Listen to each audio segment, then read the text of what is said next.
details of what you found, is that right?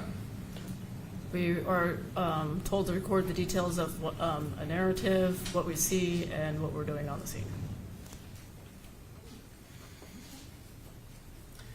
You would record the condition of evidence that you found if it was noteworthy, would you not? If it's not something that we are expecting, yes, we should note it. You ensure that these notes are accurate as to location, measurements, or other identifying features of the evidence, don't you? Sorry, can you rephrase that? Sorry. Absolutely. You ensure that these crime scene notes that you take, that they're accurate if you're recording location or measurements or some other identifying feature of the evidence, don't you? Yes.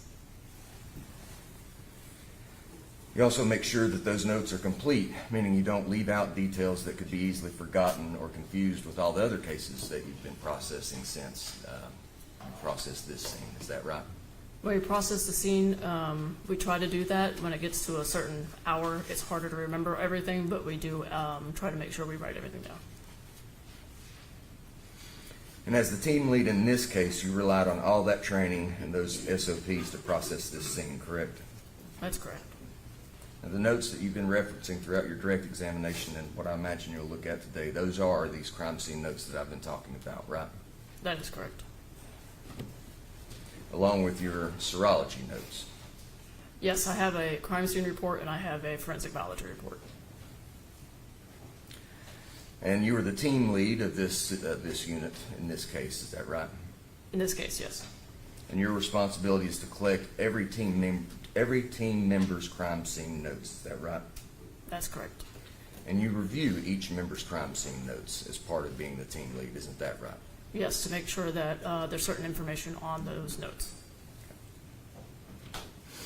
Now, when you arrive at the scene, you're debriefed by law enforcement or another special agent to let you know what happened before you got there, correct? Correct. And while processing this scene, those types of communication continued from time to time, is that right? In this scene, it continued throughout the entire scene.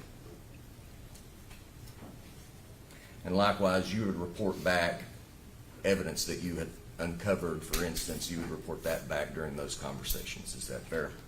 Yes. Let's transition to the vehicles that were on the scene. You talked about in your direct that a black Ford Ranger was collected, right? Yes, we brought that back to the lab with us. Transported back to Knoxville. Correct. And the contents of the vehicle was searched for evidence, correct? Yes, at a different time. We didn't do it the day after the scene. We did it, we didn't do it the day of the scene. We did it a few days later. And the gray Ford F-150 that was on the scene, that was not collected and searched, is that right? There were, with the Bronco and the Ranger, there were other vehicles on the scene that, without looking at my notes, I don't know what they are, but there were other vehicles on the scene that were not searched. But you have no recollection of any other vehicle being taken to the Knoxville Crime Lab and processed. Is that fair? That's fair. Okay.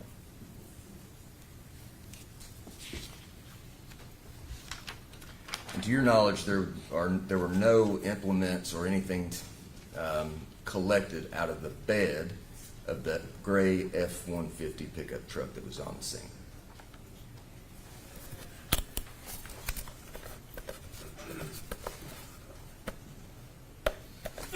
To my knowledge, without looking at my detailed notes, I don't remember anything from the Ford F-150. Based on the information that you were given, your team was looking for reddish-brown stains on clothing, correct? On clothing? Yes, ma'am. We were looking for reddish-brown stains on clothing and throughout the house, looking for headphones, and this to process the scene overall to see what was present and to collect and make notations. And you collected a pair of pants from the kitchen, did you not? Yes. And those pants had a reddish-brown stain or potential human blood on them, did they not? The only reason I would have collected them if there was reddish-brown staining on them. Okay. And those pants were not tested, isn't that correct? That's correct. Clothing was collected from bedroom number 3, is that right? That's correct. And that clothing was tested for the presence of blood, wasn't it? Correct. And you didn't find any, did you? It was negative for blood. That included a pair of khakis It was khakis and a green polo shirt and a belt. and a belt. And none of those had anything on them. That is correct. There's clothing collected from the washing machine. Is that right? Correct. Those items were placed in a brown paper bag, Yes, they were. and you tested the clothes from the washing machine on May 19th of 2022. Isn't that right? I'll try to help you with what page that's on in your notes.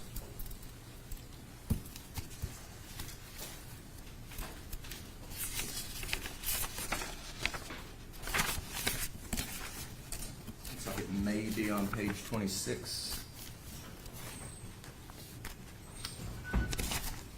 Your Honor, may I approach the witness? Especially if it wasn't. Yes, I did it on May 19th, 2022.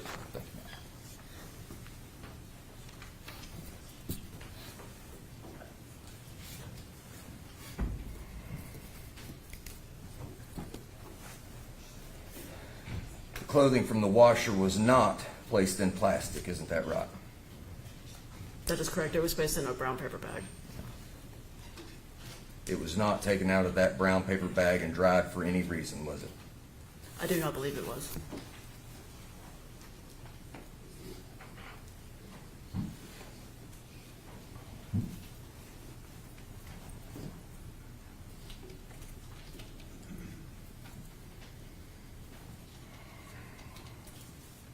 You mentioned a couple of times in your direct testimony that you were looking for touch DNA, correct? That is correct. And we're talking about maybe sweat or skin that touching something, correct? Yes, that is correct. And of course, you tested blood stains for DNA. Correct. Now, I'd like to go over just a few things that did not have Jordan Allen's DNA on them, okay? If you want to look at Exhibit 454, which is your lab report, that may be beneficial, and certainly your notes. You don't have to, she's got it up there. It's already entered into that. Okay. The hammer out of bedroom number 3, you did not find Jordan Allen's DNA on that hammer, did you?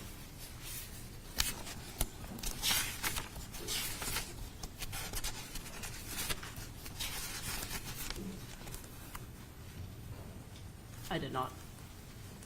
You did not find Jordan Allen's DNA on the Phillips head screwdriver in bedroom number 3, did you?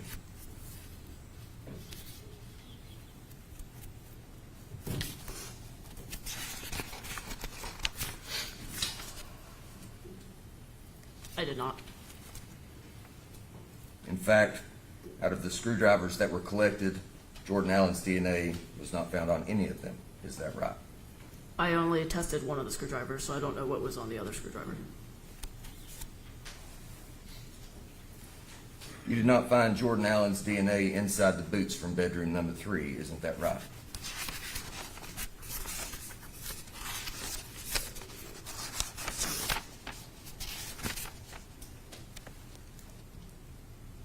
I did not. And you did not find Jordan Allen's DNA on the outside of those boots in bedroom number 3, did you? I did not. You did not find Jordan Allen's DNA on any clothing of the victims. Isn't that right? On the boots from Jesse Allen and the pants from Sherry Cole, the ones that I tested, I did not find. Likewise, you did not find Jordan Allen's DNA anywhere in relation to the Ford Bronco.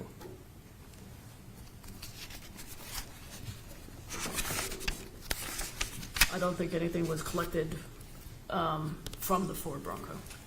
There was spatter that was tested, though, correct? Oh, yeah, underside of the Bronco. Yes, sir. And that was not Jordan Allen's DNA. That is correct.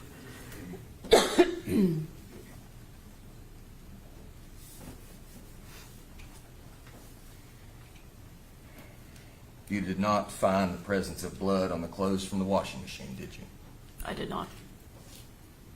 those items were not, let me rephrase it. You did not use Blue Star, I guess it's a spray, to check for the presence of human blood on those closed out of the washer, did you? No, I did not. I did a different presumptive test on those.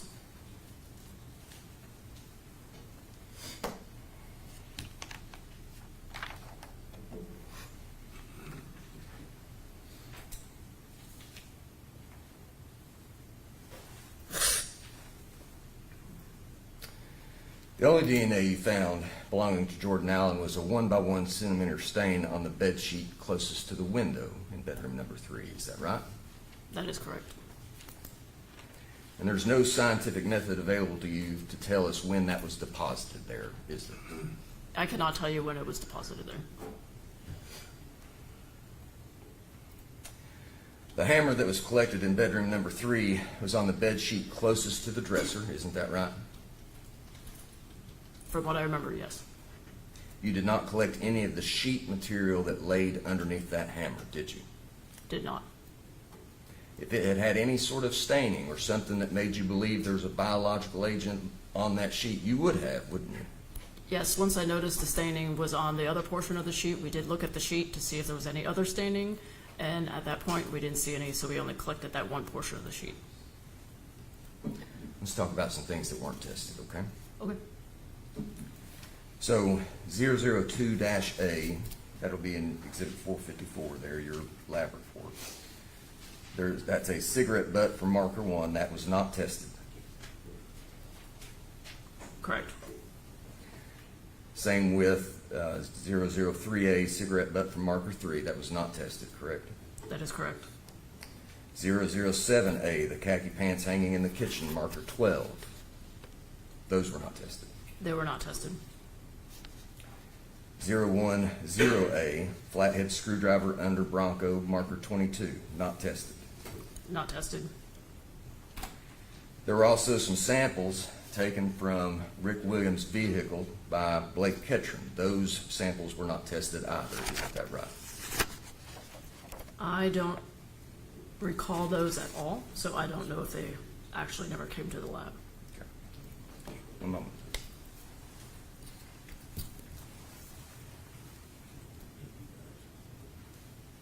We'll come back to that. And you are aware that there was a sock collected from Bill Cole that had RBS on it, correct? That is correct. It was not tested, was it? It was not tested. I tested his pants instead.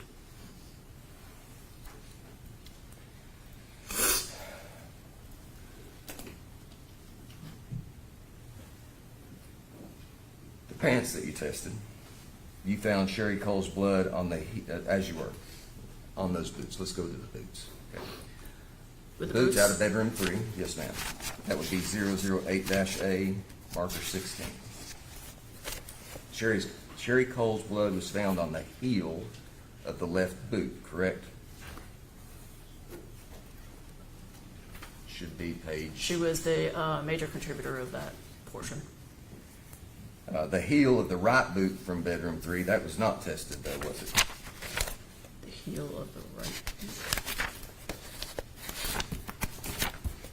I tested all the staining that was on the boots. All that you could see with the naked eye. That is correct. You tested the clothes taken from Bill Cole that he was wearing during his interrogations, correct? That would be the pants that had the blood on the back of the pants legs on both sides. I don't know when they were collected. The ones I have that were from his person were exhibits 21 through 23. Yes, ma'am. Those are the ones I'm talking about. Okay, then yes. And both pant legs, talking about the back of them, had Jesse Allen's blood on them, correct? Both of the bottom of the cuffs of both pant legs, yes. And those samples were taken from the outside of those pants, isn't that right? That is correct.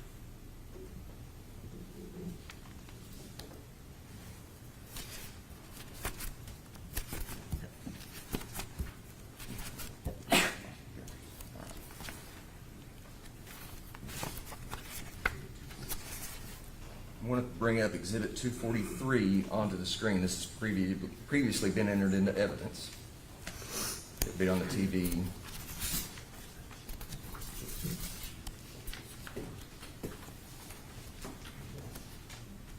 put it on the TV or is it going on the proximate? I'm going to put it on the TV. I need the HDMI cable. We may have to go to that.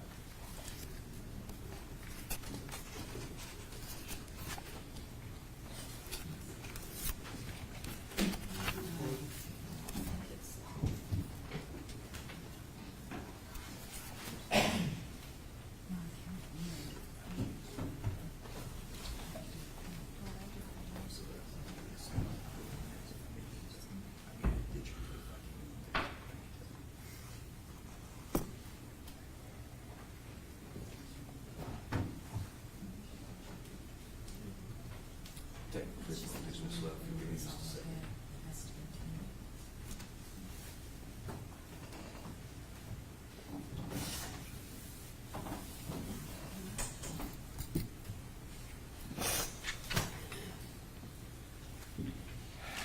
Forgive me, we'll have to do our best we can with, wait a minute, I've got to go.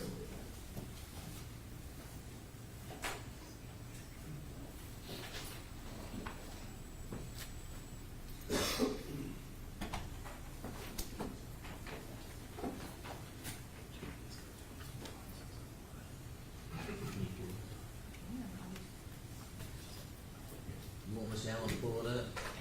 I don't, Your Honor. I'll let off.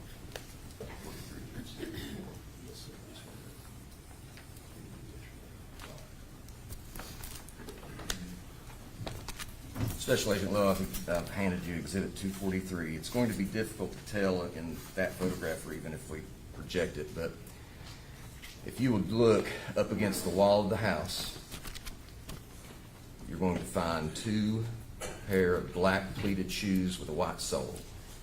You see those? Yes, I do. Okay. Those were not collected, were they? No, they were not. Thank you, ma'am. Do you want me to Have show that back. the jury The when? jury will have it in deliberation. It'll be all right. So it's Yes, please. these items over here. Thank you, Special Agent Lowe. You want me to publish it to the jury? They'll have it in deliberation, Your Honor. It's already part of the evidence.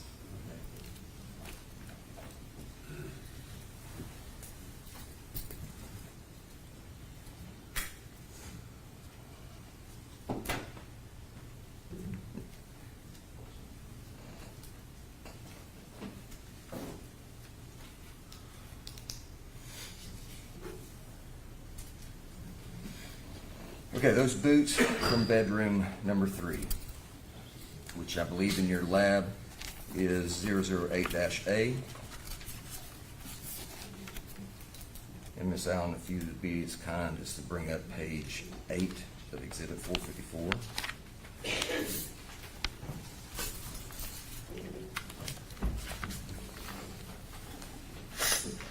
Also previously entered into evidence.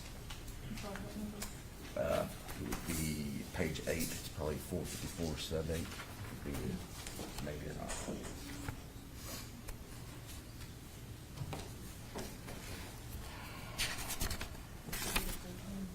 Yes, ma'am. And Special Agent Lowe, Your Honor, may I retrieve the... What exhibit number is that? It's Exhibit 454, Your Honor, page 8. And now, what we have retrieved. Thank you.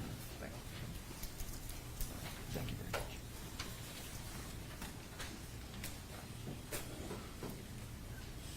You testified on your direct examination that you tested the inside of the boots to determine who had wore them. That was your statement. Pretty close. Is that right? Correct. Okay, right here. What's that line, that very line of that paragraph? What's it say?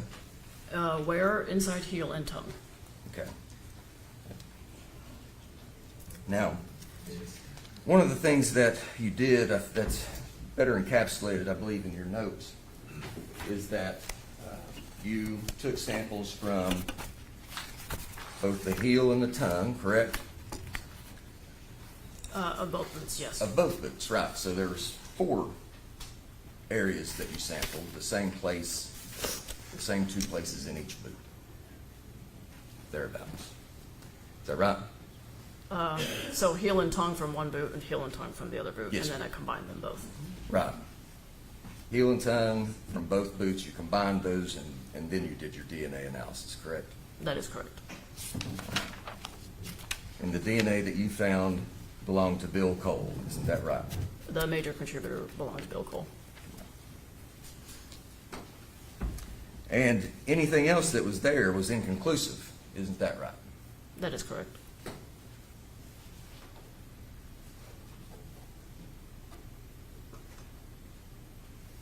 And the result of that testing, that match, is 1 in a number greater than the world's population, isn't it?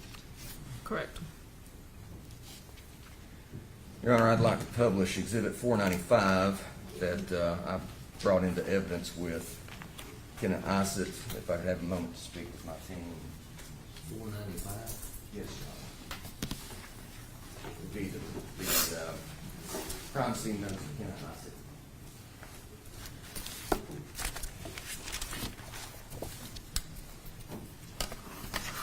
The collected crime scene notes that we've already introduced. That's right. Okay.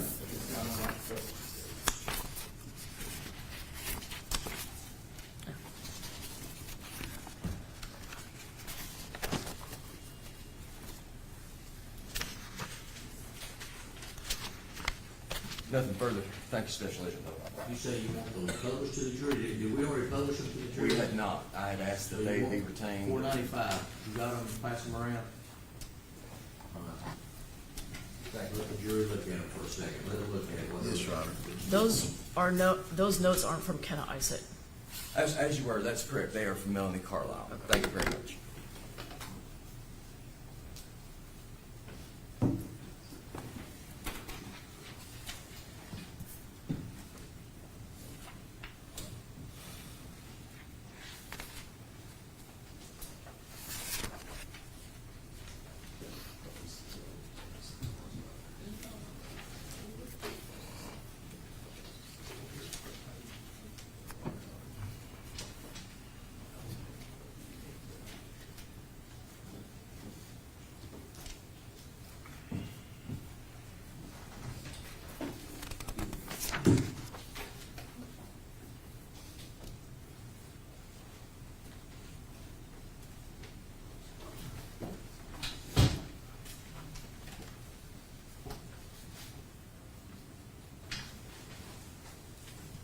Is there something in particular you want them to focus on in that? Because there are several pages. I believe it's page 4, Your Honor. Page 4. Page 4 of those notes.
members looked at the notes.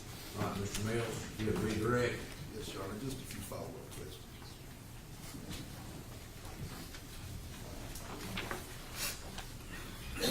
Let me begin, Agent Lowe, just a few very simple questions. We know, and you know from your records and your official forensic knowledge report,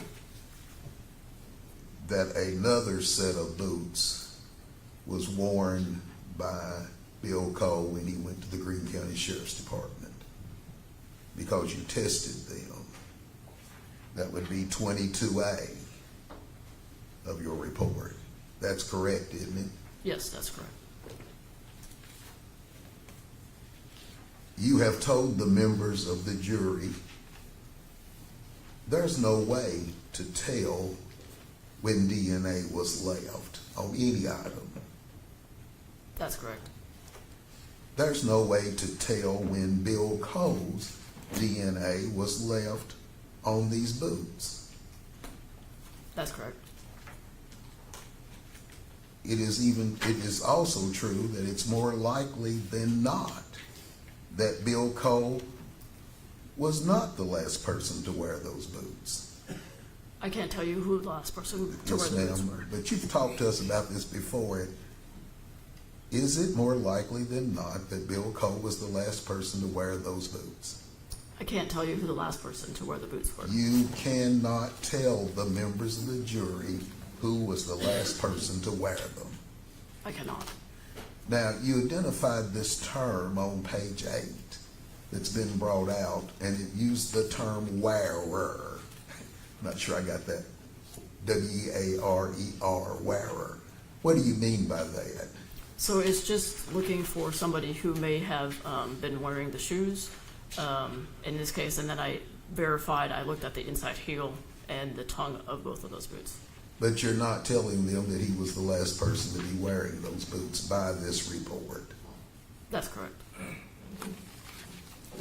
Thank you very much. Mr. Easton. You are telling us that Bill Cole wore those boots at some particular time, though, aren't you? At some particular time, but I don't know when. You had mentioned, and I appreciate you correcting me, on the crime scene notes that were Ms. Carlisle's. I'd like to hand you a document here to see if you recognize it. This is not in the exhibit book, Judge. This is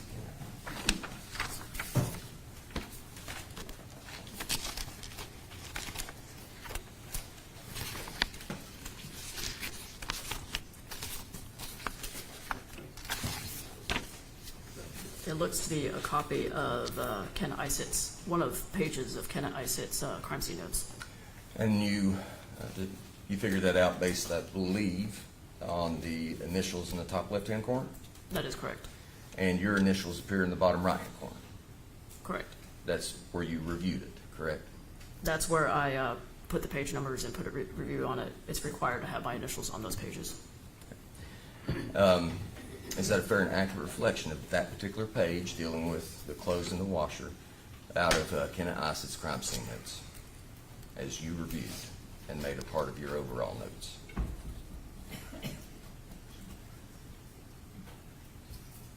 It does look like one, yes. Okay. Your Honor, at this time I'd like that moved in as Exhibit 496. 496. Thank you, Judge. And that is crime scene notes from who? Kenneth Isett, Special Agent Kenneth Isett. Okay.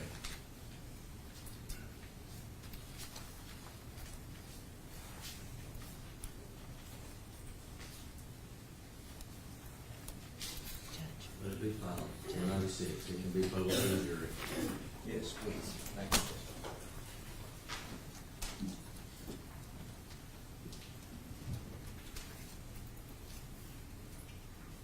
One moment, Your Honor.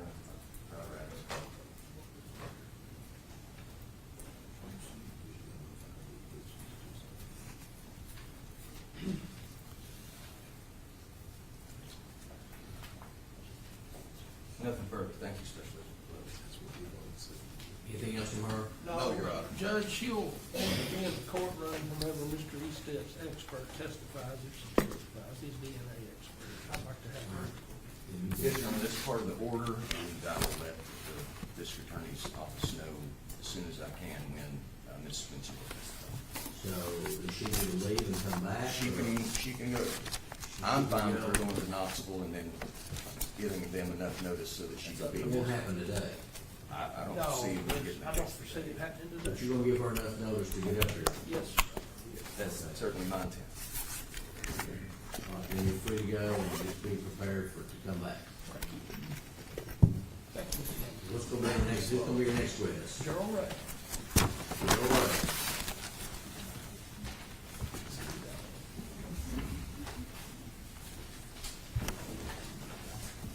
Was he sworn with the other witnesses?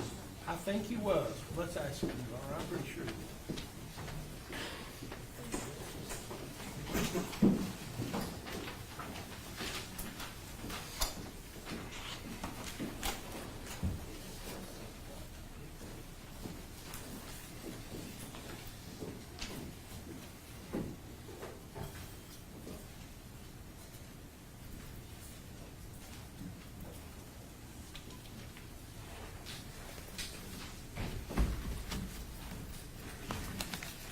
One around this way, one around behind the jury.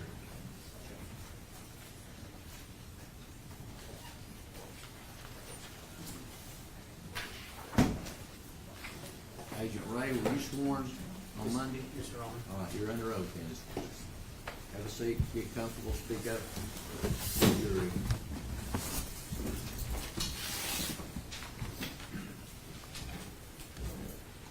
May I proceed?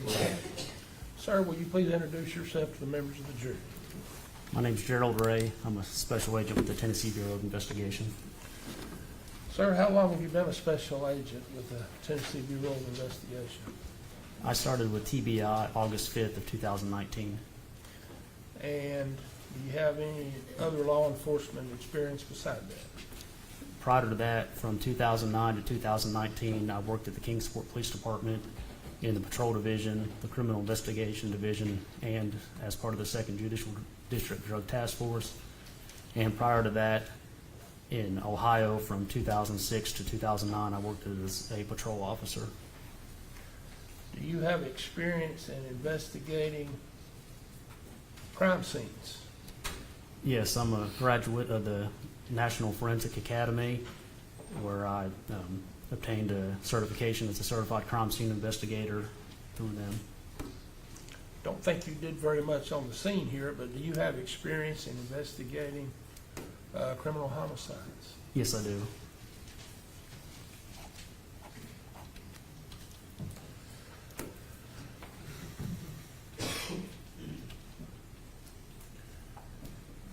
Sir, for those who may not know, just exactly what is a special agent with the TBI? What does that person do? I'm assigned to the Criminal Investigation Division. It's very similar to like a city or county detective, just on a state level. I work cases that range from theft and fraud all the way to homicide.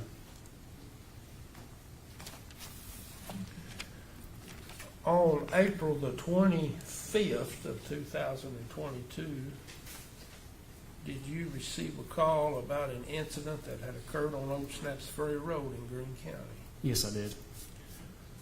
As a result of that call, sir, what did you do?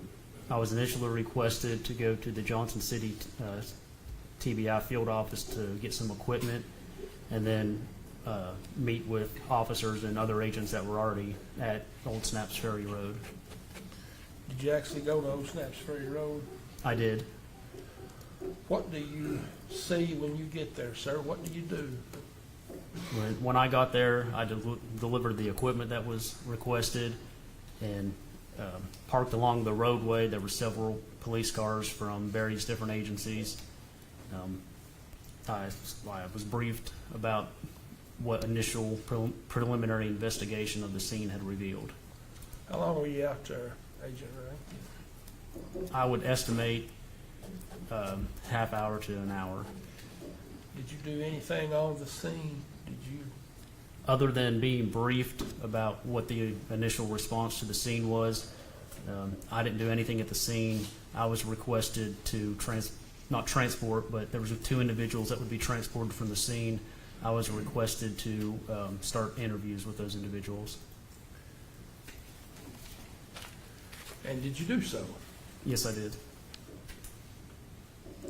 You mentioned being brief, sir. Do you recall exactly who you spoke to? One of the individuals I spoke to would have been Agent Blake Ketron with the TBI, and I'm sure there was other officers from Greene County and potentially other TBI agents in the vicinity. The 2 suspects you mentioned, were they in custody? They were detained by the sheriff's office. I do not believe I had any interaction or actually seen them at the scene Do you know how they were transported to the sheriff's department? by members of the Greene County Sheriff's Department.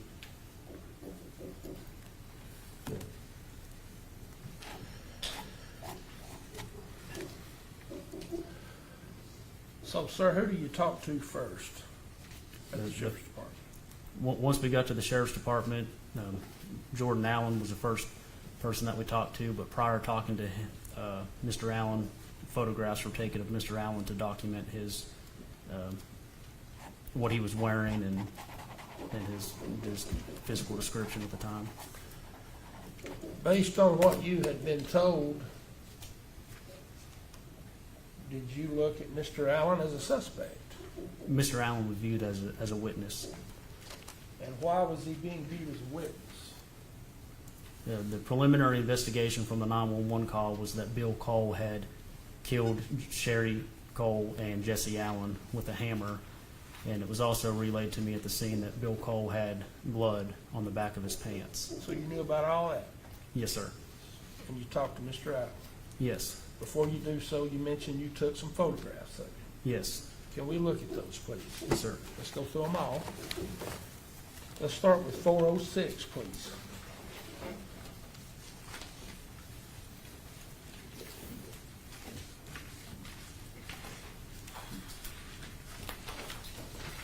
Would you please look at the photograph there behind you and tell us whether you can identify it, sir? Yes, that's a picture I took of Jordan Allen at the sheriff's department. Would you look at 407?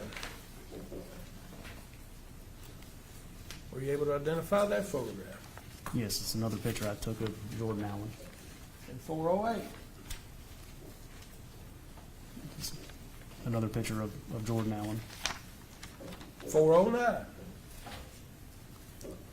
A subsequent photograph of Jordan Allen. 410? It's a photograph documenting the palms of his hand. 411? It's an additional photograph documenting the palm of his other hand. 412? A photograph depicting the backside of Jordan Allen. 413? A photograph focusing on the backside of Jordan Allen to his pants and shoes. 414? And an additional photograph of documenting the backside of Jordan Allen. And 415? A photograph documenting the backside of Jordan Allen focusing on his shirt. You've been trained on what to look for on individuals involved in these types of accusations. Is that fair to say? Yes, sir. Did you see anything about his person that caused you to have any concern about him? I didn't see any type of defensive wounds or what we refer to as reddish-brown stains, something we presume to be blood on Mr. Allen. There was nothing that stood out initially. You didn't see a drop of blood on him anywhere that you could readily see. That's correct. Don't think there was anything on him. Is that? I think Yes. that's correct. So you spoke to Mr. Allen. After that, sir, what do you do? We conducted an interview with Mr. Cole, Bill Cole. Did you use what Mr. Allen had told you to talk to Mr. Cole? Yes, I did. Did you treat Mr. Cole the same way? Did you photograph his person? Yes, I photographed Mr. Cole in the same way that I photographed Jordan Allen prior to the interview with Prior Mr. to the Cole. interview.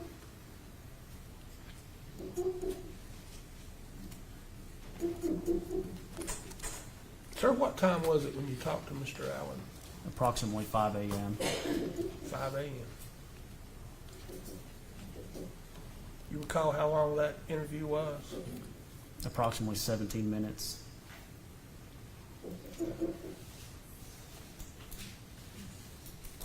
And do you know where you'd been prior to that interview? I know now that he was at the scene, and when initial responding officers arrived, Mr. Allen was there, and a short time after the officers arrived, he was placed in the back of a Greene County Sheriff's Office vehicle. I think he was in handcuffs, right? Yes. I want you to look at it, I'm sorry, all the photographs of Mr. Allen, are all those true and accurate as to what you yourself observed that morning? Yes. Would you make those exhibits to your testimony? Yes. It'll be fine. Now let's go to Mr. Cole. You recall about what time it was when you spoke to Mr. Cole? I believe the interview started at approximately 5:22 a.m. Did you go right then to Mr. Cole after you spoke to Mr. Allen? Yes. Right after the interview with Mr. Allen ended, did the interview with Mr. Cole. Okay. Let's look at, can we start with exhibit, I think it's 390. Are you able to identify that photograph, sir? That's a photograph of Bill Cole at the Greene County Sheriff's Department. Sir, you've seen all these photographs. Are you able to identify all of them? Yes. Can we go to 391? It's a photograph documenting the back side of Bill Cole. 392. A photograph focusing on the back side of Bill Cole, specifically a reddish-brown stain at the bottom of his pant leg. 393. An additional photograph of the reddish-brown stain at the bottom of his pant leg. As a trained investigator, did that concern you? That blood being in that position was very concerning at the time. At this point, did you have any reason not to doubt him as a prime suspect? At that point, with the information that we had from the scene and with the blood evidence on him, he was the suspect. Would you look at 394? Photograph of Mr. Cole's hands. Would you look at 395? That photograph partially shows his hands, but it shows an additional reddish-brown stain on his pant leg in the thigh area. And would you look at 396? That's an additional photograph of the reddish-brown stain on his pant leg. And 397? It's a picture of his elbow where the injury that he said caused this blood stain on the front of his pants came from. And I can't recall, did you collect Mr. Allen's clothes at this point or at that point of the day? Jordan Allen's clothes were not collected, however, Bill Cole's clothing was collected. Did you collect them at this point after the photographs were taken, or did you?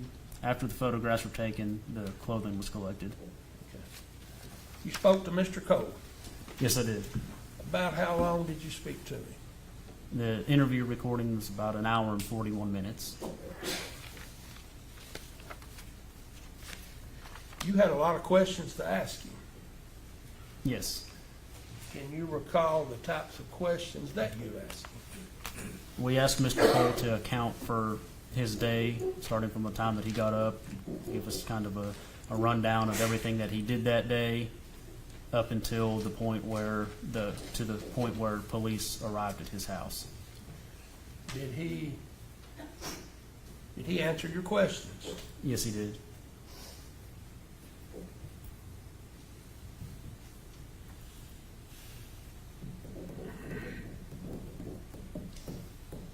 You cover everything with him.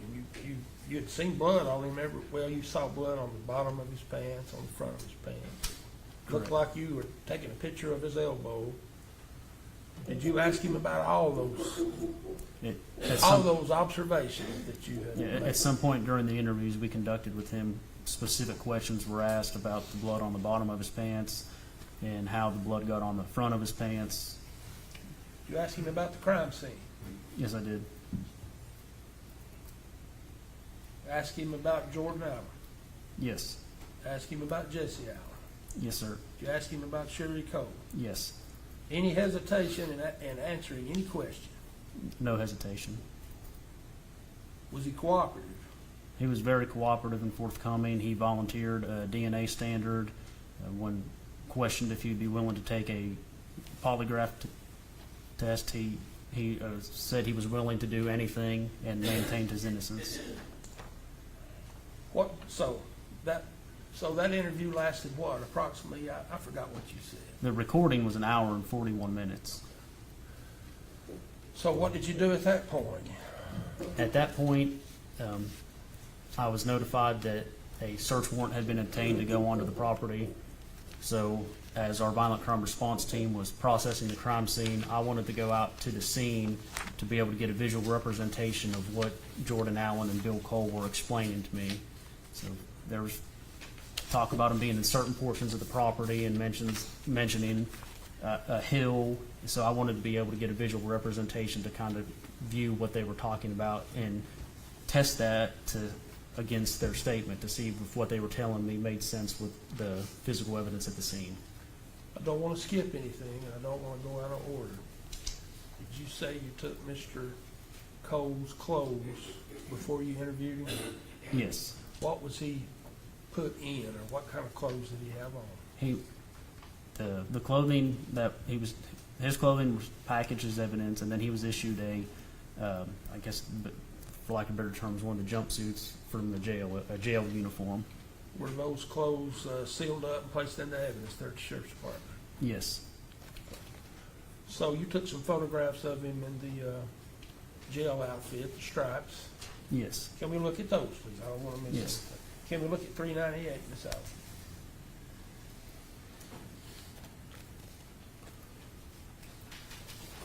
That's an additional photograph of Bill Cole documenting the backside of his hands. You let him keep his cigarettes, I see. Yes.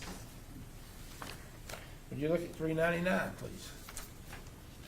It's a photograph to document the palm of Bill Cole's hands, And 400, documenting the other palm of Bill Cole's hands. 401, That's the backside of one of Bill Cole's hands, and 402. and a close-up of the backside of the other one of Bill Cole's hands. Did you see, was there anything about what he said that brought into question any of these, the things you were seeing that you documented? Can you clarify that? Well, you took these pictures though, and then you spent an hour and almost 2 hours with him. Yes. Did he tell you anything that would have caused you to question the things that you had saw? The blood on the pants, the blood on the front of his pants?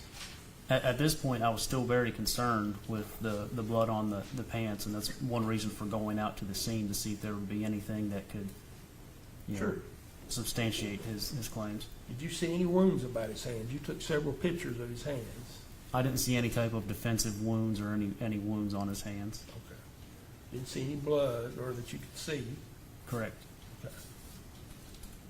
I'm sorry I almost forgot those. Forgive me. So at this point, you speak to him and tell us again at that point, sir, exactly what you did after you concluded that interview. After I concluded that interview, I went out to the crime scene to do what we can call a walkthrough of the crime scene. Okay. And you used all the information Mr. Cole had provided to you as well as what Mr. Allen had said. Yes. Sir, what did you do after you walked the crime scene?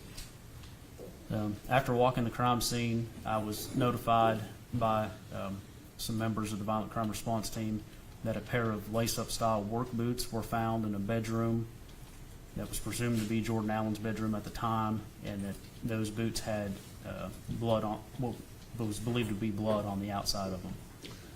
Are you getting updates from the violent crime response team throughout all of this, or?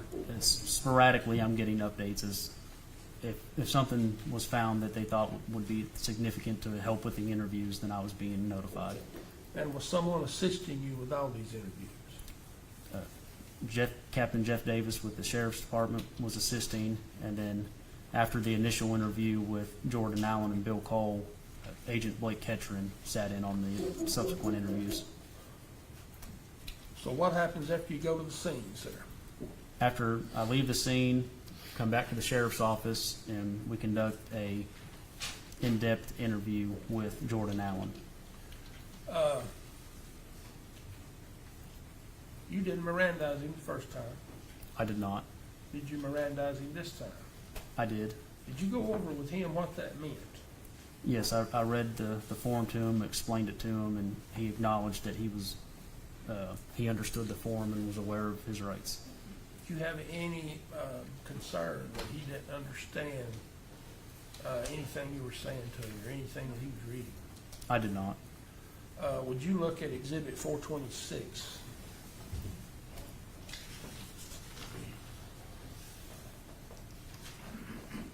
Are you able to identify and explain that exhibit? That's the Tennessee Bureau of Investigation's warning as to constitutional rights form. That's the form that I read to Jordan Allen before the second interview with him. All those photographs that we looked at, they are true and accurate as to what you saw. Yes, Would you make those exhibits your testimony in case you haven't already? yes. All of them. So you read this form to him, do you give him the opportunity to read this form? Yes, he was given the opportunity to look over the form, and he acknowledged that he was aware of his rights and understood and was willing to talk with him. Did you have any questions about the form? The only question I specifically recall him asking is if he had to actually sign it in cursive writing or just write out his name. Sir, do you recall what Mr. Allen said to you during this interview? During this interview, we questioned him similar to what we did with Bill Cole, wanted to know where he was at for the entire day, all the way up until from the time he got up until the time law enforcement arrived.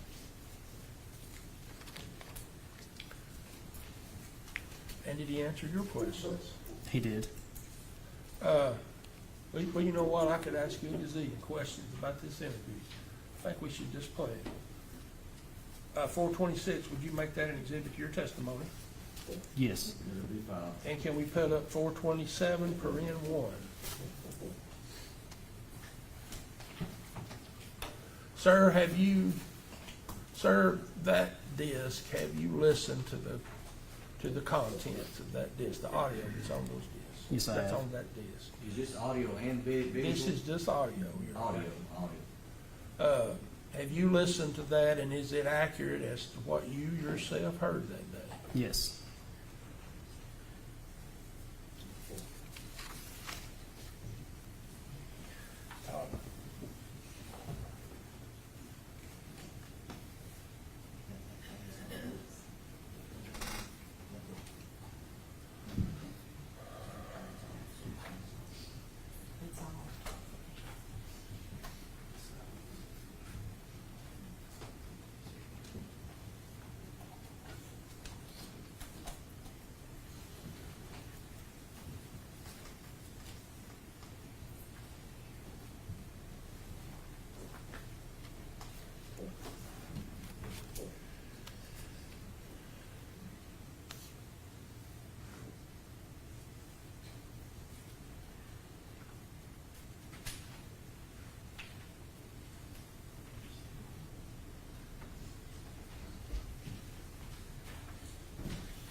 Sir, at this time, may we please play the audio? You can. Everyone stay quiet, please. We should be able to turn it up.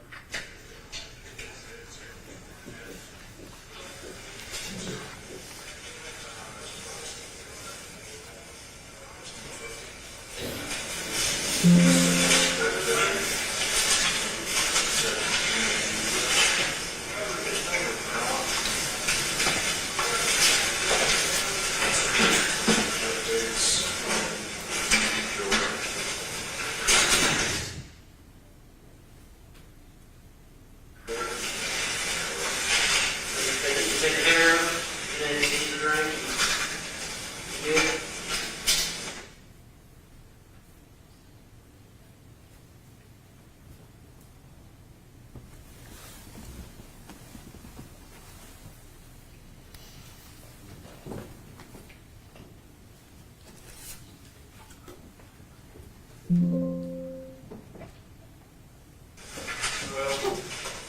you like to watch TV?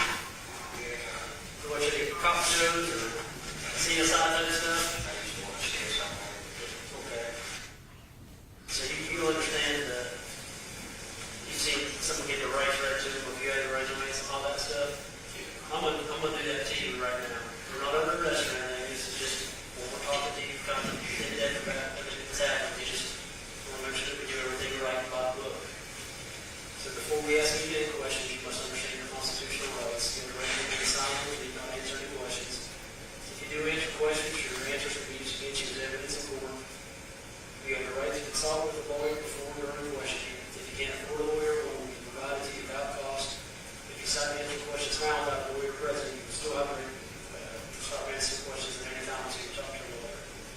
So basically, in a nutshell, that means that you're okay with talking to us without a lawyer being present, and just because you start talking to us, you can stop talking at any time. You understand all that? Okay. This little waiver part right here says I had read to me my constitutional rights, I understand what the rights are, and I'm going to make a statement against your court. I forgot, Your Honor, I've got transcripts in case they need it just for aid. They're gonna provide you with transcripts. Transcripts are not the evidence.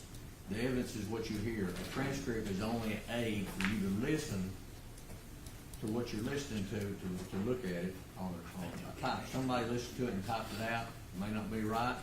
That's why it's not the evidence. The only thing the evidence is what you hear. Your Honor, may I approach counsel?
If you say something that's not on there, it's what you hear is the evidence.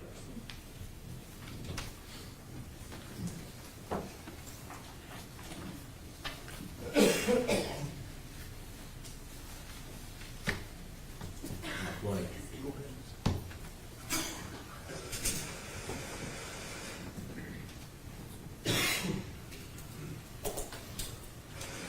Your Honor, I'm sorry to interrupt. I would like to just put on the record that I have not received this particular transcript previously.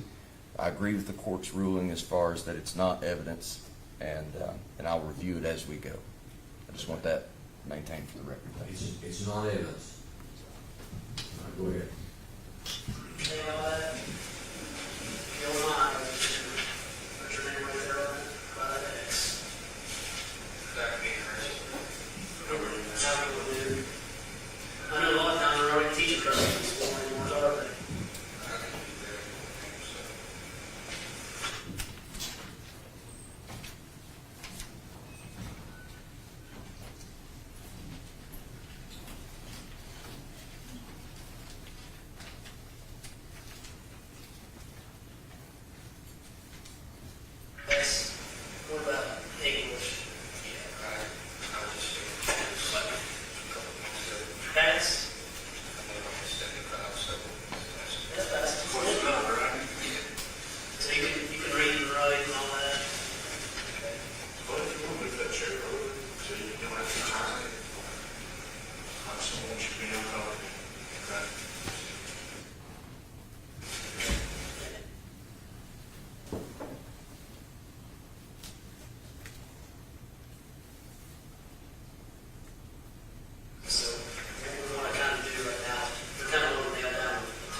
that piece of barbed wire, is that the property line on your house? Did you stay on the house side of the barbed wire? So you were just weeding around those rocks? Yeah. And what time of day was that?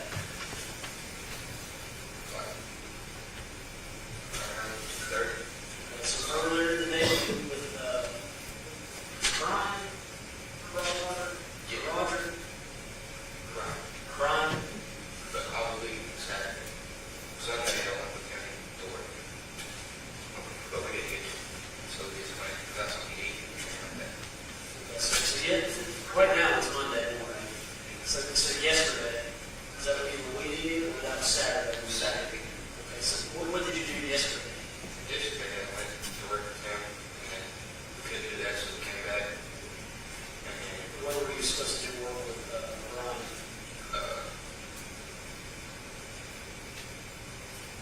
Like 5 minutes with, I don't know. I think it's the road. Okay. It's the road. And do you know what you were supposed to do there? Pressure line or else. But you guys didn't get to do that yesterday? She had a meeting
bond for others. You'll do what's right. You're doing a great job. All right? You need water, you need listen. Okay? I can tell it's, you know, it's tough what you're doing what, how much gas to do what you're doing. Okay? Give you kind of get some details about what happens. I know it's tough. I don't know what the knowledge is, what's out there, so that's fine.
getting dark at like 7:45, something like that. Dark again. And I didn't know it was about 7:45. I'm just, Because it was 7:40 when I walked out there, so I figured it'd be like 7:45 or something. I don't know exactly. 7:45. and I was just wondering if there's a, you look at your watch or plan on your phone or something to do that it's about that time. It wasn't pitch black dark, but it wasn't real It day. was getting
see got one inside the record screen. The headphones you bought at Walmart, they kind of, you see those headphones sitting there, were they similar to that? No, Or they they're like little earbuds? They were just little $1 packet of water. Watch it out there. Because I like to sit there, I like to listen to music, calm down. Sometimes you can listen to it. I listen to rap. Do you? Maybe you should get your phones up. You know, I just get to it. Who's your favorite artist? I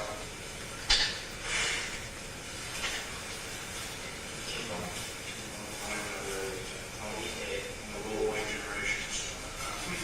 I like it. I like it. Yeah. Other than your cowboy boots, Tony, and the black shoes you get on, how many other pair of shoes do you have?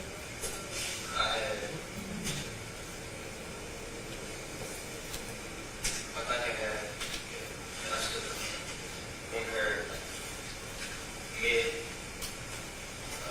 steel toe boots that I use whenever I wear the phone. Because I just got a guy who can tell the phone and stuff. Those full ones or those lace ups? Lace ups.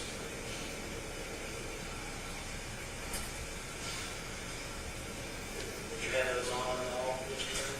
I don't know how much people because they wrote the track out of your toes.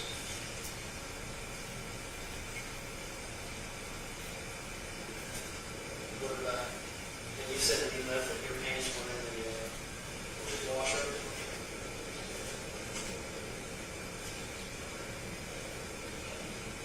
Did you see what type of shoe you have behind on yesterday? The same pair of boots, you know,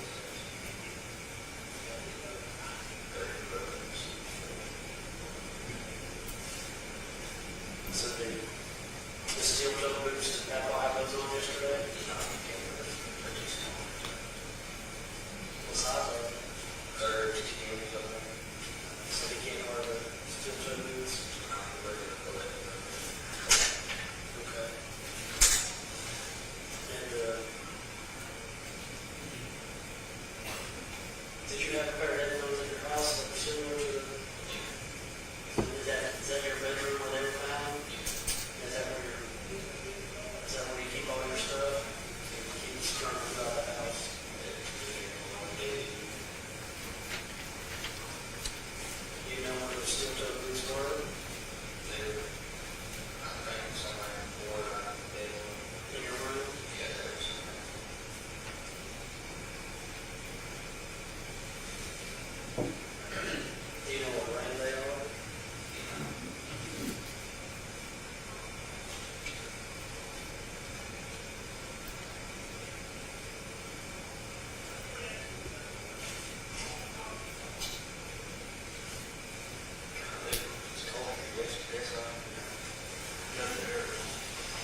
tell us, because we've got to be able to, if your DNA is in certain places, and you participated in something or did something, we're going to be able to find that out.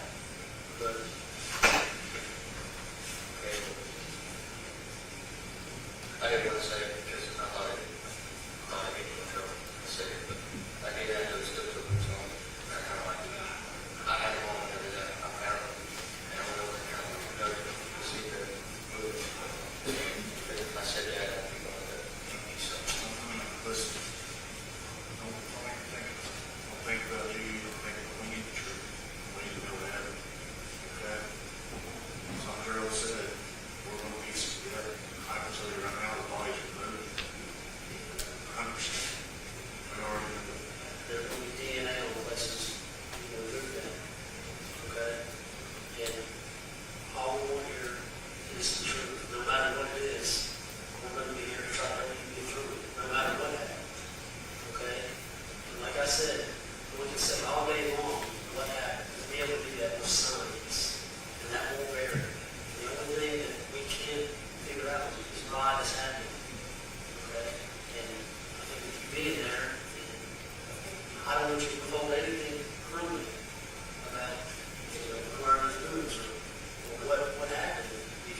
instead of calling 911, you drove right past your grandma's sister's house, trying to go to a friend's house.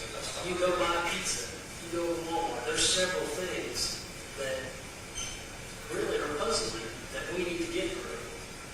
But, you know, why would you, when you realize you got a phone, call 911?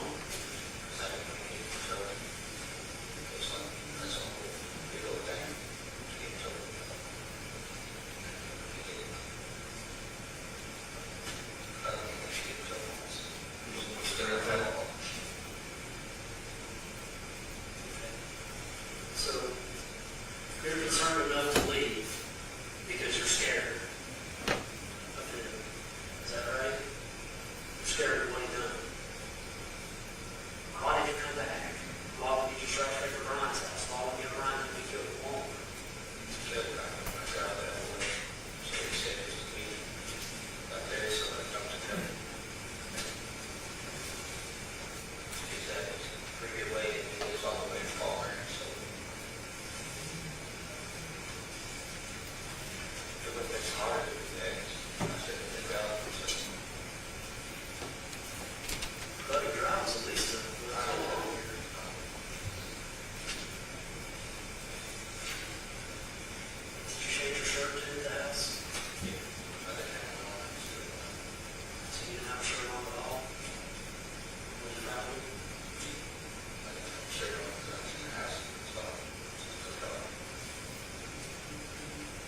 fishing law? Yeah, I put them on.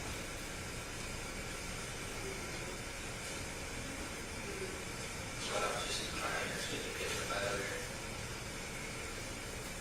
Man, look, I have to tell you, you've seen it before. You've seen it. That was fine. That didn't happen in 5 seconds. Okay, there's going to be some screams. There's some, I mean, and they were put over off to the side of the house there.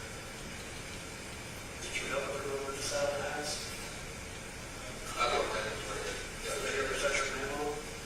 other than food, like I'm moving, but Was my foot or your hand? my hand hurt. Where at? Just right on the back, right here, super like that. See, it's just moving everything. And she?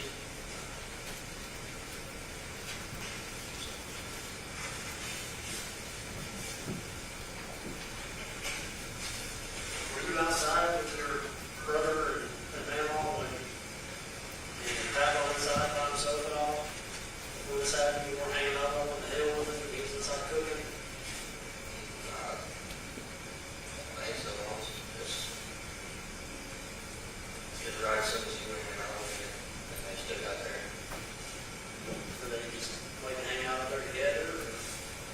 I was kind of surprised at the point because usually they don't talk a whole lot, but Jessie could try to get better on the phone.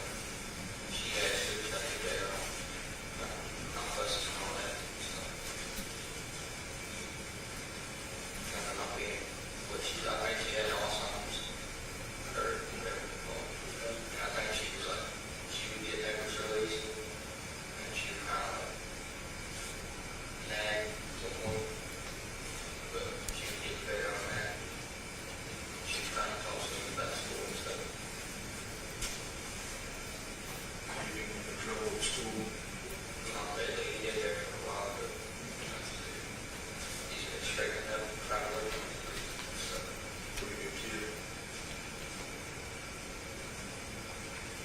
What was your all's relationship like? Mine is,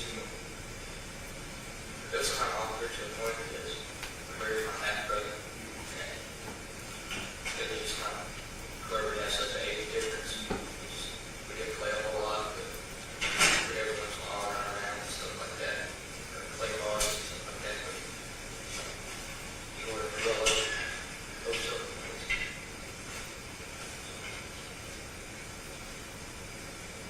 You need to drink the water or anything? You want me to get you something?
is so much you can see. You can't keep that long. It'll let you do it. Okay? Which I understand on the question, so the office of both suspects going on because we were both on to be there. You don't want to do, I'm not going to call you a suspect, but you don't want to be aware. So, somebody did it, somebody saw it. I mean, that's pretty much what he's trying to put everybody where they need to be. I think you probably saw something. And you confirmed you did see the after the jail.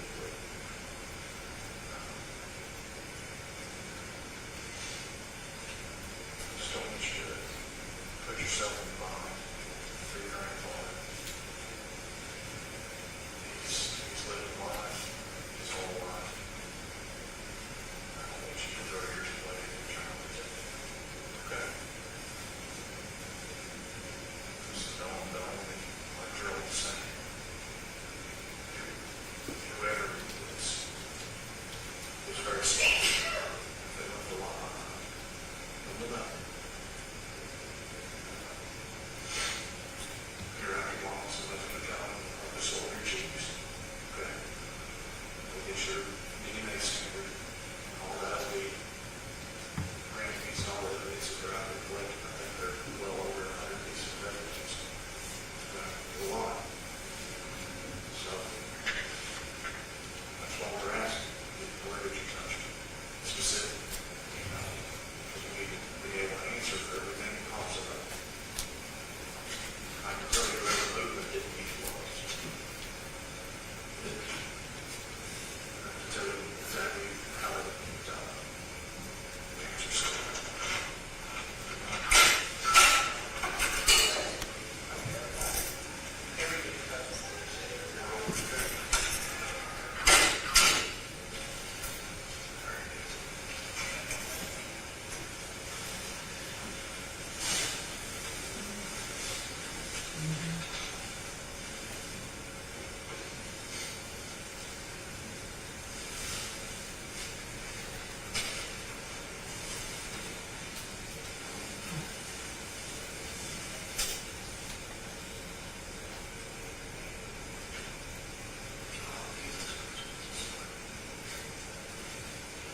Translate there. So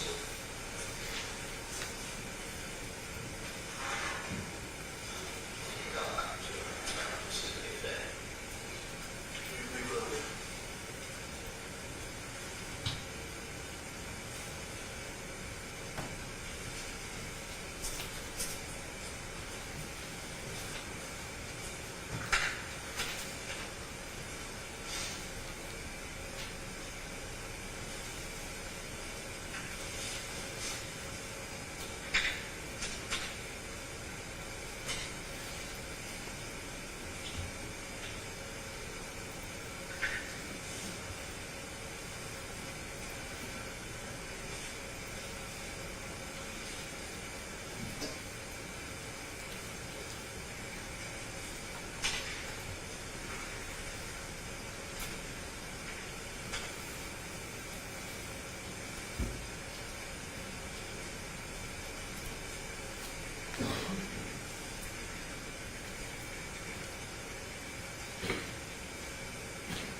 takes longer on time.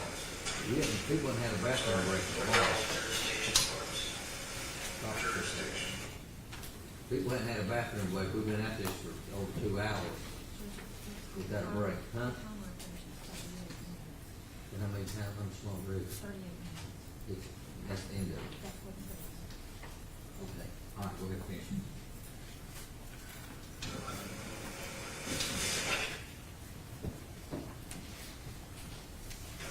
Places to relax.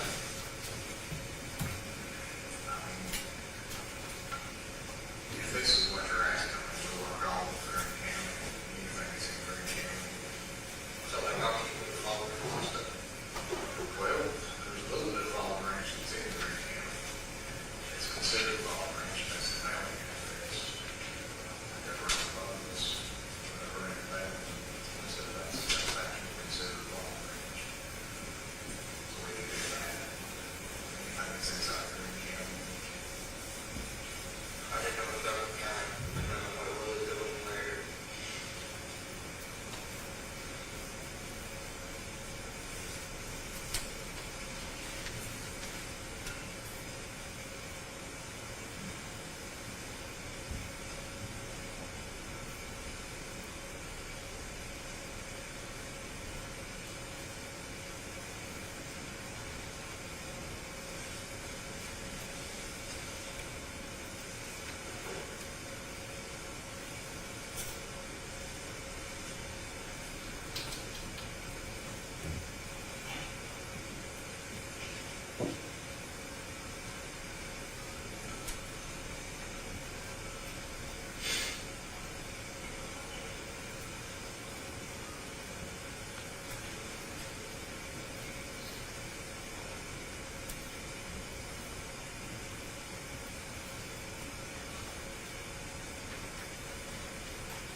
his leg, his arm, was his head, then roll back. Okay. Was there-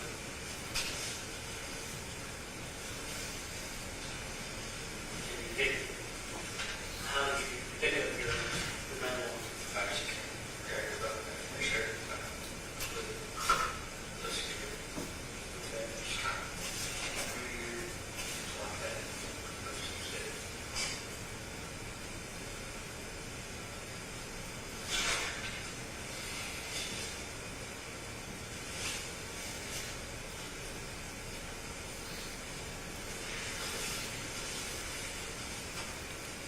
Jordan definitively said earlier, there's a picture of his head.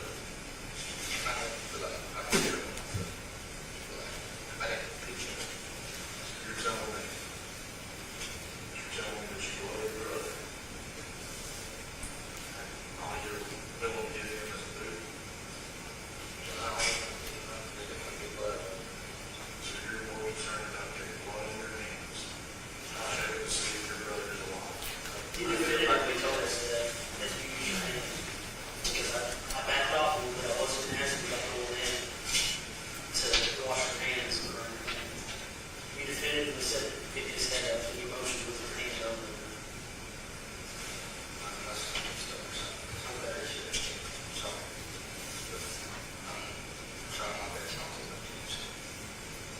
That's what we want. We want the truth in here. And you see, every time we go through this, you come off a little bit more, a little bit more. And we talk to your grandfather, and there's a lot of things that aren't adding up. And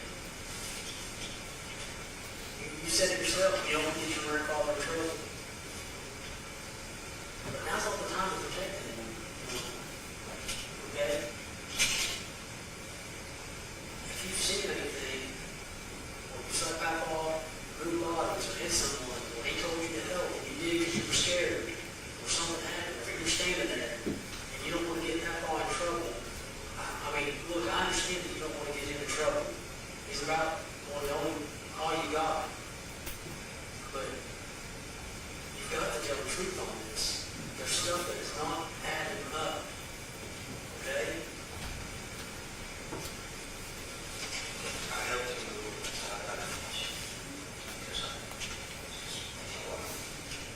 Anyway, I just want you to tell the truth. I don't want you to say anything that's not true. I don't want you to say anything that you think that we want to hear. I don't. Okay? You do understand that. That I don't want you to say something that's not true just because you think that's what we want to hear. All we want is the truth. And I can tell by looking off of the shoes, there's a difference between blood transfer and blood spatter and stuff called cast off or casting. There's a distinct difference between how that blood looks. And it looks different on your shoes. Okay? And that doesn't mean that you've done something that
basically, I carried it around, I went around all those face caps on my dress. And how did you help them remove it? I just kind of held on a little bit, but I tried to get all nasty. Okay, and this is rough, and I appreciate you telling the truth. Okay, but did you grab their feet? Did you grab their hands? Did you grab their head? More specifically on the body, were you holding, and more specifically on the body was your hat all over?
bigger zone, you're at a low volume is down at this point because you're channel surfing, I guess? Yeah, when you're looking at it, when you're trying to, you got to use it too much. Yeah, that makes sense. At that point, you hear, So so you're hearing thuds and screams. Did you hear two different sets of screams or two different distinct screams? Or could you tell if it was? maybe one was like, I just heard one, so. Did you hear any words? Did you hear that like anyone? I just heard kind of like, ah.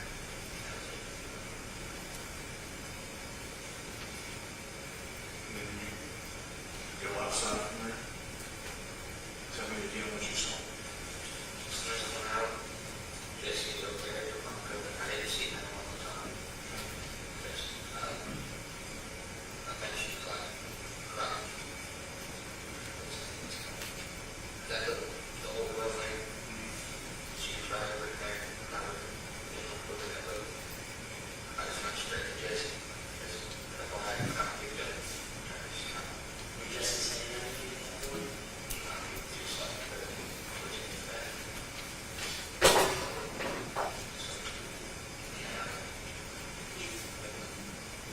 Why did you go up towards her? You described this as well, and what led you over there? She was like, Did you see her? Did you follow your back off? He didn't say anything at all to you?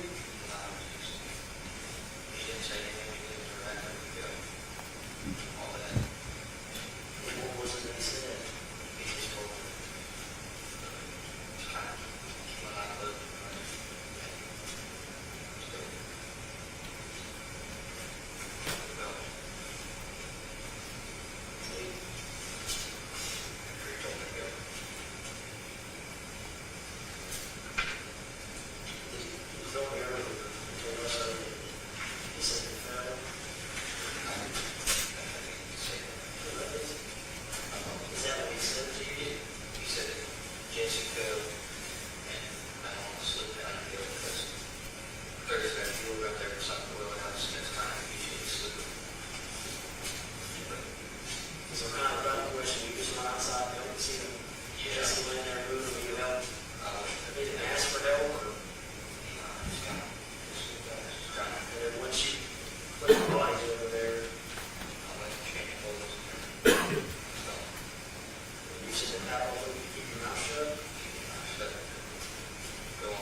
I'll give you into that, man.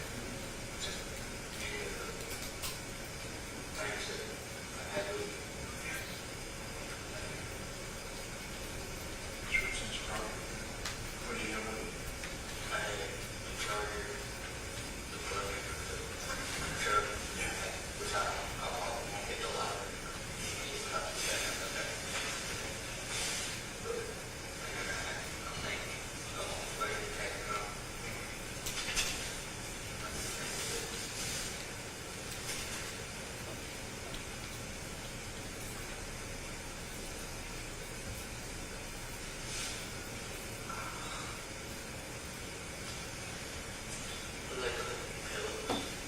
What they put in on?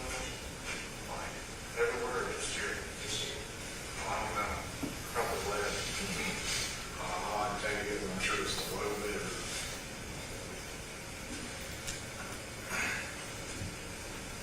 It's not a lot, ain't it?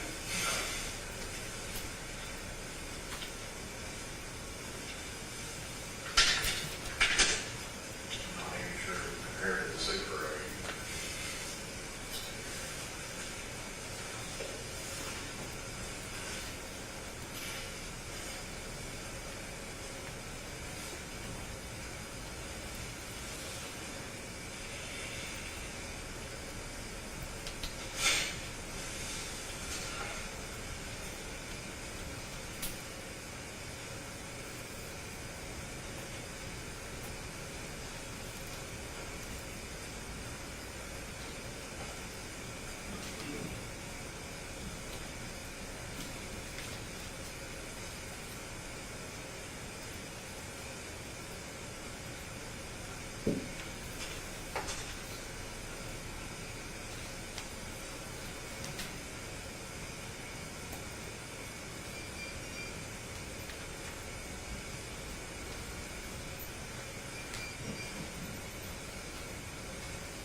How long is it?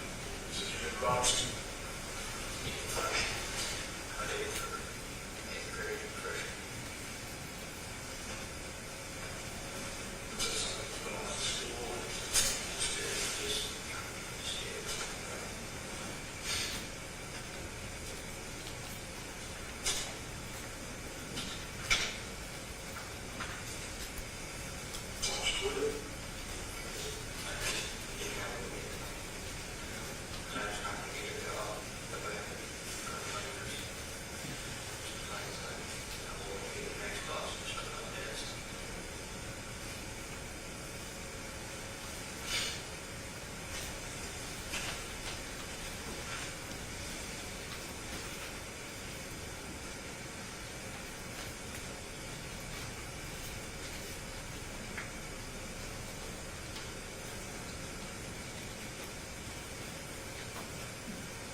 You all right with that, Doug?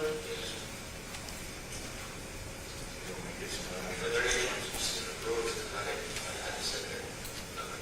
Last time, I was like, oh, that's pretty much it. I had to go all the time, like, Talk to them down there, I don't see why they had a problem with that. Yeah, I'm good with that.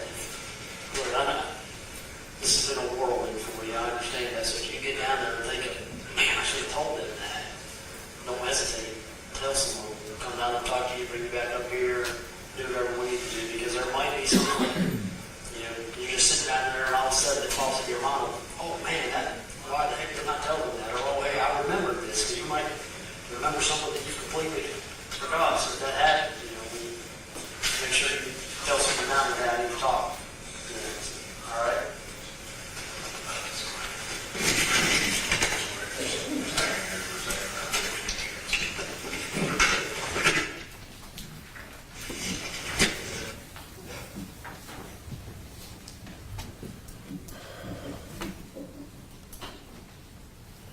So would you make that an exhibit to your testimony? Yes. That's 427, right? 427 Berlin 1. We're in one. I'll let it be filed, and I'm gonna file together up all the transcripts, put them as a collective exhibit, which are not evidence. And that is collective exhibit 497.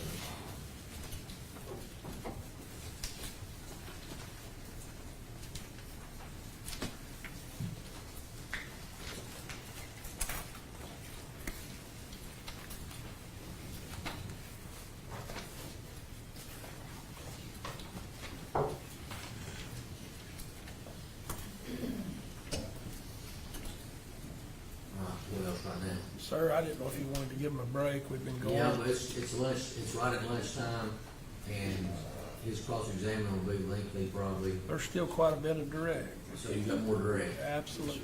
Okay. It's time for a break, because we haven't had a break, we've been here since 9 o'clock, I think, we've covered a lot of ground. Let's just go ahead and break now for lunch, let's try to be back at 10 till 1. 10 to 1, so that gives you about an hour and 5 minutes. So 10 till 1, we'll start back. All rise.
Yes, Your Honor, thank you.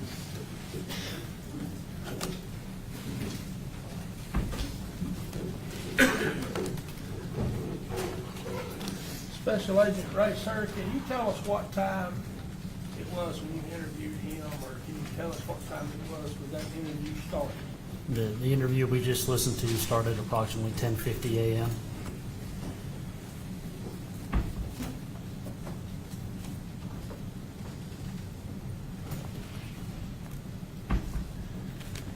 Sir, it sounded like from that interview you showed him a copy of a pair of boots, is that right? There was a photograph of the boots that were found in his bedroom that were shown to him during that interview. Can we look at 174 right quick, please, ma'am?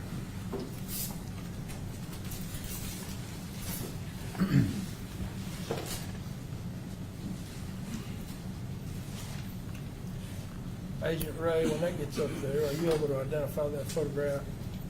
That's the boots that were found in Jordan Allen's bedroom and the boots that were mentioned in the interview. You had, sir, did you have several different angles of that photograph, or is that the one you showed him? The actual photograph I showed Mr. Allen, I took a picture with my cell phone of the violent crime response team's camera from the scene to show him. So it was a picture on the phone. It was a picture of a picture. Does that accurately portray, though, what you showed him? Yes. Would you make that an exhibit to your testimony? Yes. At the end. Now, you were aware of a Little Caesars receipt, is that right? Yes. Were you able to confirm that he actually went to Little Caesars? There's video surveillance from Little Caesars. Would you look at Exhibit 416, please?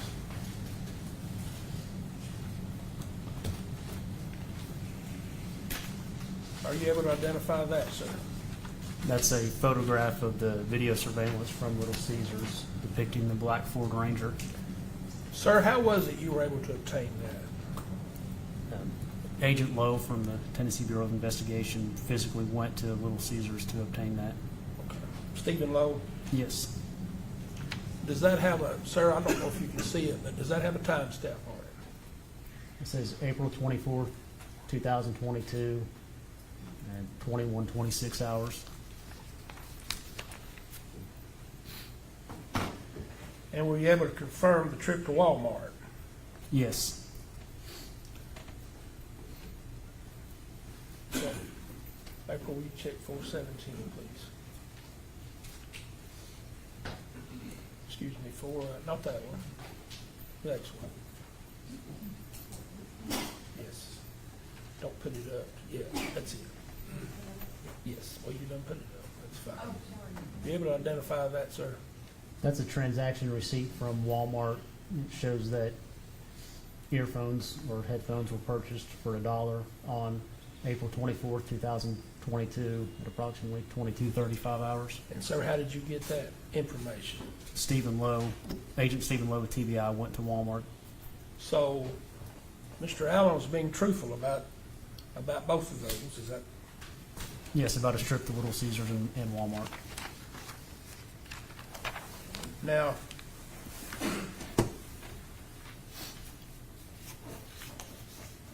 sir, did you also look into the existence of any video at the marathon off the Geraldstown Road exit? Yes, that was obtained in the days following Jordan's statement. Would you look at Exhibit 2-1? Tell us whether you can identify that. That's a disc that contains still photograph shots from the marathon's video surveillance. Did you get the video from the marathon? I Or personally did you did. receive it? I did. Would you please tell us how you got it, sir? Special Agent Emily Duran with the TBI went and got that video. Did you then review that video and capture some still shots from that video surveillance? Yes. Can we go through some photographs, please? Yes, sir. There's several, but we'll go quickly. Can we start with 2:2? These are all Koreans. Sir, are you able to identify these photographs? That's an exterior shot of the Marathon gas station's video surveillance. Let's go to 2-3. It's another exterior shot of the Marathon. 2-4. It's another exterior shot of the Marathon. And sir, if you've got that laser, if you would just, sir, if it helps you any at all. Okay. 2-5. Sorry, I went out of order on that one. Can we go to 2-6? That's another exterior vantage point of the Marathon gas station, but it's a different video. 2-7. It's a subsequent exterior shot of the video surveillance. Were you trying to walk him into the store, Special Agent Ray? Yes, 2-8. that's the interior video surveillance, and there's Jordan Allen. 2-10. It's the same camera, just a different viewpoint of Mr. Allen walking through the store. Sir, do you know who the gentleman is that's in front of him? I believe that's one of the Broadwaters. I don't recall if it's Brian or Roger Broadwater. We'll go to 2-11. It's another shot depicting what Jordan Allen's wearing inside the Marathon. Can we go to 2-19? It's another image of Jordan Allen inside the Marathon. Can we go to 2-22? It's another video from the interior. 23? It's another photograph of the interior of Marathon. Sir, does that appear to be the same boots that we just saw? Those appear to be the same boots that were found in his bedroom that Jordan Allen admitted to wearing. 2-26? It's another photograph of Jordan Allen inside the Marathon. 28? That's inside the Marathon. It's a different vantage point that shows Jordan Allen up near the counter. 36? It's Jordan Allen inside the store. That's another vantage point to show the clothing that he's wearing. 38? Another video, or another picture of the video from inside. And 42? It's Jordan Allen inside the Marathon gas station.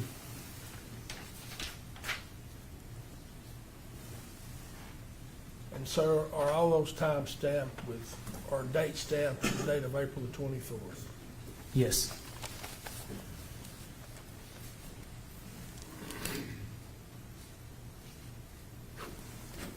All right. You speak to Mr. Allen? You want to introduce us, right? Yes. Let me follow. Sir, those are all true and accurate as to what you yourself observed. Yes. You make those exhibits your testimony. Thank you, Judge. So you talked to Mr. Allen that morning on the 24th. At the conclusion of that interview, did you have any anticipation of speaking to him again? At that time, I did not. And the only way that I potentially anticipated speaking with him is after speaking with Mr. Cole, if new information was developed that would necessitate us talking to Mr. Allen again. But at the conclusion of that interview, I didn't think that we'd be talking to him again. Did you still consider him to be a witness rather than a suspect? Yes. Sir, what did you do at the conclusion of this interview? After interviewing Jordan, we had Mr. Cole brought to an interview room and interviewed Mr. Cole.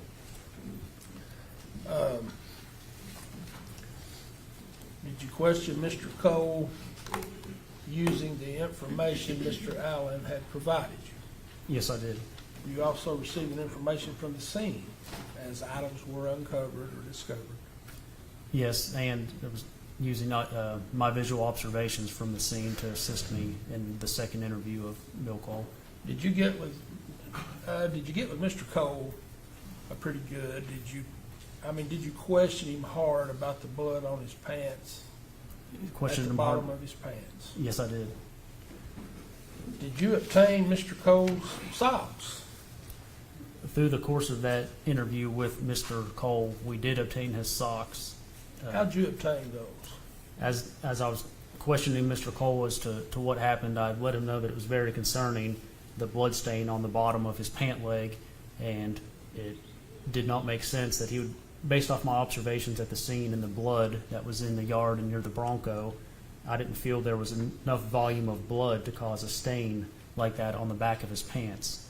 And that's when we had learned that Mr. Cole was not wearing shoes during one of the trips he made from the house out to the Bronco to look for his cell phone. And then he raised his foot up and showed us that the bottom of his sock also had a reddish-brown stain on it. Did Mr. Cole volunteer you that? He did. Now, earlier you had taken his clothes. At that time, sir, did you take the boots he had on? His boots were collected too. Did they, was there anything about those boots that caused you any concern? Nothing initially, and that was another thing that led me to be concerned about the blood on the back of his pants. I had thought that there should be subsequent blood on the back of the shoe there too, and I didn't see any of that. Can we look at Exhibit 403, please?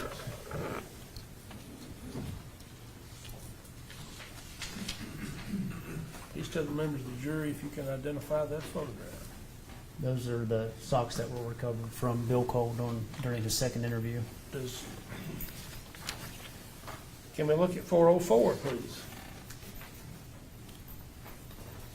That's the sock, and specifically the blood on the bottom of the sock. Sir, do you recall which sock that was? It was the same sock. It corresponded with the pant leg that had the blood on the back of it. You saw it while it was on his foot. Yes. 405. That's Mr. Cole's other sock that does not appear to have any blood on it. Sir, are all those photographs true and accurate as what you yourself observed? Yes. Did you make those exhibits to your testimony? Yes, sir. Do you recall about how long that second interview was with Mr. Cole? Approximately an hour. Did you go over,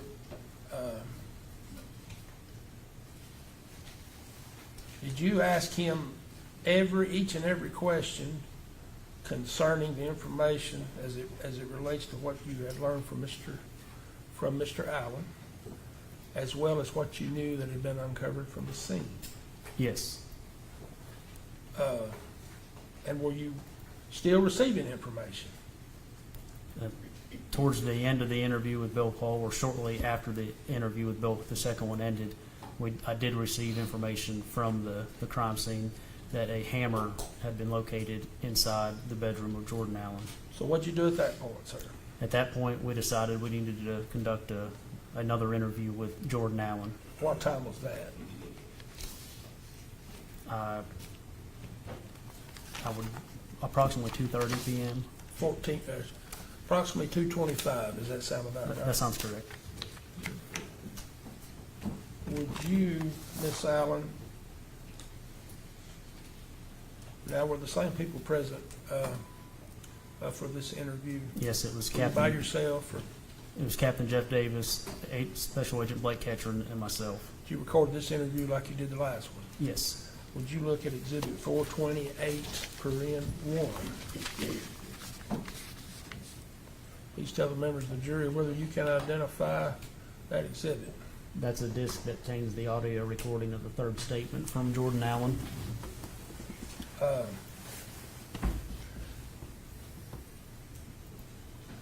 Judge, at this point, can we Play it. play that statement? Can we, I don't know if Miss Allen needs to, I've got transcripts, Your Honor, that we can pass out like we did the last time. Transcripts are not evidence. Somebody listen to it, it's just an aid to help you, just like if you had some kind of headphone or something, it's an aid. The actual evidence is the recording.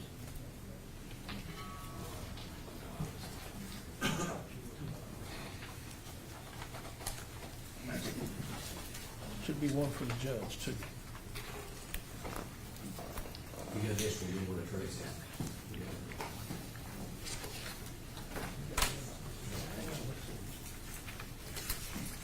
We have to release that one.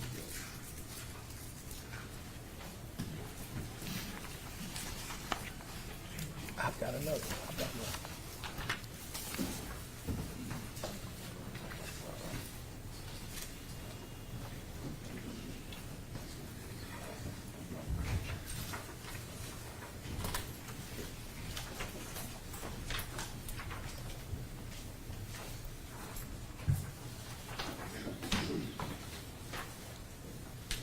Ready to start? Make sure you got you stay right there, because we need to get your name.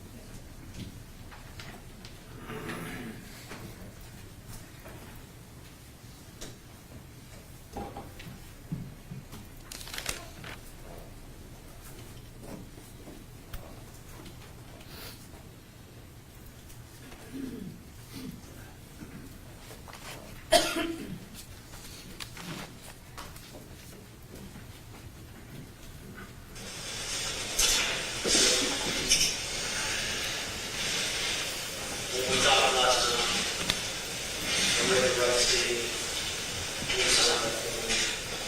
You still want to say all that, and you want me to put back up again?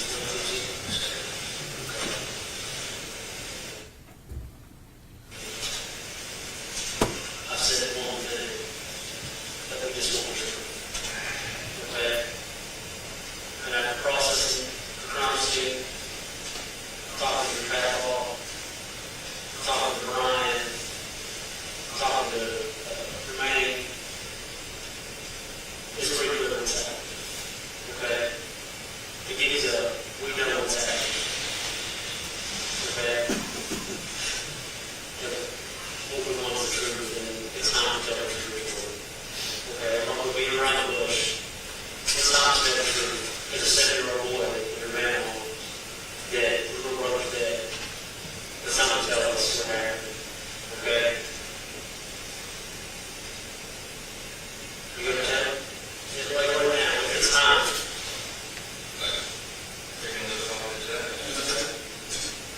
The truth, George. When you think you found your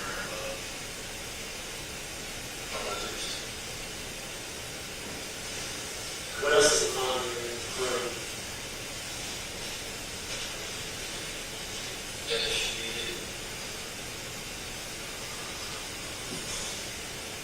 you know what a wall of my words, Jordan? You know what that means? It means you're lying. I heard that. I know what you're saying. Why? Why would you? Stop. You're just kind of mad. You're sad. George, what did you find in your room or within your boots? Where did you put it?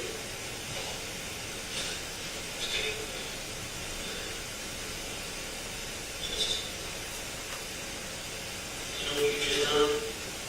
Probably the hardest thing you've ever had to do in your life. And I appreciate you telling us the truth. Okay? Look, brother, you gotta tell us that. You gotta tell us the truth. Are you ready to do it now? I know this is such hell is what they have.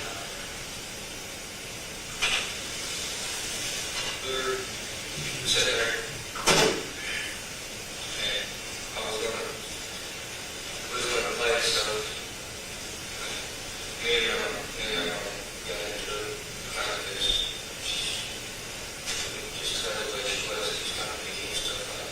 And hey, I just got there. Just kind of. You gotta tell us what happened. He was outside, he was inside, he was where, what all that. Because it's not about that's it. Tell us what happened. Just to the outside, kind of walk back over the side. And I was mad at him. And he did. And What did you do? What did you do to Jesse?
swab. So then once we get that taken care of,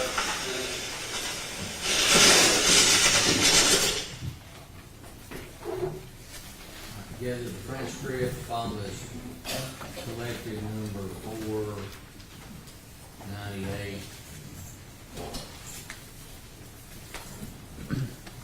Transcript 428, front and one, not evidence, interrogation records.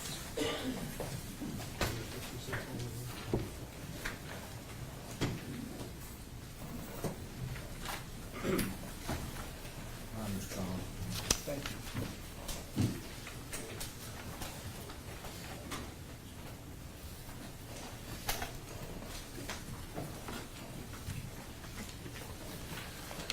Agent Ray, you're in the room. There's a, Mr. Allen is asked about his pawpaw.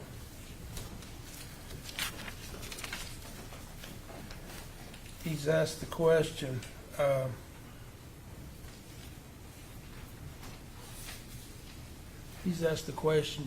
about why he didn't kill him.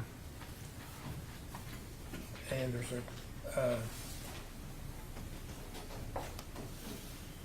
Mr. Ketan says, or he asks, has he been good to you? You could not hear a response. Did he give any kind of reaction when that He question? shook his head up and Shook his down, head yes. indicating yes. Would you make that statement an exhibit to your testimony? Yes. Every photograph you've looked at, every exhibit, would you make all those exhibits to your testimony in case I missed something? Yes. Sir, did you, the items that you took from Bill Cole, including his buccal swabs and those swabs that are referenced that Miss Emily Duran comes in and takes of Mr. Allen, did you transport those items as evidence? The evidence that was initially collected was secured at the Greene County Sheriff's Office. And in the days following this incident, I transported it from the Sheriff's Office to the TBI office in Johnson City. Are you able to identify that document, sir? Judge, I don't think that's in the book, but that covers the, sir, that covers the chain of custody as to those items. Sir, can you identify that document? This is a Greene County Sheriff's Department evidence log noting that the buccal swabs from Bill Cole, Bill Cole's boots, his shirt, his pants and belt, and then buccal swabs from Jordan Allen were all secured as evidence. And then the chain of custody down here shows that on May 5th, I transported them to Johnson City. And were those items later taken to the TBI lab? Yes, for forensic testing. Thank you. Special Agent Ray, thank you. Answer any questions? Mr. Easton? Yes, sir. Wow, Mr. Easton. Judge, if I didn't, sir, did I ask you if you'd make that a, if you'd make that an exhibit? It's not in the book. We need to mark that. It's just a chain of custody law, and I think there's been sir, there'd been a stipulation to that prior. It's not listed on anywhere. All right, make it 499. Exhibit 499, chain of custody law.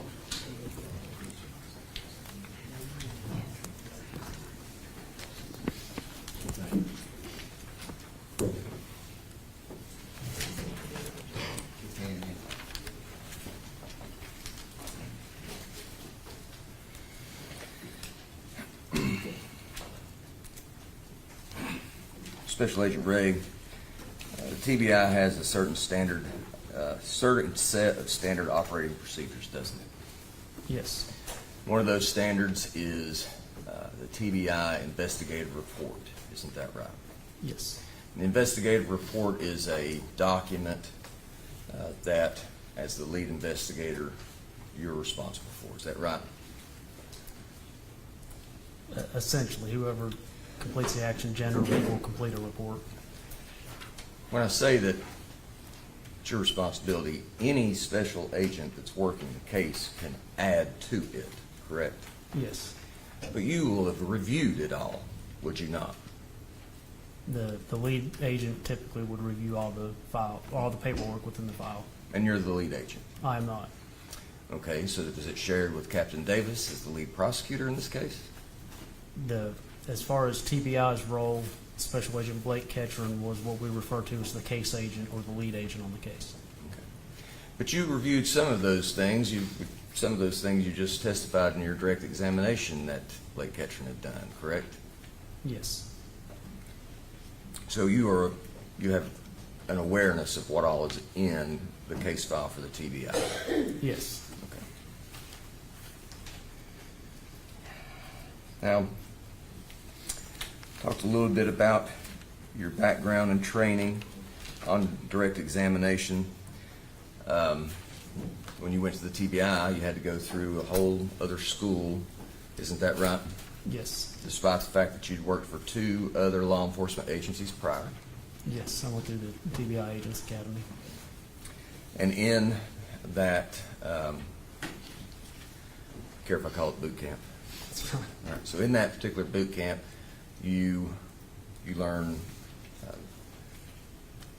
evidence collection techniques, correct? Yes.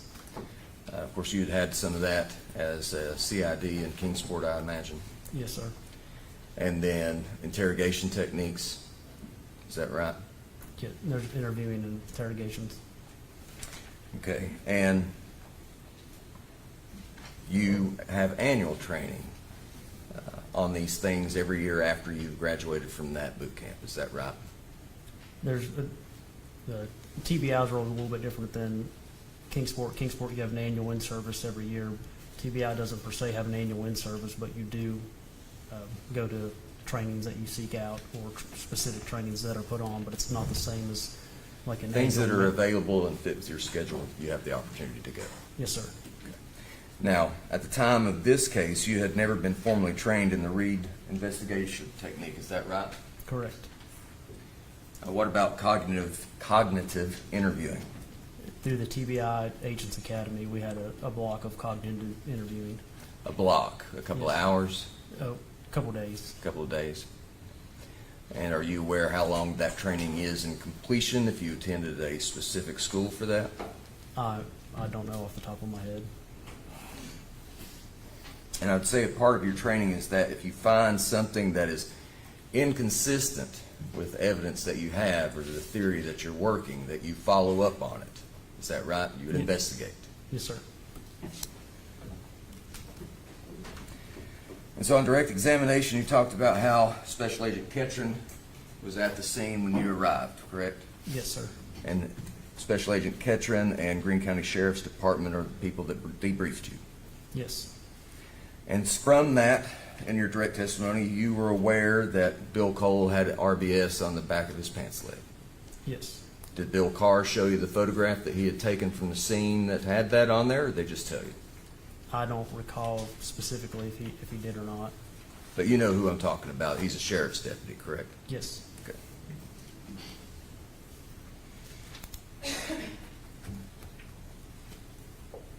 In that briefing, I would imagine you were told about all the different civilians that were on the scene at your arrival. Yes. You were informed that Jordan was in a cruiser upon your arrival. He was in the Yeah. back of Deputy Frank Cedillo's cruiser, to be specific. I knew that I was told that he was in the back of a cruiser or detained. You testified on direct that he was not under arrest, isn't that right? Yes, sir. But he was in the back of a cruiser. Yes. He was in handcuffs, I was not aware he was in handcuffs initially. but you learned that he was in handcuffs when you Took saw them him off in of the... Exactly, you took them off of him. Okay, so he was in a cruiser, in handcuffs, and had been there since 12:05 a.m. Is that right? Yes. Now, in your time in Kingsport, were you a road officer at any time? Yes, for 3 or 4 years. If you're in the back seat of a cruiser, you can't unlock the doors, can you? You cannot.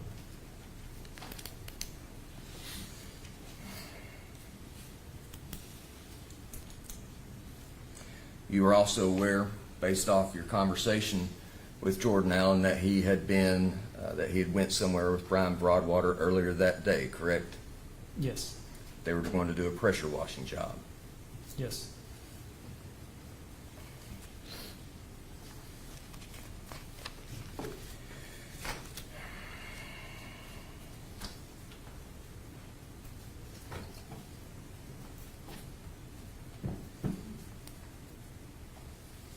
Now, what we listened to, these recordings, they were taken from a voice recorder, is that right?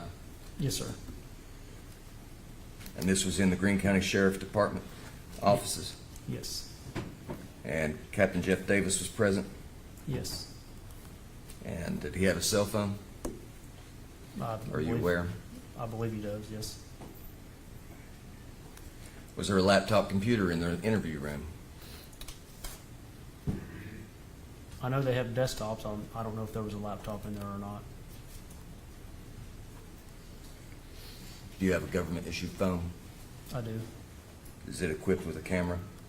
Yes, it's an iPhone. Do you have a government-issued laptop? Yes, I do. And does it have a camera on it? Yes. Blake Ketan shows up during these interviews, is that right? Yes. And he has a government-issued laptop, doesn't he? Yes. He also has a government-issued cell phone, Yes. both equipped with a camera. Yes. And no video was taken of any of these interviews, is that right? Correct.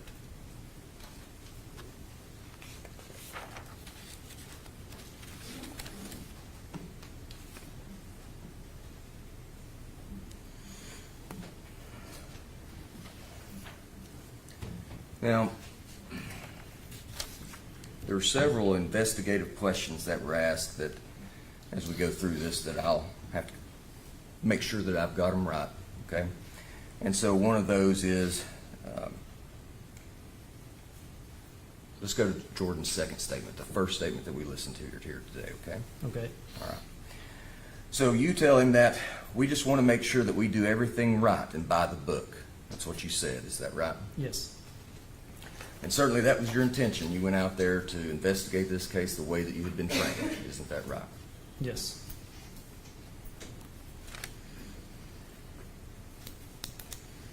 And one purpose of this interrogation is to get statements from an individual to see if you can corroborate them to some other evidence, whether it be physical evidence or something like that. Isn't that right? Yes. Corroboration helps you identify when someone is telling the truth, doesn't it? It does.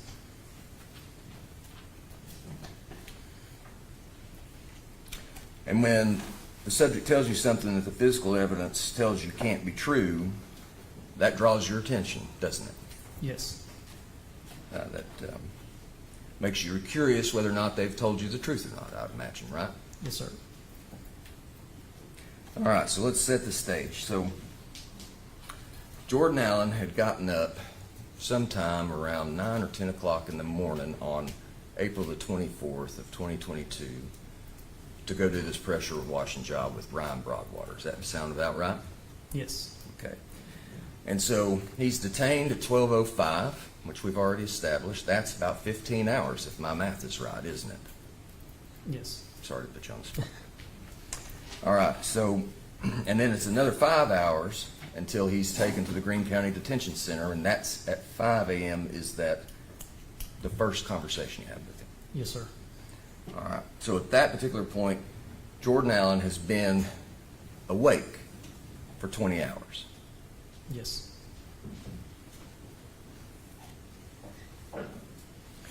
And you understand or know that he did not interact or make any statements to any other law enforcement while on the scene. Isn't that right? To my knowledge, he did not.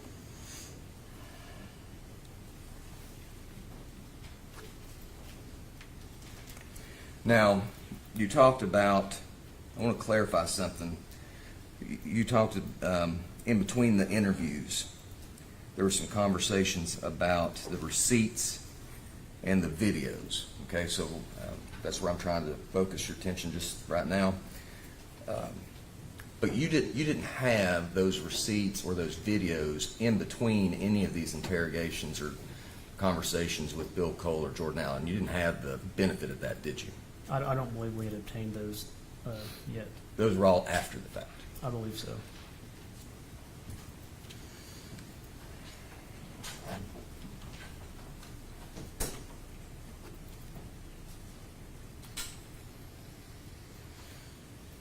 And so there were several things that you were able to corroborate that Jordan told you in that second statement. Isn't that right? Yes. And so one was going to do the pressure washing job with Brian Broadwater. Yes, sir. That was corroborated by the marathon video, the still shots that we saw. Correct? Yes.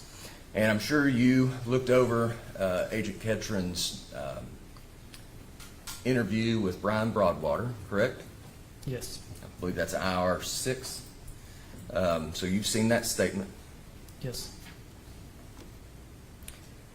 that Jordan and his grandfather both told you that they had fixed the brakes on the black truck Yeah, they both said that. and that they had worked on the U-joint of the Bronco, Yes. which was corroborated by all those tools being up there by the Bronco and the drive shaft laying out of it. Sounds pretty fair, doesn't it? Yes, sir. Okay.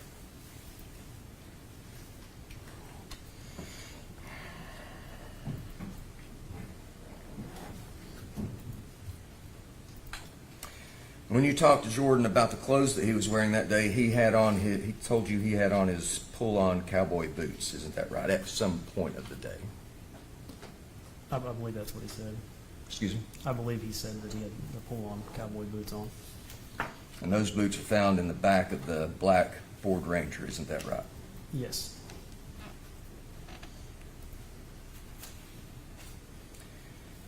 And of course, Jordan told you where the bodies were.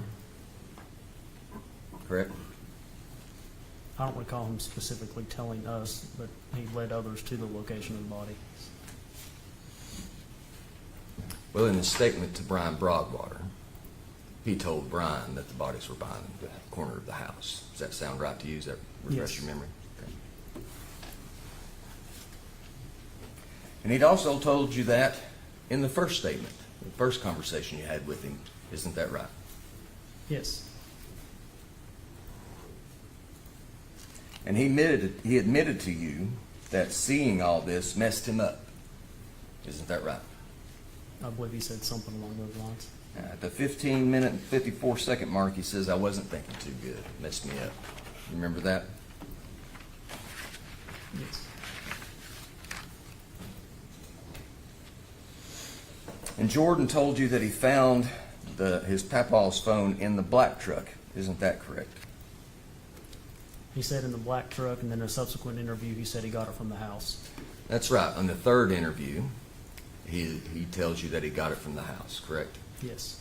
All right. But in the first and second, it was in the black truck. Correct.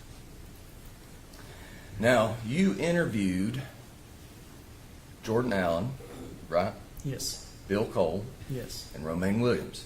Yes. Okay. And in that conversation with Romaine Williams, you learned a slightly different version of that. Did you follow up on it? Can you be more specific? I absolutely can. As part of your investigation with Romaine Williams, you learned that the phone was in the black truck. Did you not? I knew it was in the black truck because Jordan answered it, and he was in the black truck. But you'd heard it from someone other than Jordan that it was in the black truck. I think I would have had to have learned that based off of Romaine making the telephone call to him while he was in the black truck. Do you remember whether or not Romaine Williams told you that Bill said he knew his phone was in the black truck? I don't recall that specific statement. She could have said that, but I don't specifically recall that right now. Okay.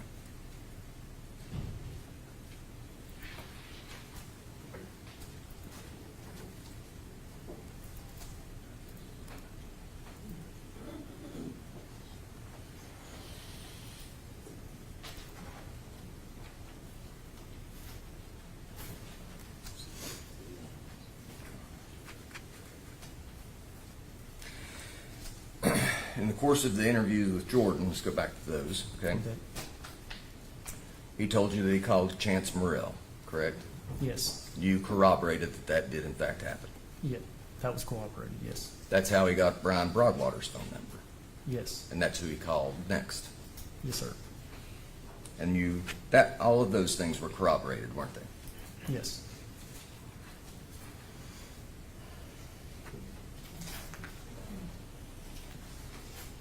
Jordan told you that he didn't tell Brian what had happened until they got to Brian Broadwater's home, isn't that right? Yes.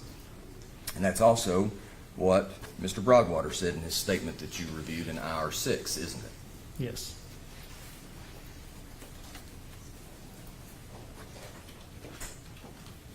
In fact, Jordan had told you that when Brian Broadwater picked him up at the Old Snaps Ferry Road address, that he saw Bill, correct? Yes, in the driveway. And Brian Broadwater corroborated that fact in his statement in IR 6, isn't that right? Yes. And that both gentlemen, Jordan Allen and Brian Broadwater, said that Bill waved, isn't that right? I believe so.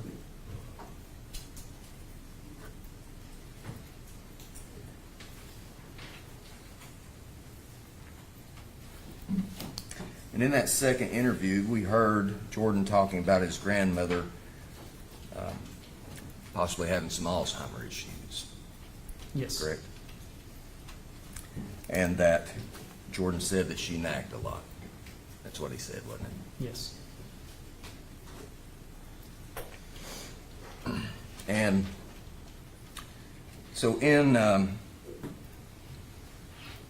when you questioned Bill, he somewhat corroborated that, saying that she was real nervy and also talked about the fact that she had maybe had Alzheimer's. Is that right? Yes, and I believe he said she may have had a stroke at some point. That's right. He did. Jordan told you that Bill had been drinking that day, had he not? Yes. And Bill admitted to that fact as well. Yes, sir. And that certainly was corroborated by the 12-pack that was in the front seat of the Bronco, right? Yes. Beer bottles that were outside the driver's side of the Bronco, Yes, sir. and all the ones in the house. Yes.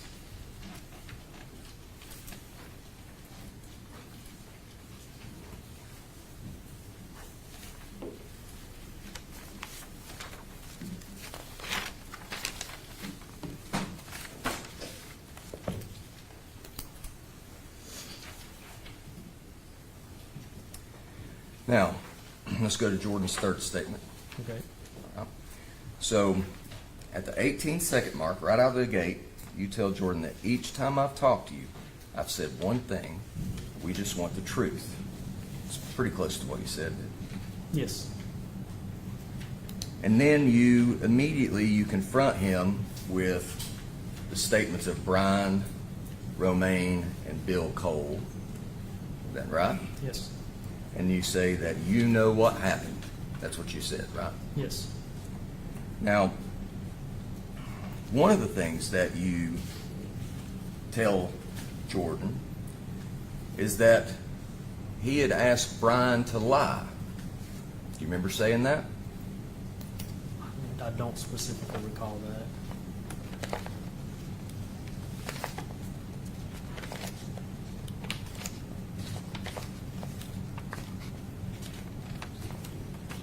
We'll come back to it. It's in here.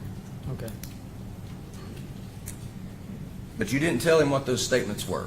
You didn't, read Brian Broadwater's statement to him, did you?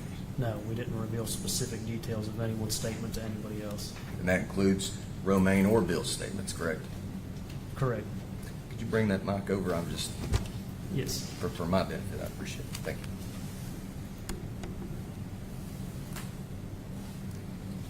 And again, you tell him, we want the truth. It's time to tell the truth. Remember that? Yes. You're going to tell, right now, it's time. That's what you said, right? Yes.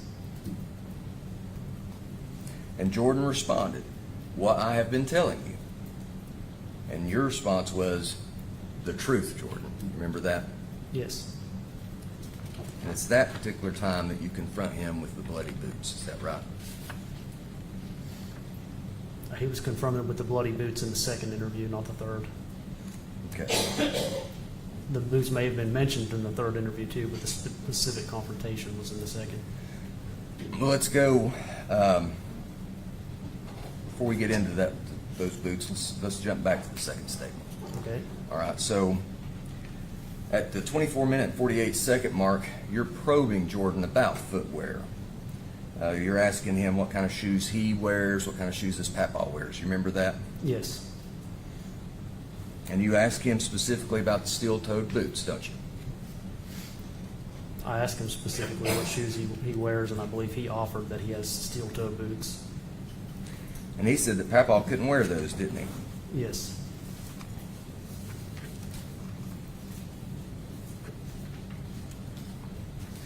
So in the third statement, jumping back, we're in the first minute, 24 seconds, Jordan is asked, what did we find in your room? And he answered boots, Yes. just like he did in the second statement, right? Yes. But you didn't have the lab results back. You didn't have the benefit of that DNA analysis, did you? I did not. That doesn't come about to July 1st, if I remember correctly. Is that right? That sounds right. And it was entered into the TBI investigative report, I believe, on July the 6th. Isn't that correct? That sounds correct.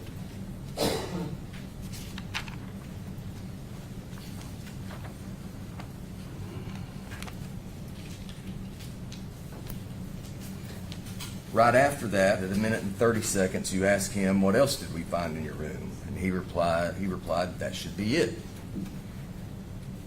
Correct? Yes.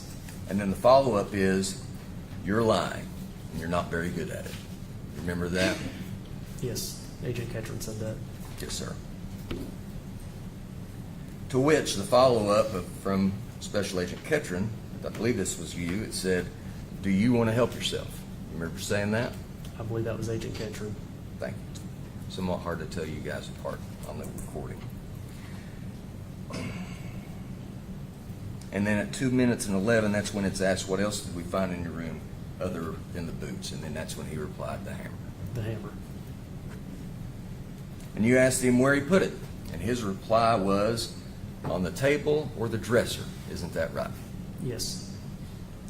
And the immediate follow-up from you after he gives the wrong location of the hammer found in his room, you tell him that you appreciate him telling us the truth. That's what you told him, right? Yes.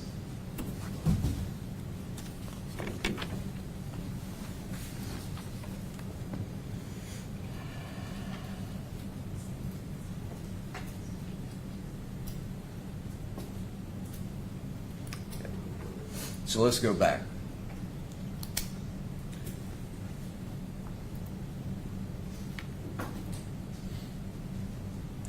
May I have the exhibit for Mr. Allen's third statement, please?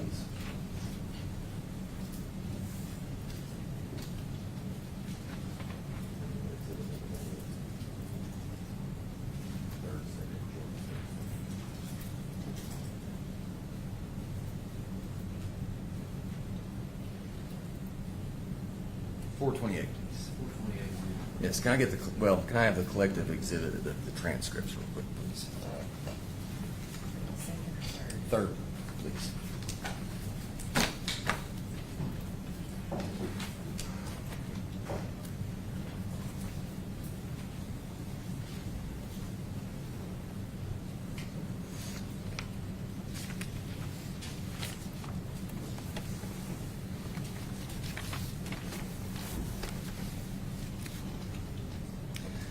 So at the 10-minute and 40-second mark, Jordan had just asked, let me back up.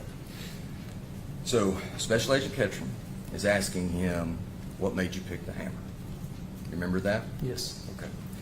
And so he says, it's the only thing I knew, it was just quick, that was it. That was Jordan's response. Yes, sir. And then your response was, is that why you told Brian a lie about Papaw doing it with something like a hammer? Yes.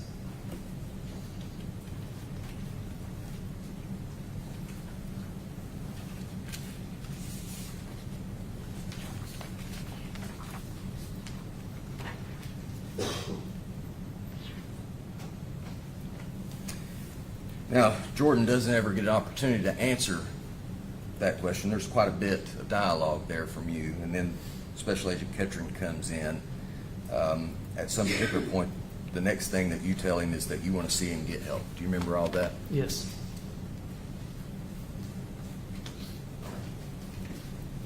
Thank you, Ms. Griffin.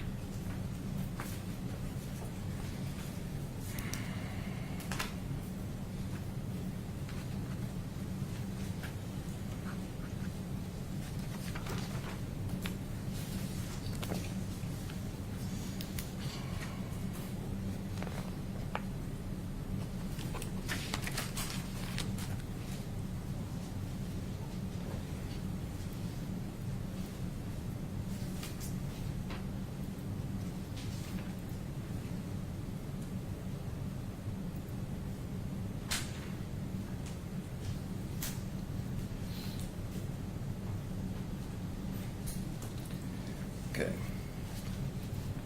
Special Agent Ray, I'd like to draw your attention to TBI Investigative Report IR number 54.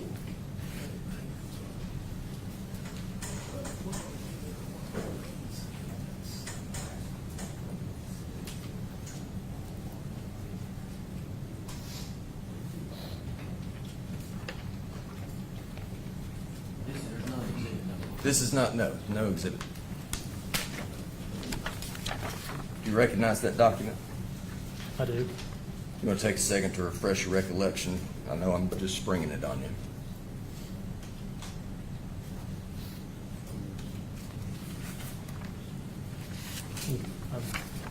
I recall it. Okay.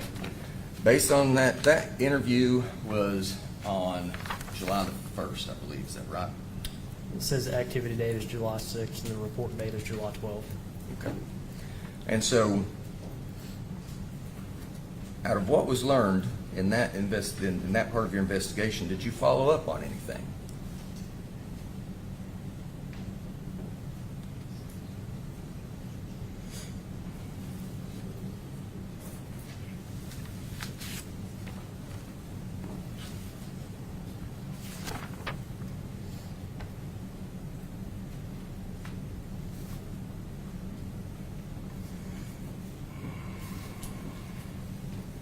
I'm not seeing anything that jumps out that I've specifically followed up on. If I could retrieve that, please.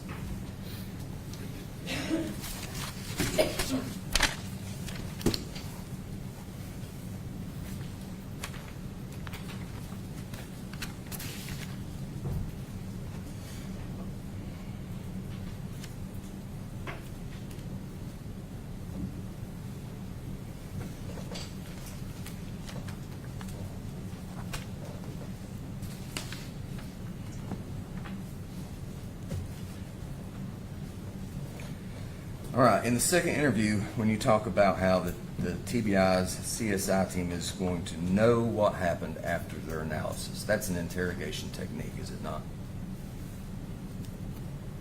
You're confronting the subject of the interrogation that we're going to know based on science what's happened at the scene. You're trying to get them to tell you the truth. That's what that is, right? Yes.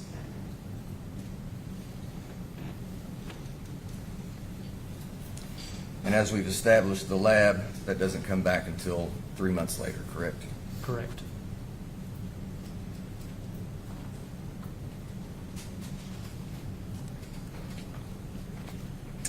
Which is pretty fast, but I believe that there was a request to expedite that testing, isn't that right? If it came back in 3 months, I would think that it would have been expedited. It's usually a longer turnaround than that.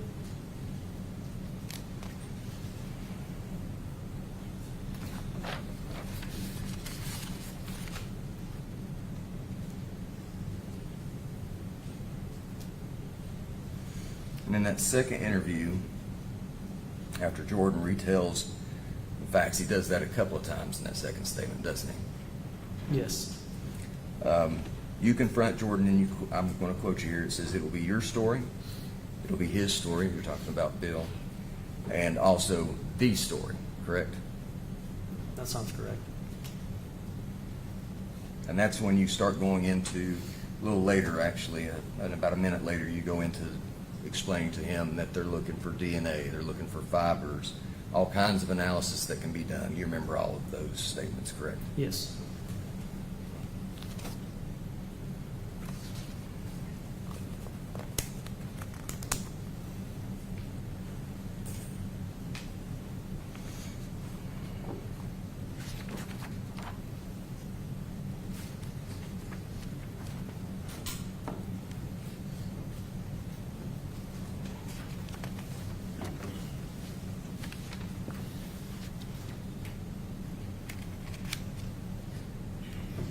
Now, when you did get the benefit of that DNA analysis, did you go back out and re-interview Bill Cole? I did not.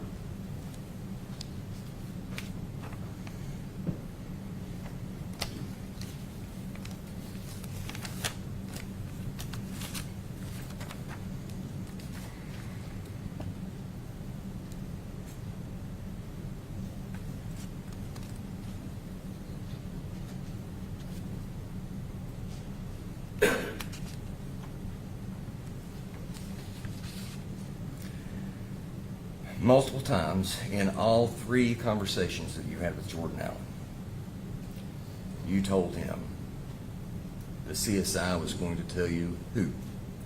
Did you not? That's not correct. That was not mentioned in the first interview. Excuse me. So, but in the second and the third interview, you make that statement multiple times, correct? Yes, the statement was made.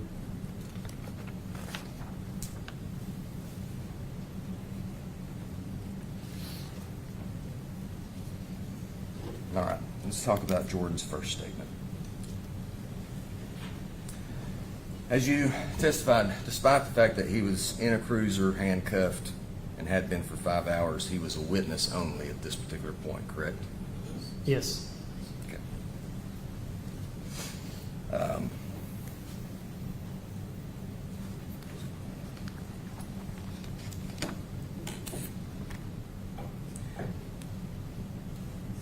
You were able to corroborate the story about Little Caesars, which we've talked about, but he also told you about the fact that he tried to eat that pizza and threw up, didn't he? I don't specifically recall him saying that to me. He could have, though.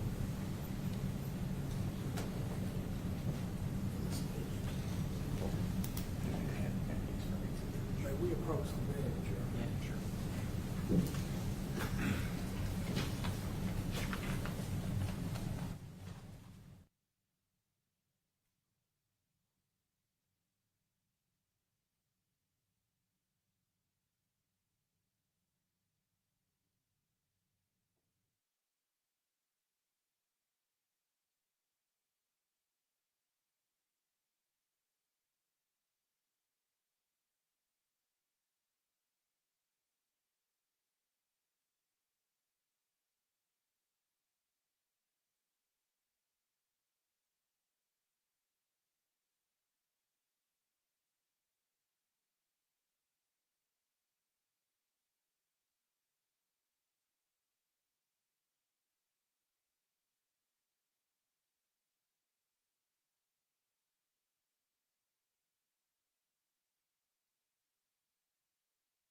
Jordan told you specifically what he bought at Walmart, correct?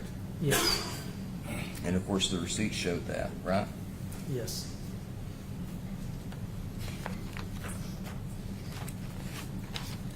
He even apologized for smoking, didn't he? He did.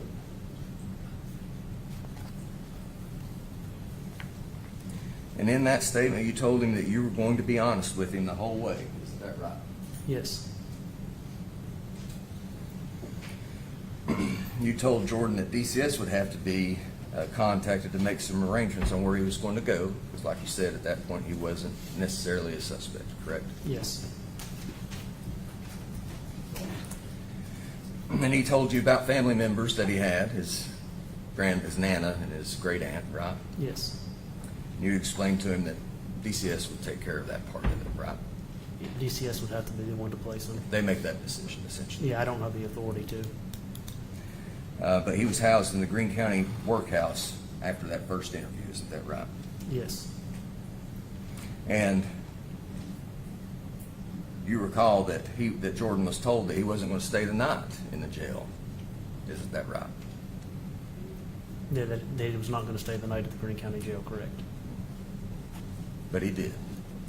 But things changed, but that statement was made to him that he wasn't going to stay in the Greene County Jail in that first conversation. And to be fair, things changed and he was no longer a witness and became a suspect, right? I'm just establishing that statement was made, not trying to, it's not for the truth of the matter asserted, it was just a statement that was made. Yes. Right? Okay.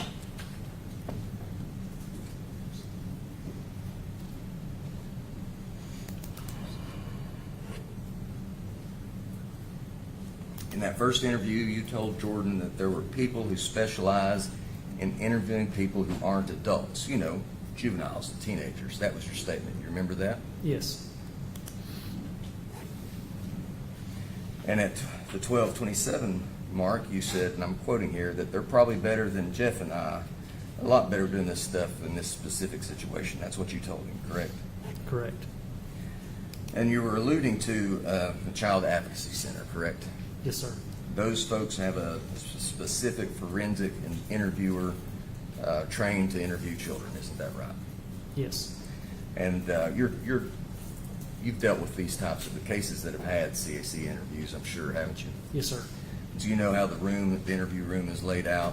Yes, There's usually 2 chairs in that particular room, depending on which CAC you're in, I'm guessing. yes, There's a one-way mirror, or I guess it's a 2-way, maybe how it's the right vernacular there, is that right? yes, And there's a drawing board in case, depending on the age of the child, if they want to draw something that the interviewer is trying to get them to talk about, right? yes,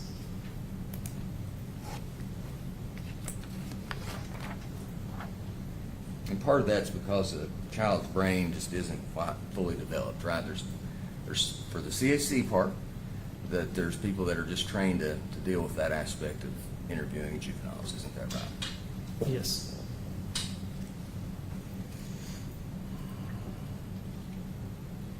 Now, you've testified previously in this case, correct? I have. All right, and as you previously testified, you received a call around 5:41 a.m., correct? I was already conducting interviews by 5:41 a.m. Correct. This is after Jordan's, the first interview you had with Jordan, somewhere, I'm imagining, between Bill's statement and Jordan's second statement, somewhere in there. Yeah, but I believe at 5:41 I would have been interviewing Bill because his first interview was an hour and 41 minutes and it started at like 5:25 a.m. Well, you had an interview, you had a phone call, and after that, the Child Advocacy Center, that was no longer in play, isn't that right? Yes, sir.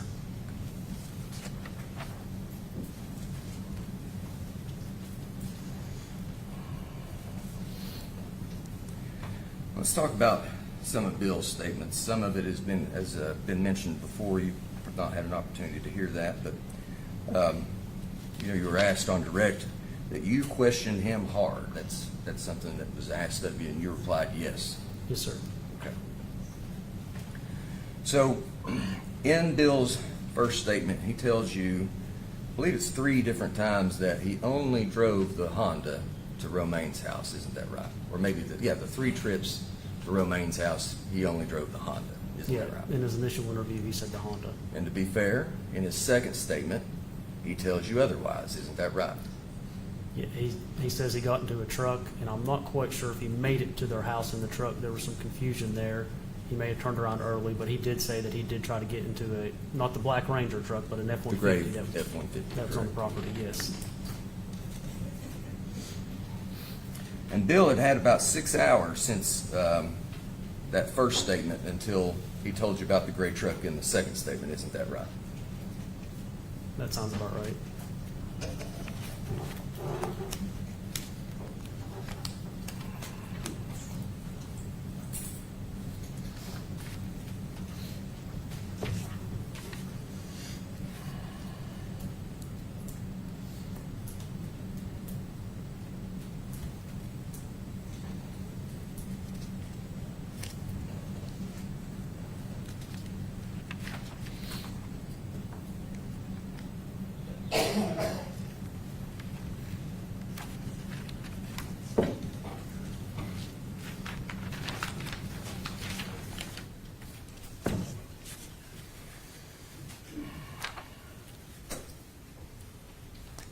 Be patient with me, Special Agent Ray. I'm trying not to cover ground that we've already covered, trying to do my best to expedite some things.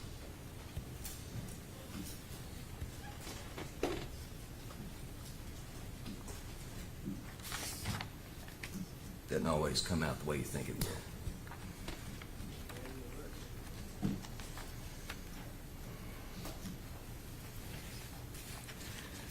Now, in this hard questioning, Bill was confronted with all the similar facts that you were given to Jordan. Is that right?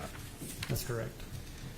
And does it sound fair here? I counted it was about 55 times he told you he didn't know that it wouldn't be him. Does it sound close? That sounds all right.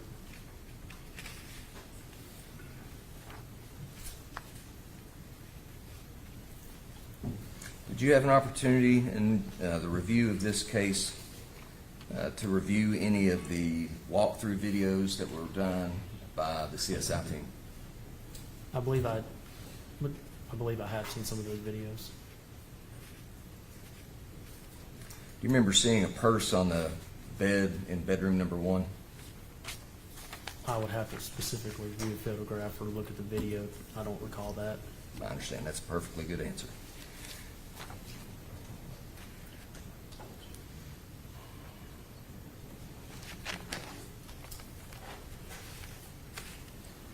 Give me just 1 second.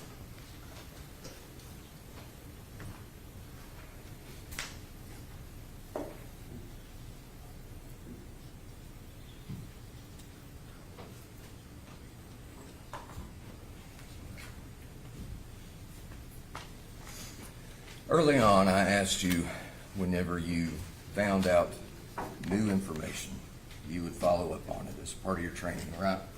Yes, sir. And so, some of that information called you to reach out to a former instructor from the TBI, isn't that right? Didn't work for the TBI specifically, but had come and done a training. You reached out to him, isn't that right? Are you referring to the interview and interrogation gentleman? Yes. Yes.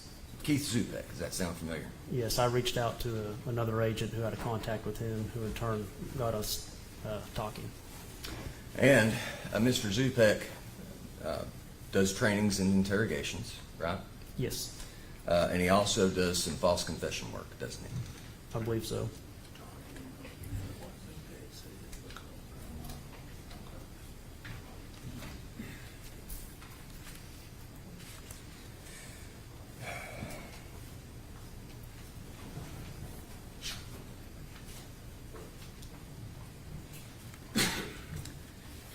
Now, based on that conversation, no action was taken. Is that fair? Correct. All right. I think we're pretty close. Give me just a second to double check, make sure I haven't missed anything.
Special Agent Ray, thank you.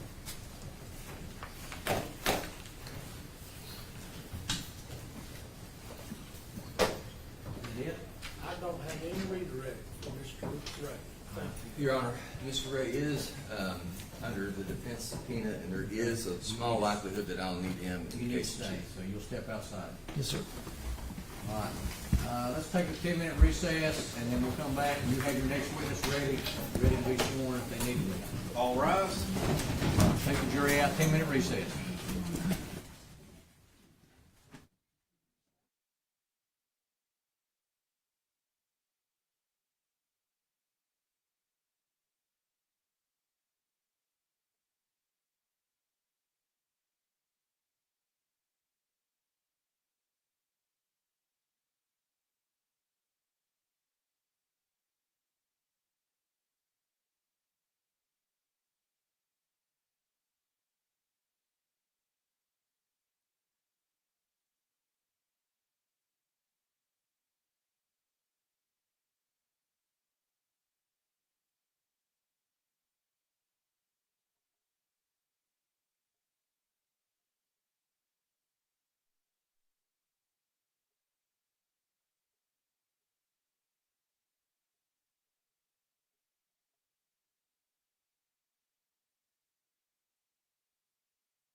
Mr. Cole, you were here Monday and were sworn in, weren't you? Yes, sir. All right, you're under oath. Have a seat right there.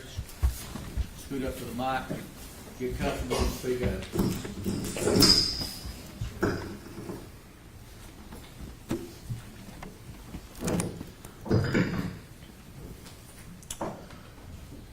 Bill, will you please introduce yourself to the members of the jury? I'm Bill Cole, Bill, the grandfather of this.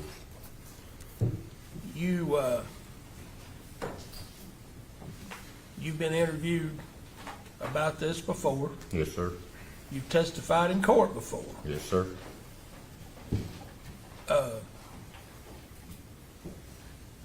You raised your right hand on Monday. Yes, sir. I want you to tell them just what you remember. Uh, Do you plan on doing that? yeah. Yes, sir. Just what you remember, Bill. I Just don't what I care what remember. you've said before, the truth. What I said before is what Let's just get with it, Bill. you want me? Sir, you're Bill Cole. Yes, sir.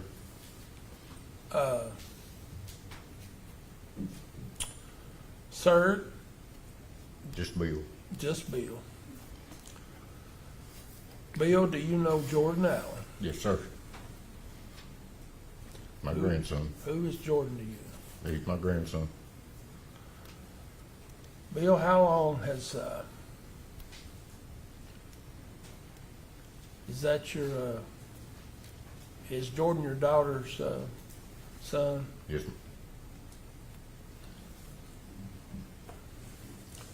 Bill, what's your daughter's name? Jeanette Cole. Jeanette, Jeanette. I call her Nettie. Nettie.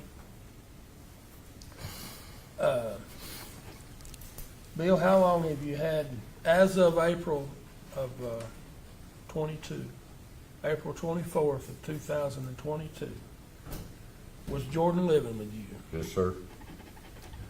Sir, how long had he been living with you? About 3 years. Had he been with you any prior to that? Well, off and on his whole life. I mean, yes. Month or 2 years, 6 months served. You know, just off and on. Bill, why was he with you? His daddy brought him up there, dropped him off, said he wanted to stay with me for a while. He never come back. What about his mama? His mom had got put in jail for drugs. I just,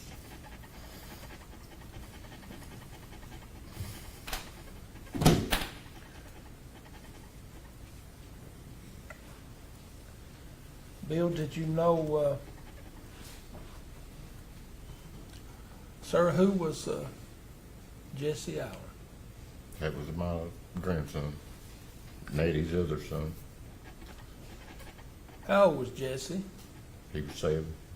Jesse lived with you? Yes, sir. Sir, how long had he been with you? Since he was 15 months old. 15 to 17 months. Summer's around in there. I can't remember for sure.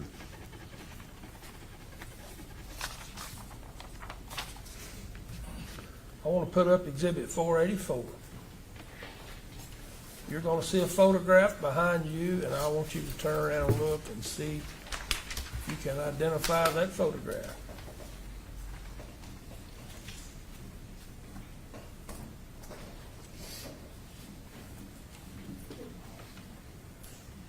Sir, who is that? It's Jesse.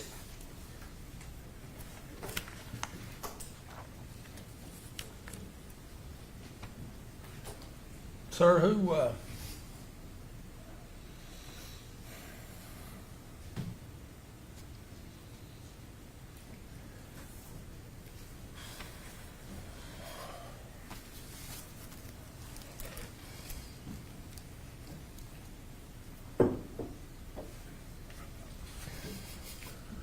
sir, who was Sherry Cole? She was my wife. How long, would you make that an exhibit your testimony, 484? Yes, sir. Would you look at exhibit 485? Yes, sure. Bill, how long had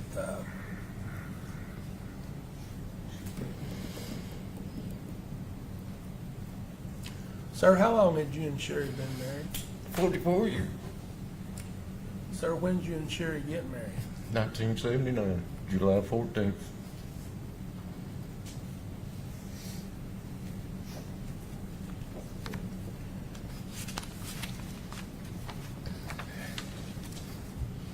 You want to introduce that picture? I do, Your Honor. Would you make that an exhibit Yes, to sir. your testimony? That'll be fine.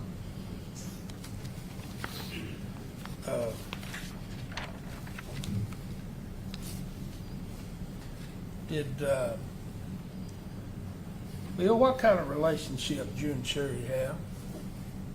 Good one, I felt like. I mean, we never fussed. Did y'all get along? Oh, yeah. Have any She was a disagreement? sweetheart. She was a little sweetheart. You couldn't fuss at her. You just couldn't. Were you upset with her on Sunday, April the No, sir. 24th, 2022? No, sir. Was she upset with you? No, sir. Bill, where'd y'all live? And old Snap Prairie Road, kind of toward Fall Branch. Will you look at exhibit 41? Yes, sir.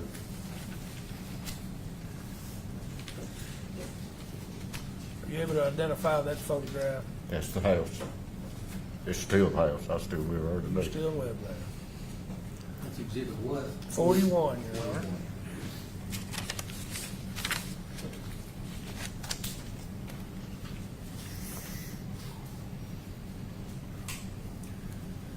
Mr. Cole, who owns that property? Did you own that? No, I don't really own it, but it was kind of given to me. We milked there. The man that owns it told me that if I'd help him finish out till he quit dairying, I could have it. Help you finish what, sir? Help him finish milking. Milking. When we got done dairying and he retired, he said, you can stay there as long as you need to, or as long as you want to. It's yours.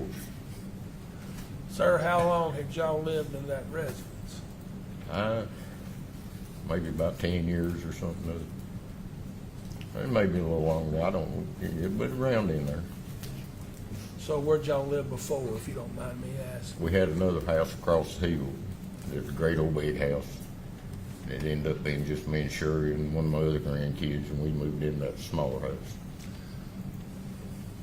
So if you had other grandkids that lived with you, Yes, stayed sir. with you? Sir, Yes. which grandkids or grandkid was that?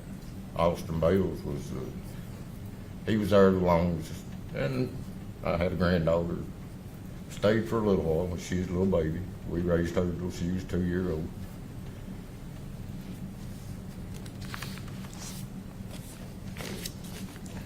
Bill, how many, can I show you just a few pictures of this house? Yes, sir. Will you look at 134?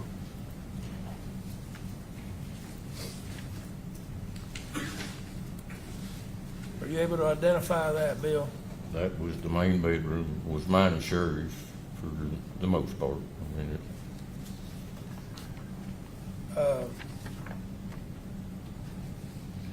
Sir, will you look at 156?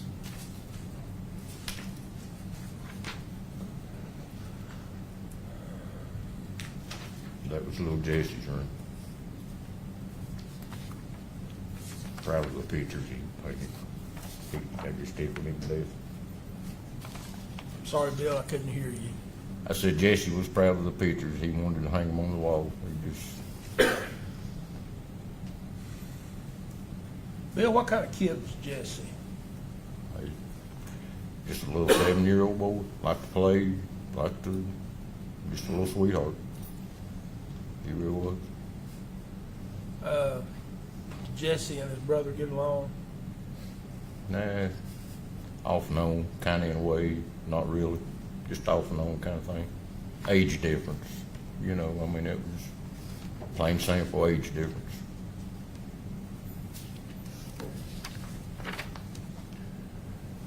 Bill, will you look at 166? That was Jordan's room.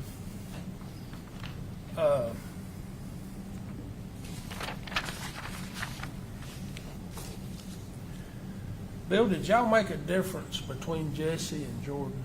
We tried not to. I mean, we really tried not to. But Jesse probably was favored a little more just 'cause he's little. Needed more attention. You know, he just needed more attention. He was a little boy, just starting school, trying to figure it out. Now, Bill, it looked like that Jordan didn't even have a room on his door. There was a reason for that. I mean, there was a reason. He kept closing his door, locking it from the inside, and jumping out the window and hauling ass. Never knowed when he was in there. You couldn't, I mean, I took the door off and put him a blanket up. Said, you want privacy, here's your blanket, you can't lock it up. So we don't know where you're at. Do you have a problem with him running off, son? Yes, sir. You know where he'd go? Yes,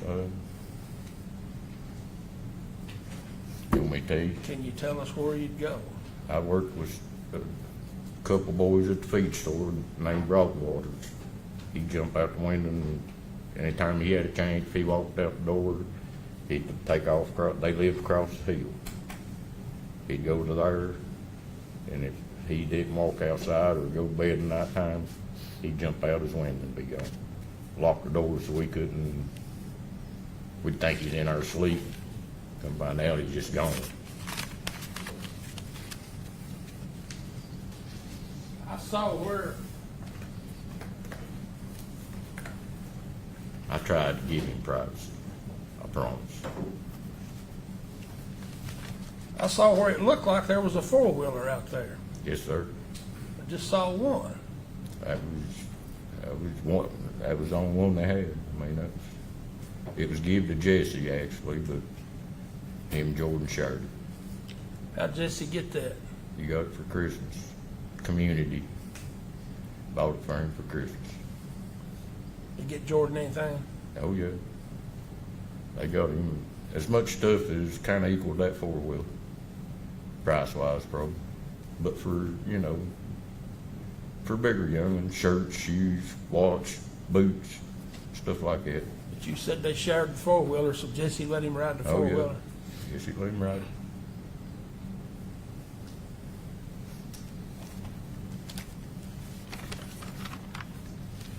Bill, did you ever see Jordan do anything to Jesse? You ever seen him mistreat Jesse or anything like that? Well, Objection, character evidence 603. Yes, sir.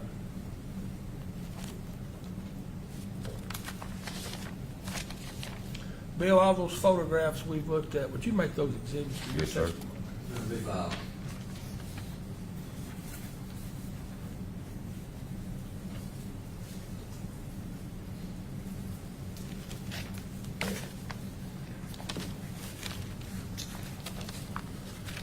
Bill, let's go to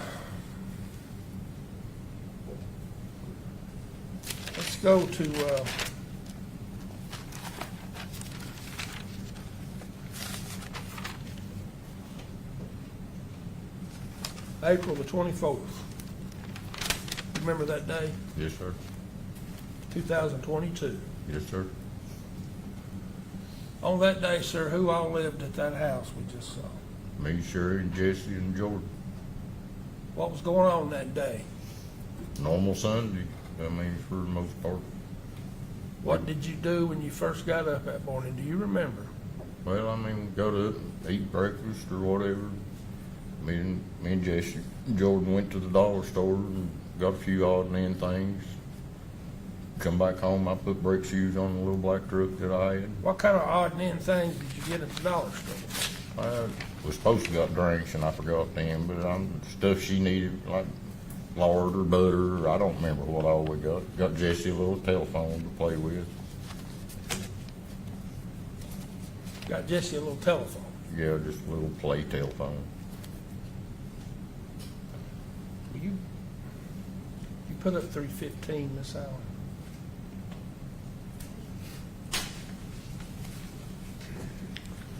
you able to identify that photograph? Yes, sir.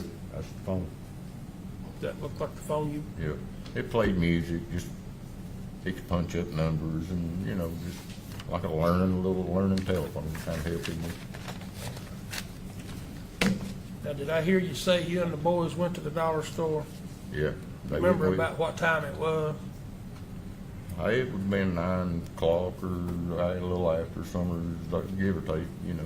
Dollar store don't open till 8, so it would have been after 8 o'clock. We was back before, you know, 15 minutes away, it don't take. So what'd you do when you get back, Bill? I had to put brake shoes on the little black truck that we own. Was Jordan still there? He was still there at that time. All right. But that one, I hadn't started the brake shoes yet. That's what was next on the list, You put shoes on or you put brakes on on the little pickup that we had. Can you look at 51, please, and tell the members of the jury if you can identify it?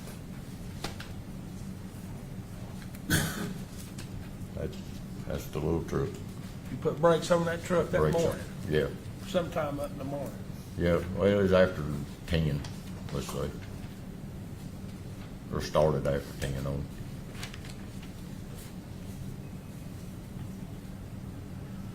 Did you finish that job, Bill? Yeah. What'd you do after that? I don't remember if we painted flyers or if I worked on the Bronco. Was Jordan there the entire time? No. He went with Broadwater, was supposed to have done some weed eating at a little old farm down the road at airport kind of thing. I don't Supposed to, remember. what happened? Do you, And when he got back, they said that fell through and they didn't do it. I don't know what they done. And I can't remember what time he got back. I really don't. I didn't pay no attention. did you make Jordan work, Bill? I didn't make him work, you know, but I tried to learn him.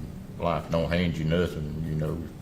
You gotta work, make a living, try to learn him things, you know. But as far as making him work, no, I didn't make him do nothing. Did you mistreat him? No, Did you hit him? no, Smack him? never Smack laid a him? hand on him. I've never laid a hand. I promise you, I've never laid a hand on him. Did you ever do any of those things to Jesse? No. I've never done any of those things my whole 65-year life. That's not in me, I promise. Did you do those things to Sherry? Did you beat No. on Sherry?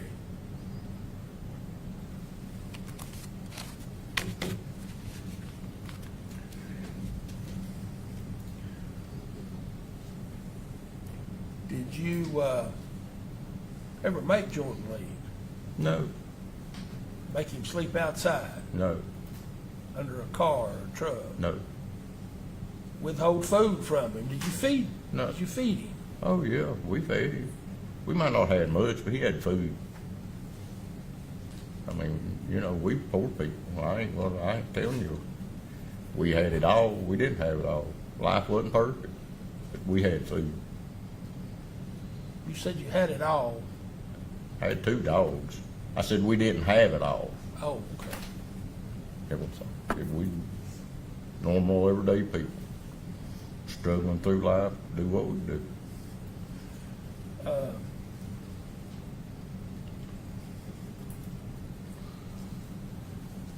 So, Bill, what did you do after? You mentioned something about planting some flowers. You know, we did. Jesse bought Sherry a little marigold flower. Where I worked, we sold flowers. There's a feed store. We sold springtime flowers. And he bought his mama a little marigold, this tall. And we was going to transplant that into a pot. So we done that. And she had some, what did you call them, aloe vera plants. And it was a pretty good bunch. We split that up and put that in 2 or 3 pots for her. Then he had an apple. His papa was planting an apple tree. So we cut the apple open and took a seed out of it. So we'll try it. I don't know if it'll grow or not. And put that in some dirt. And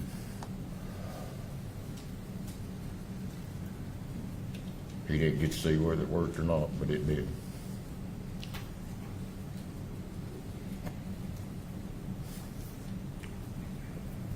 What'd you do after that, Bill? I had a Bronco there I had tried to fix, put a universal joint in it. You put up 238.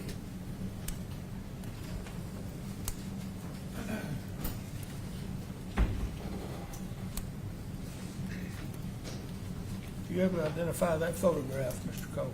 Yes, sir. That's the Bronco. You were doing what to the Bronco, sir? Putting a rear universal joint in it. The rear universal joint. So you had to take the drive shaft out, is that right? Half out. I got it, okay. You can't tell it there. It's still hooked to the front and hanging out in the back. Bill, did you work on stuff a lot? I mean, did you like to work on stuff? That was my job. I mean, part of my job, part of my life, just work on it. Would you make that an exhibit to your testimony? Yes, sir. Would you make the one of the little Ranger exhibit to your Yes. testimony? Sometimes I Yes, sir. forget, I'm sorry. That's fine. Apologize to everybody. That's fine. This is to, at the time you're working on the Bronco, has Jordan gotten back yet? Yeah, he was back then. Is he around there helping you, or Yeah. what's going on, Bill? I was trying to take the universal joint out. He was just kind of right there, helping, talking, and looking, and watching, and helping. I mean, you know, just kind of helping. What kind of tools were you using, Bill? I had socket set out there using some wrenches and hammers and screwdrivers. I mean, just anything I needed to get that drive shaft out of the truck. And Bill, sir, this court's seen a lot of beer bottles laying around. Yes, sir. Let's I just talk drink. about it. I drink. Did you drink? Not bad. I'd buy a 6-pack of these and come home and sit outside, sit on the bank, watch them play, relax. I work 9 hours a day at a feed store lifting 50-pound bags at a time or fixing stuff. So I come home, drink a 6-pack of beer. Sir, there's beer bottles everywhere. Well, I'd lay them down. Dump was closed the time I got home. Worked half a day on Saturday, and it depended on what I had to do Saturday for whether I didn't expect Sherry to haul trash. I didn't expect Sherry to clean up after me.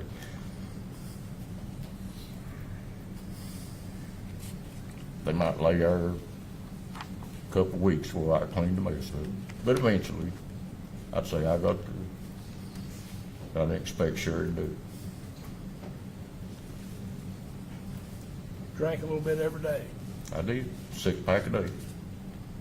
Get off 5 o'clock, start and get a 6-pack, go home, sit on the bank, or walk through the house, talk to Sherry, talk to them boys, let them play, till that 6-pack was gone, and then it was done.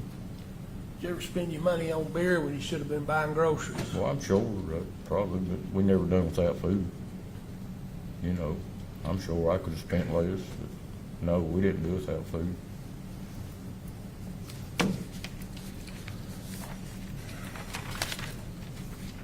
You always spend too much money on beer if you drink, no matter what. You know, that's just plain simple.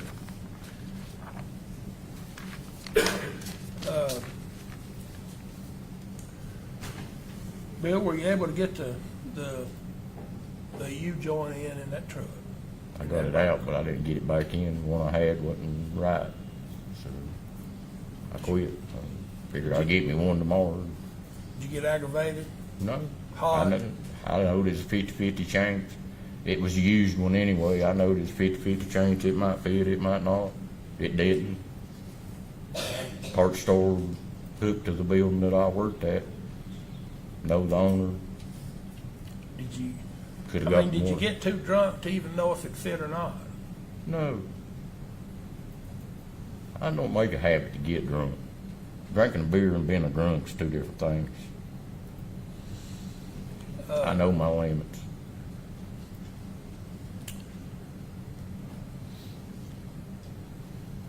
So, sir, after you finish what you're doing with the Bronco, sir, what do you do then? I went in the house. I said, call it a day. It was getting late in the evening. Call it a day, go in, rest the rest of the day. Had to go to work the next morning. You said it's getting late in the evening. Yeah, it was up getting pretty late in the evening. 6 o'clock or something. So what do you do when you go in the house? Went in, sit down, watched TV, kicked my boots off, and I'm done for the day. It,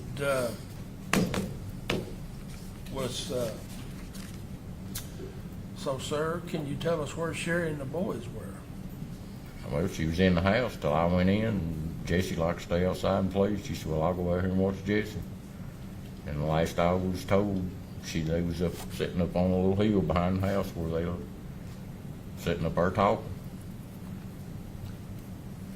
Last you was told, who told you that? Jordan, She didn't come in and cook supper? I cooked supper. I told her when she walked out, I said, well, I'll start fixing us something to eat. Did you do it? Yeah. Do you remember what you cooked or tried to cook? Kind of like a roasting taters kind of thing. Chopped up some New York strip steaks and put them in a pot of taters and boiled them just like a beef stew or something. Then I found a box of corn stuff and I thought, well, let's make a casserole. Might not have been worth eating, but I tried it. It You never cook a did lot. get eat. You cook a lot, Bill. If she didn't feel like cooking, I could. I didn't expect, Sherry was sick. I didn't expect her to. What was wrong with Sherry? She just had health issues. I mean, her nerves. She had health issues. She had 12 tumors cut out of her at one time. I mean, she had health issues. And that took a toll on her. She's 59 years old. It was beginning to take a toll. You said something about nerves. Was there a difference in her after that? Yeah. She was always nervous, but no, it was taking a toll on her. Did she nag at them kids any? No, she didn't nag them. If they done something out of the way, she'd fuss at them, and she was just nervous. Did she ever get on you any? Oh yeah, I mean, I ain't gonna say I'd listen to her much, but she did fuss at them. Probably needed to. Oh, she did. She had a right. I didn't fuss back. She's 75 pounds soaking wet. I couldn't fuss that young. Bill, how old was Sherry when y'all got married? 16, How old was you? 18. Y'all lived in Greene County ever since? Yeah. Miss Allen, will you put up 176? You may not remember, Bill. I want you to look at this picture and see if you can identify this photograph. That was my concoction. Bulk taters, meat, stovetop stuff. Sounded good at the time. Whether it was or not, we'll never know. I ended up throwing it away.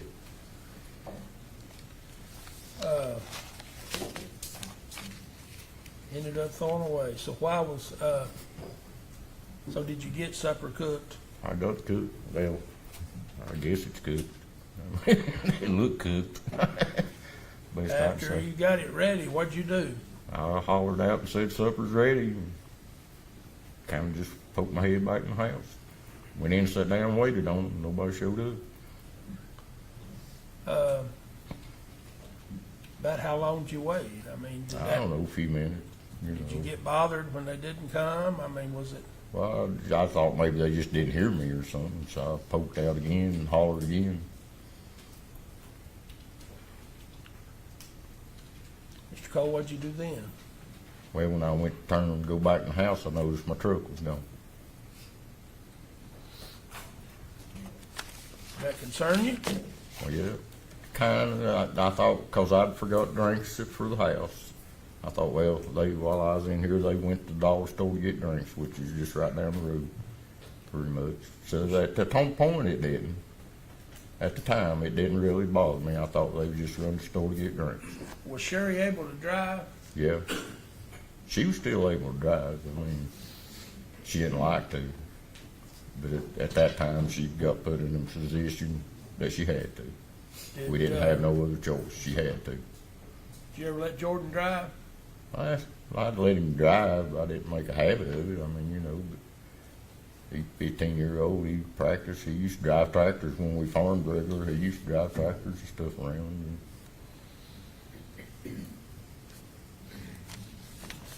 Bill, what'd you do after they didn't come?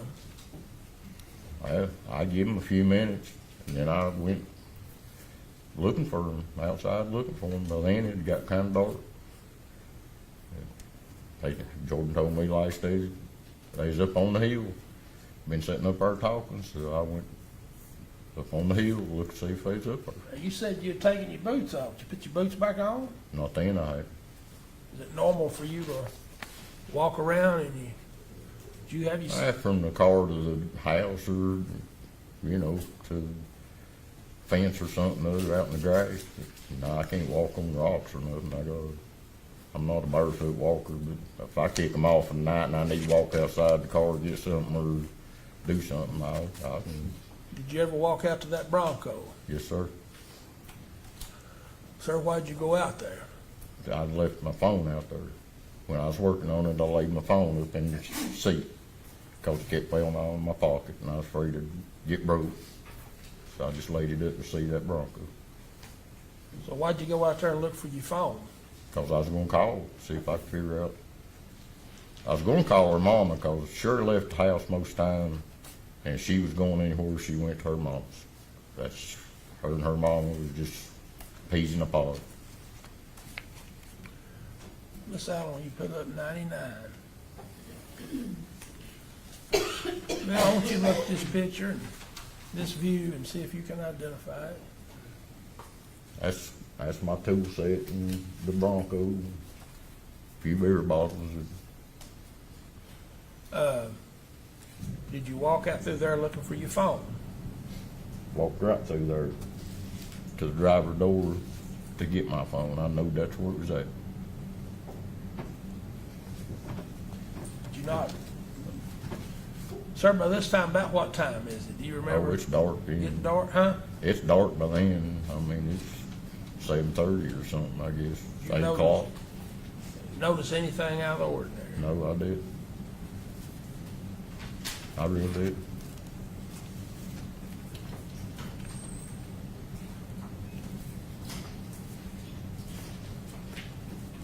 I didn't look for nothing out of the ordinary. I wasn't looking for nothing strange or odd.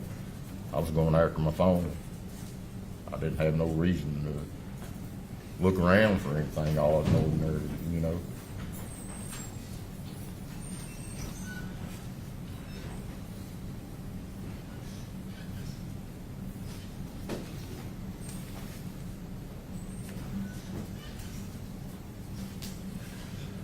Mr. Cole, did you find your phone? No, sir, I didn't.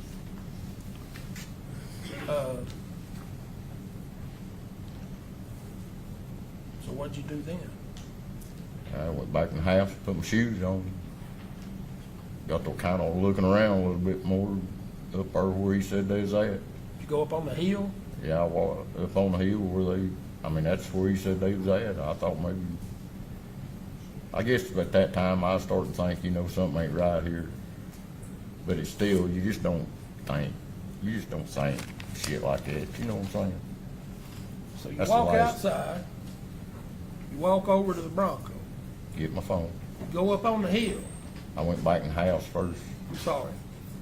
You go back in the house, put your boots on. Put Go my up boots on the hill. I think I walked up there before I left to go to her mama's. At one point I left and went to her mama's just to see, are they here? At some point you was on that hill. At some point I walked up there. Did you not have a light with you? No, sir. My flashlight was dead. One point I pulled the car and pointed it that way where I could use the headlights just to kind of shine up through her, but it don't shine. It's a lot higher than a car. I mean, it's pretty good bank.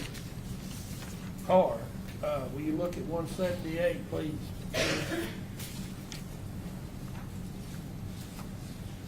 Please tell us whether you can identify that That's Shirley's car. Cherry's car. Yeah, that was her car. But it was kind of acting up. Heater quit working, windshield wipers quit working. It was a wore out little car I give $1,000 for 5 years before that. And she run the wheels off of it. Sorry. Don't mean to cut you off. Oh, you're fine. Make that exhibit your testimony. Yes, sir. So you're shining lights everywhere, but before that, you've walked back down the hill. Yeah, I went, I mean, yeah. And you didn't see your, No, I didn't. you didn't see Sherry or Jesse? I didn't look behind the house. I never went behind the house. I didn't have no reason to go behind the house. We never went behind the house. You got any lights up at that house, Bill? You got No. any security lights up? There's one on the front porch, but it's just a regular little house light. I mean, it's not nothing spectacular. Shines more toward the driveway than anything. You mentioned something about going to Romaine's, Yes, sir. so tell us what you did. I went down there and asked them if they'd seen Sherry or the boys, had they been there, and they said no. I said, well, they ain't at the house. So I didn't know if they'd come down here or went to the store. So what'd you do after that? I went back to the house. I can't remember if we called the first time I was there or the second time. I made 3 trips down there, and one time we called. I'm Who's thinking we? me and Romaine. You had them call, or Yeah, had them call. We'll call my phone. 'Cause anybody answer that phone? Jordan Allen. How do you know Jordan answered it? Huh? Sir, how Romaine you- had her phone on speakerphone. You could hear his voice? Yep. Did Jordan say anything? Said we're at the house. So what'd you do? Well, let Went me back. ask you this, so did you feel any relief at that point? Yeah, I thought, well, they did go to the dog store, and I just missed them. And I went back to the house. What happens when you get back to the house? They ain't there.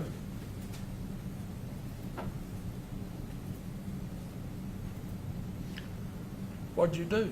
If any, I mean, did you do, I, what's going on at that point? They're not at home.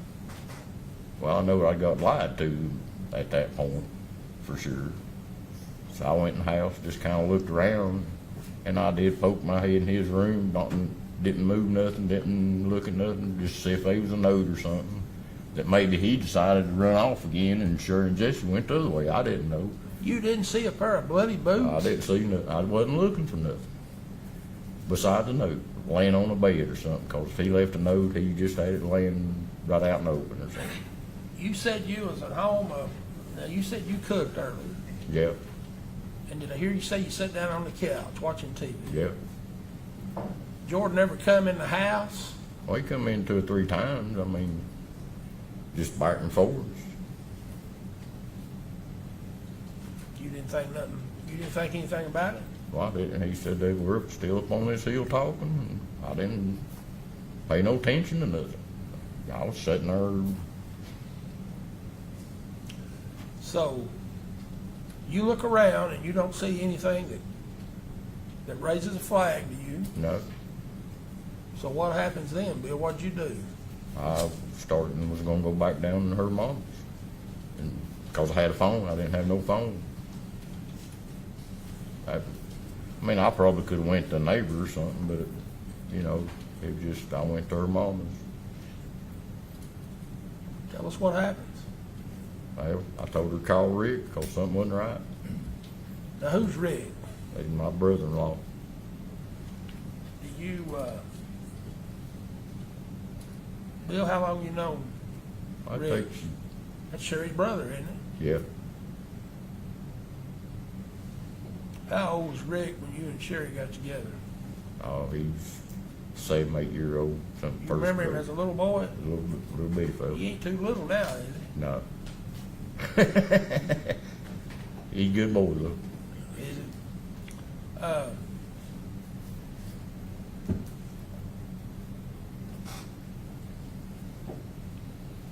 At some point, did the little black truck show back up? Yes. When I went back the second time, I walked in the house. That's when I was looking for the little note or whatever. Didn't see nothing, and I don't know why. Nothing struck me odd. I don't know why it did. But when I walked back out, the little black truck sat at the top of the driveway, half in the driveway and half in the road. What'd you do? Well, I thought, well, I better move that, because somebody I live on when my driveway is right in the middle of a curve coming this way and a curve coming this way, and you've got, I mean, it's from here to there, it's right in the middle of two curves. So I thought, well, I better go move the truck, get out of the road, because he wasn't in it. You could tell it was empty. I mean, Did you see anybody else down there? no, they was, when I started up there, they was a truck that kind of come by and slowed down, but I thought they was just slowing down because, look, they about hit my truck sitting in the road. Because it's a blind curve, two blind curves. Did you recognize the truck? No, I didn't. I mean, it was just a truck, as far as I know, that just slowed down because my truck was sitting out half in the middle of the road. And then they went on. They didn't sit there or nothing. You didn't see anyone? No, You didn't chase after anybody? no, You didn't run somebody down the road? no. I went up there, got my truck and pulled it out of the road, put it in the driveway and climbed in that little car and went back and told Romaine, call Rick, something ain't right. The little car we saw her? Yeah, she said, I've done called Rick. I said, well, tell him to meet me at the house. Just come on. I'm going back to the house. Did you ever take now you had a F1, Bill, you had an 04 truck, didn't you? I took it the first trip. Water pump was out on it, but it had more gas in it and it had a heater other than that little car. So I thought, maybe it'll make it down there and back. I thought I was just making one trip. Will you put up 65, please, Miss Allen? See if you can identify that picture. That's it. Is that your truck? That's it. Would you make that an exhibit to your testimony? Yes, sir. Money hole. That truck was a money hole. Sorry, Bill, I couldn't hear you. I said that truck was a money hole. Dollared you to death. That's what trucks do. Yeah, some of them. So you get the truck out of the road. Yep. You don't see anybody. Don't see anybody. Other than that truck that passed, and I thought it was just slowed down and passed because my truck was sitting up there. What happens then, Bill?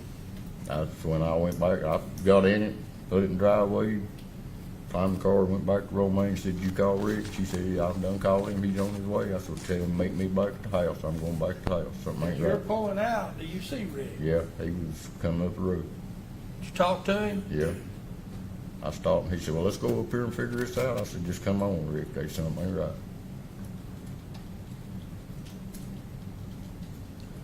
What happens then, Bill? Well, we got back to the house and there was two trucks sitting in my driveway. And, Did you recognize the trucks? yeah, I did then. Who was it? Brian Broadwater and Roger Broadwater. Roger had a gun in his hand and phone in his ear, calling 911. I got out of the car and Rick ran up behind him and grabbed him because he had a gun. Who knows, you know. And Rick kind of toughed with him and told him his cop, and they finally got figured out, I guess.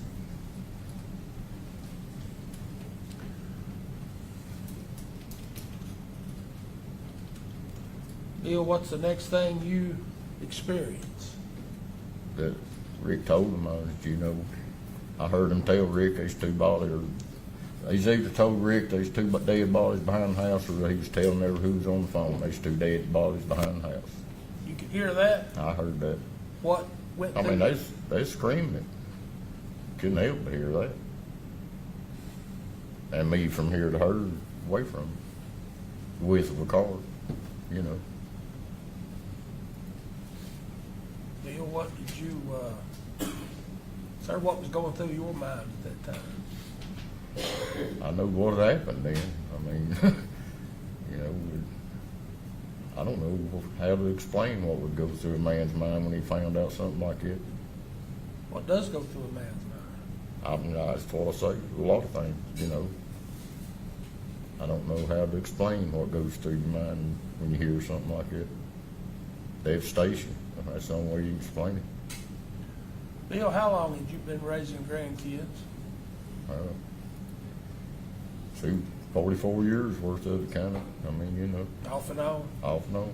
You just get tired of it, Bill? No.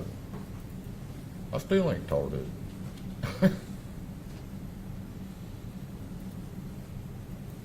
Bill, did you hurt? No. Had no reason. Did you take a hammer? No.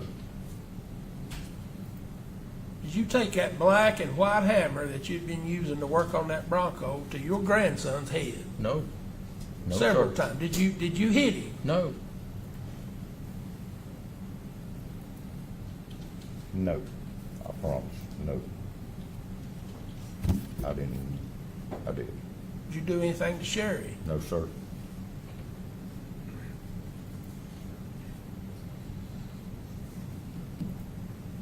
I did. Why would I? Why would you? Why would I? We didn't have no insurance. I wasn't cheating on her. She wasn't cheating on me. You I got a had nothing to girlfriend, gain. Bill? You got I a still girl- got nothing to gain. I sit in that same little old house, a lonely old man. That's all I gained. Lost my whole family. No, I didn't do that.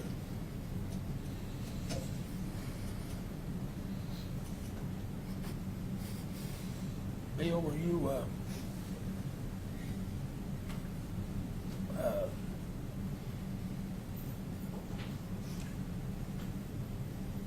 Bill, you know you had blood all over the bottom of your pants. That's what they said. You did. Well, Did you, all right. So, did they take you into custody? yes, Did they handcuff you? I think they did. At some point, did they handcuff you? At some point, I think Did they did. handcuff you right off? No, well, right off, Rick put me in his car with his wife. But I think along the way there, yeah, I got handcuffed. What's his wife's name? Donise. And how long have you known her? How long they been married? How long have you been married? I don't know. So, at some point, you ended up back at the sheriff's department, Yes, and they talked to you. yes, Did you answer their questions? yes, sir. Did Just you like ever, I'm trying to do right here. Did you ever tell them to stop? Stop? Did you? No. Didn't have no reason to tell them to stop. I ain't got nothing to hide.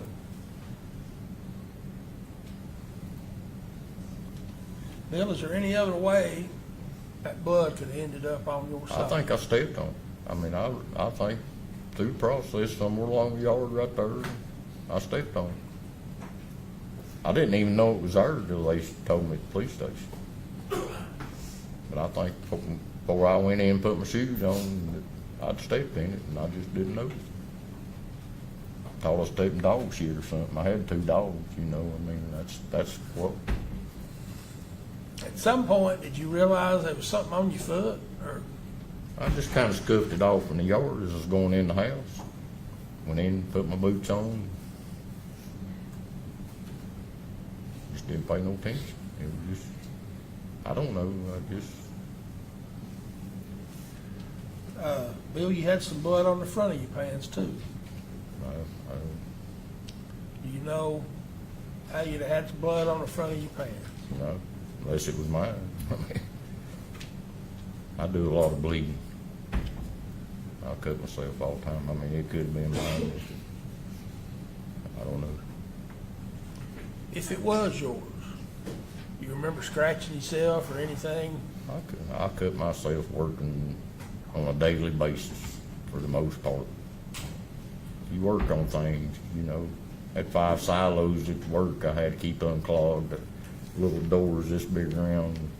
I cut myself on a daily basis for the most part.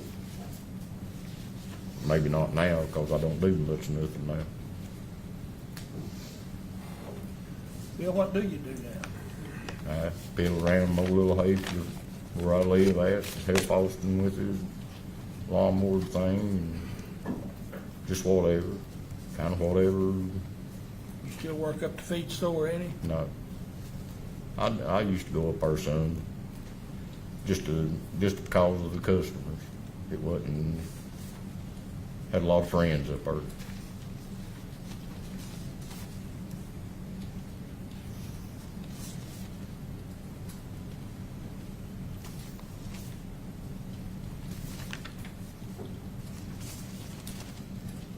Judge, may I have 1 second, please?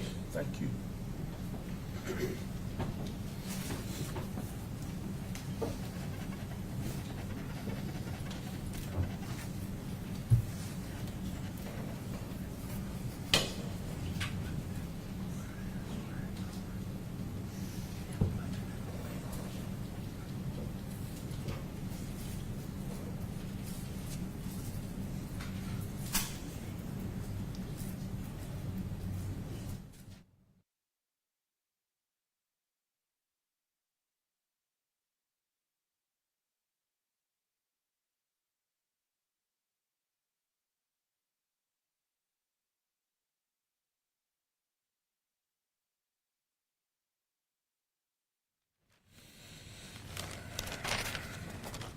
Mr. Cole?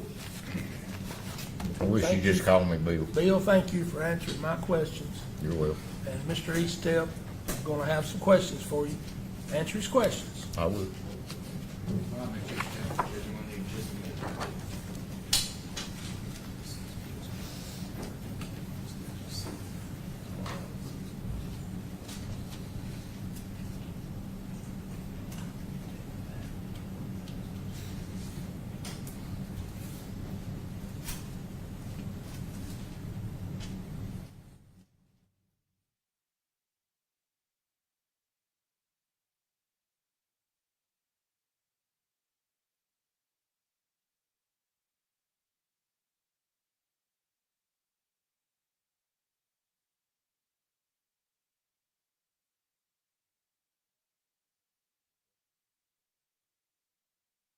Judge, may I ask him one more Yes. question?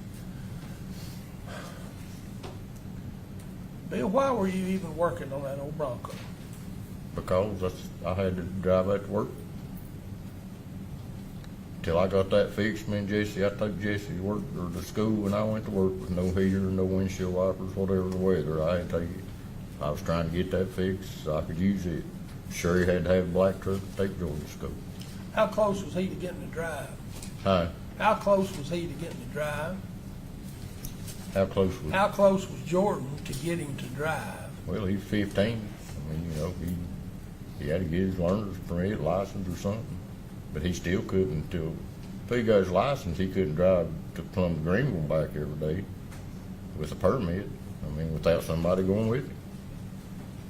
Did you ever let him go anywhere by himself? No. I let him drive a little, didn't let him drive that much, but I let him drive a little, but I was always with him. We've seen pictures of you, Bill. Did you smoke? Yes, sir. You said Sure. you were gonna ask one I'm question, he's sorry. over there on one I'm question. sorry. Did Sherry smoke? Yes, sir. Jordan smoked. He did, but wasn't supposed to, but he did.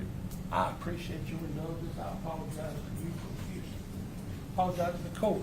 Thank you, Mr. Cole. Yes, sir. All right, Mr. Eastep, Mr. Ross.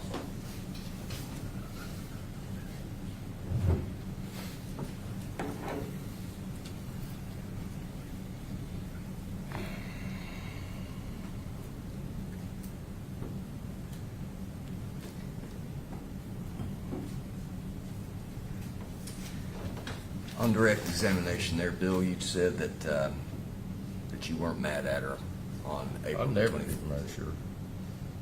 Believe that or not, I did. We didn't fuss, we didn't argue.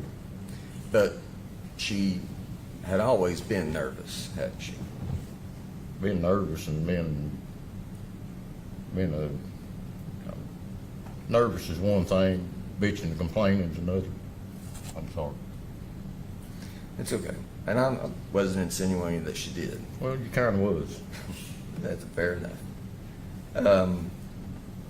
And she had started to forget things, is that right? Well, I mean, she's 59-year-old, had a lot of issues. Yes, she was. It was catching up to her. And you said in your interview to Gerald Ray that she was a little hard to deal with sometimes. Sometimes. That don't mean she was I'll let that go.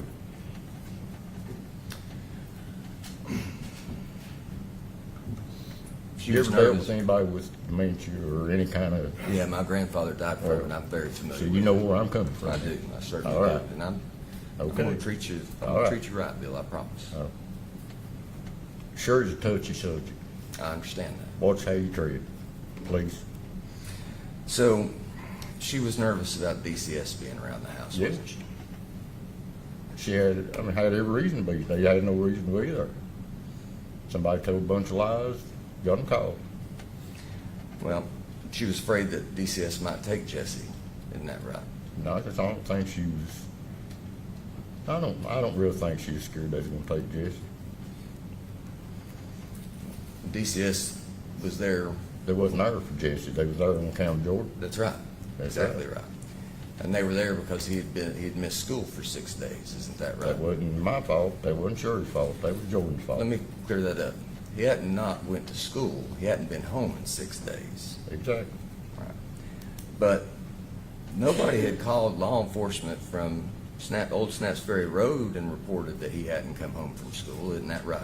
Well, he was going to school every day, But he wasn't coming home, was he? but he wasn't coming home. But you didn't call anybody in those 6 days to say, hey, Who was I supposed to call? The young'un jumping out the daggone windows every time you turned around or sneaking off. Who was I supposed to call? I had a feeling where he was at, but I worked with the boy every day. I thought he'd have balls enough to tell me, but apparently not. I'm sorry. Now, you're all right. You're all right. Now, when you say that the black truck was at the top of the driveway, that's from the viewpoint of being at the house, is that right? Yes, sir. And so when you leave from the house and you go to the dollar store, you turn to the right, don't you? Yes. And when you leave the house to go to Romaine's, you turn left, isn't that Yes. right? You never drove toward the dollar store to see if that's where they went. No. Because I'd give him time enough to be to the dollar store and back. And when the truck was at the top of the hill in my driveway, it wasn't coming from the dollar store either. It was coming from Greenville.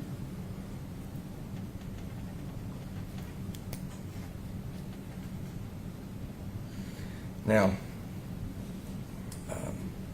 as you were asked on direct examination, eventually you were put in handcuffs, correct? Yep. And you went to the sheriff's I department. went through the process. Interviewed on 2 separate occasions. Interviewed on lock and drunk tank, held till way up in the day. I went through the process. Yep, they took your clothes. Took my clothes. You'd remember that interview if you heard it, wouldn't you? Oh, yeah, well, I remember parts of it, I'm sure. I might not remember it word for word, but yeah, I remember parts of it. The biggest part, I've not changed. I've not told nothing no different now than I told then. I've never changed my story. It's the truth. I understand. I ain't sure you do. Your Honor, I have Mr. Cole's first and second statement on this jump drive. I would like to play a little bit there until he could hear his voice. They're 2 separate files, and they are marked 1 and 2. Can you do that? I can plug into either that laptop, any laptop, it doesn't matter. Give it to Miss Allen. You You got exhibit numbers of these? No, they're not in the exhibit book. Your Honor. No, but they Yeah. came from an exhibit. I'm so sorry? They came from an exhibit, didn't they? No, Your Honor, the state, Portion of an exhibit? the state didn't enter them as an exhibit, no. I'm going to Are they in enter the them. exhibit book?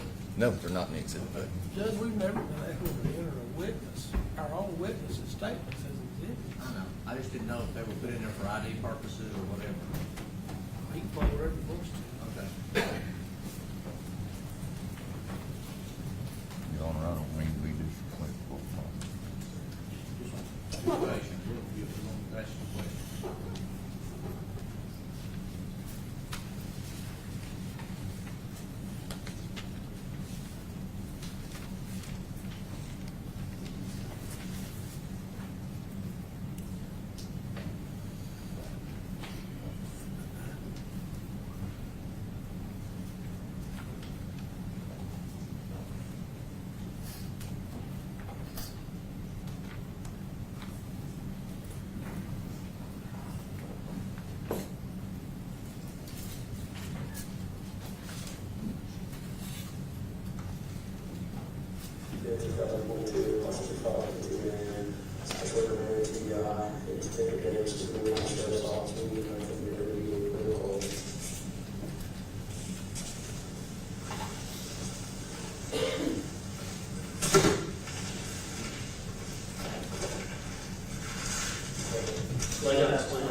Cole, do you recognize that recording?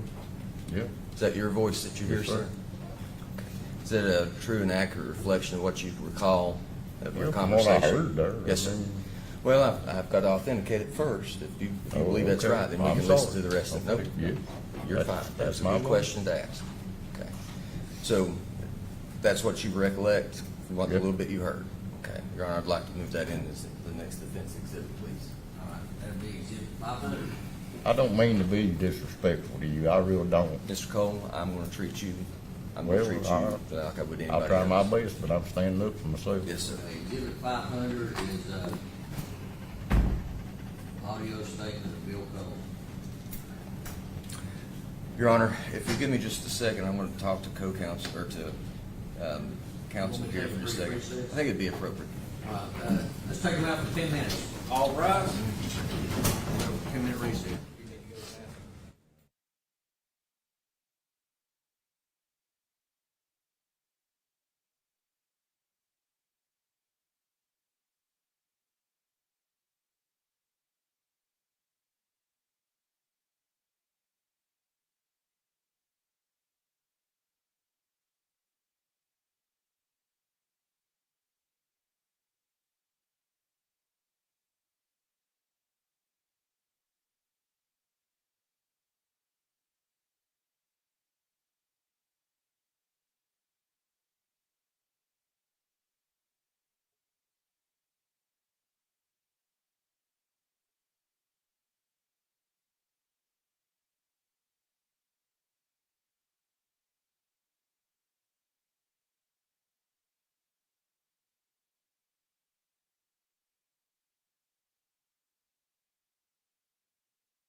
Yes, Your Honor. Bill, where we left off is that you had stated that your story had always remained the same, correct? Yes, sir. Okay. Now, I don't necessarily agree with that.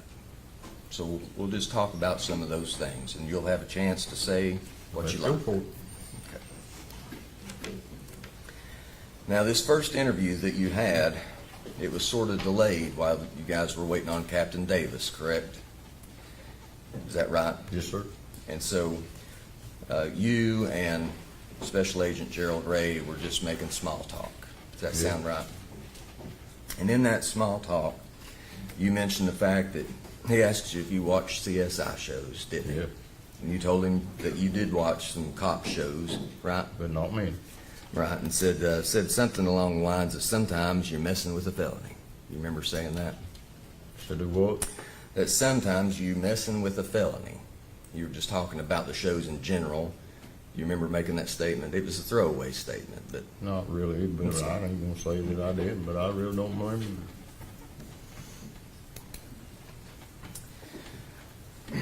If it's a throwaway statement, why are we even talking about it? well, it's not always throwaway. So here we go.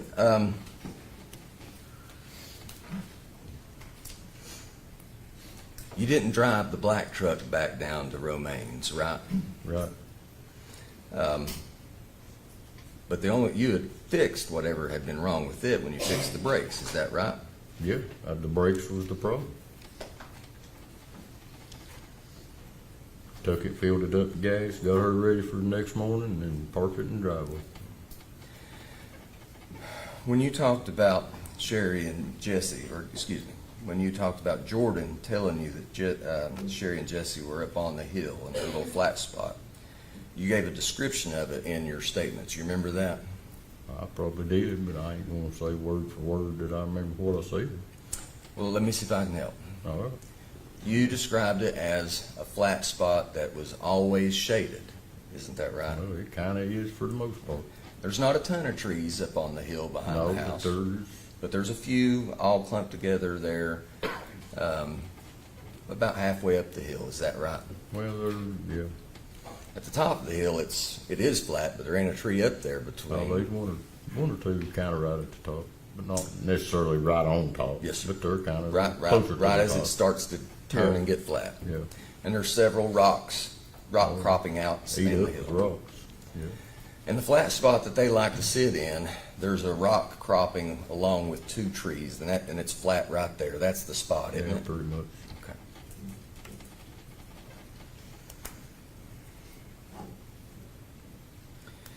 Now, during your interviews, you made sure to tell the TBI that when you talked about you watched CSI, that you had seen CSI shows, that Jordan liked to watch murder movies. Isn't that right? He did.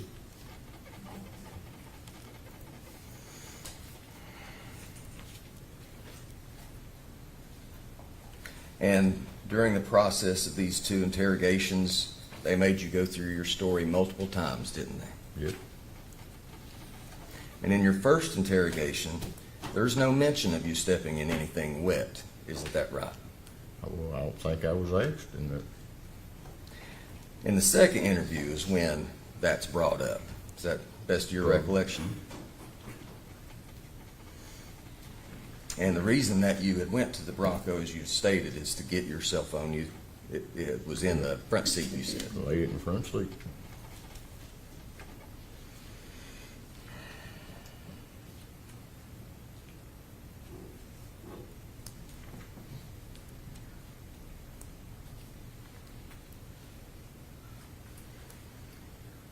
And so after that, that's when you said that you had put on your shoes after going to the Bronco, right? Yep. And it's after, let me back up because I want to make sure that I'm clear about it. At around 8 o'clock-ish, 8:10, somewhere in there, it's around 8 o'clock when Yeah. you first come outside and you holler the first time. Yeah, it's getting dark. It's starting to get dark. It's before the time changed. I think so. So, and you go back in the house. Yeah. few minutes go by, based on your statement, we don't know how many, but just a few, and you go back outside, that's when you holler the second time. Yep, And that's when you said you noticed that the truck was gone. yep. All right, and you may have either went inside the house at that particular time to look around, but you got, based on your first statement, you do get in a vehicle and drive to Romaine's, correct? Well, I do at one point, I can't say exactly what order I done what. You don't think in a situation like that. I understand. But yes, I did. I know the first thing I done, went to the Bronco to get my phone because I was gonna call.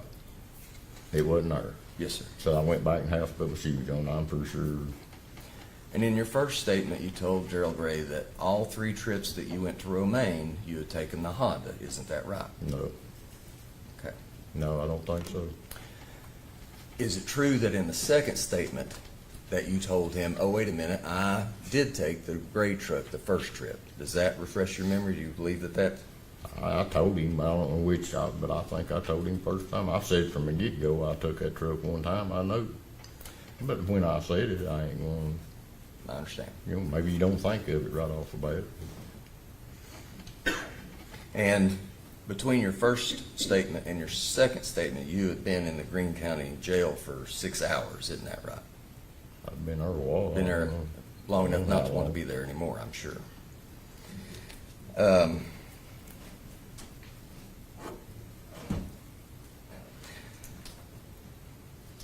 Now, the first trip to Romaine's is that when the phone call to your cell phone occurs?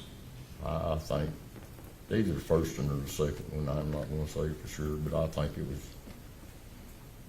And it's I about. don't know, I think honestly, it was the second one. I went back home, cause they wasn't there, and I thought, well, maybe I go back home, they just went to the dog store. And you got to Romaine's at 10 o'clock that night, the first time, isn't that right? I couldn't tell you real what time I got down there. Probably around there.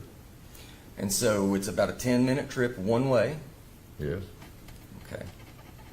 And so when you go back to the house and there's nobody there, that's when you use your vehicle to shine some lights light. up on the hill. You didn't see anything, and you went up.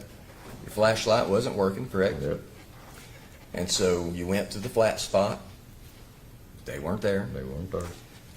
And by this time, if it's after 10, it's really dark. I Oh, yeah, imagine. it's pitch dark. And so you come back down and you go in the house and you look for the note. Is that right? Yep. And then now we're making the second trip. Yep, The second trip is when you tell Romaine to call Rick. yeah. And then you go back a third time and you find the black truck. Now, you Found- already made it there Found and the went black in the truck house. the second time. The second The time. black truck showed up the second time. Right. You went in I went. you were already there in the house. You came out and noticed the black truck. Exactly. I Then- just kind of looked in Jordan's room to see if I seen a note or something just laying around something. I didn't move nothing. I didn't kick nothing. I just kind of glanced in there to see if I seen a note. Turned around and walked back out. Because you walked in the room. I don't know that I even walked in the room. I just poked my head in the door. Okay. And so you moved the black truck up by the burn pile. I guess that's what that is. Okay. And you took the Honda back down, asked Romaine again to call Rick. She had. He meets you before you get out Yep. out of the way anyway, and you guys go back up. Yep. Is that right? Okay.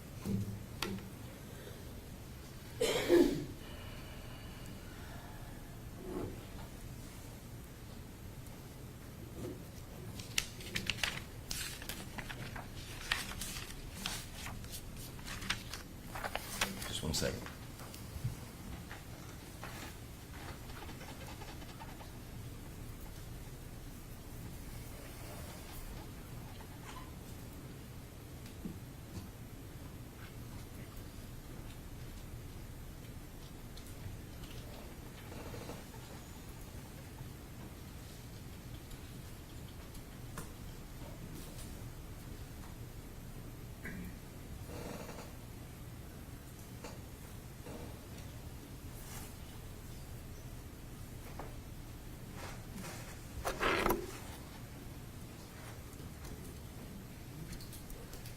Okay, Mr. Cole, thank you.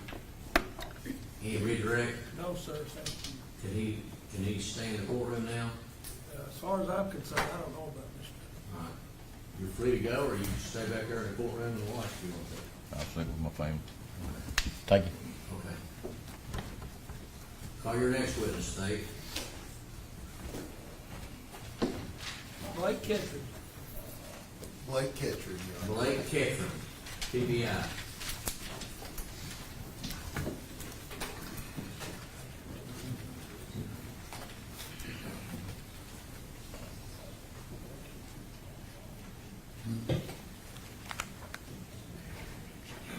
Pictures.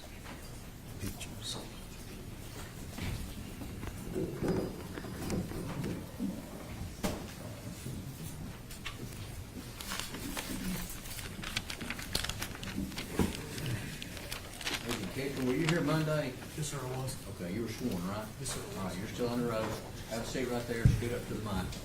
Speak up so we can hear you. All right.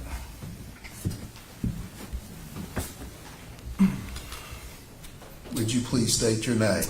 Blake Ketan How are you presently employed? with the Tennessee Bureau of Investigation. What are your present duties with the Tennessee Bureau of Investigation? I'm an assistant special agent in charge over the Criminal Investigation Division in Johnson City. Back on April the 24th, 25th, of 2022, what was your title and duties? I was a special agent. How long have you been in law enforcement?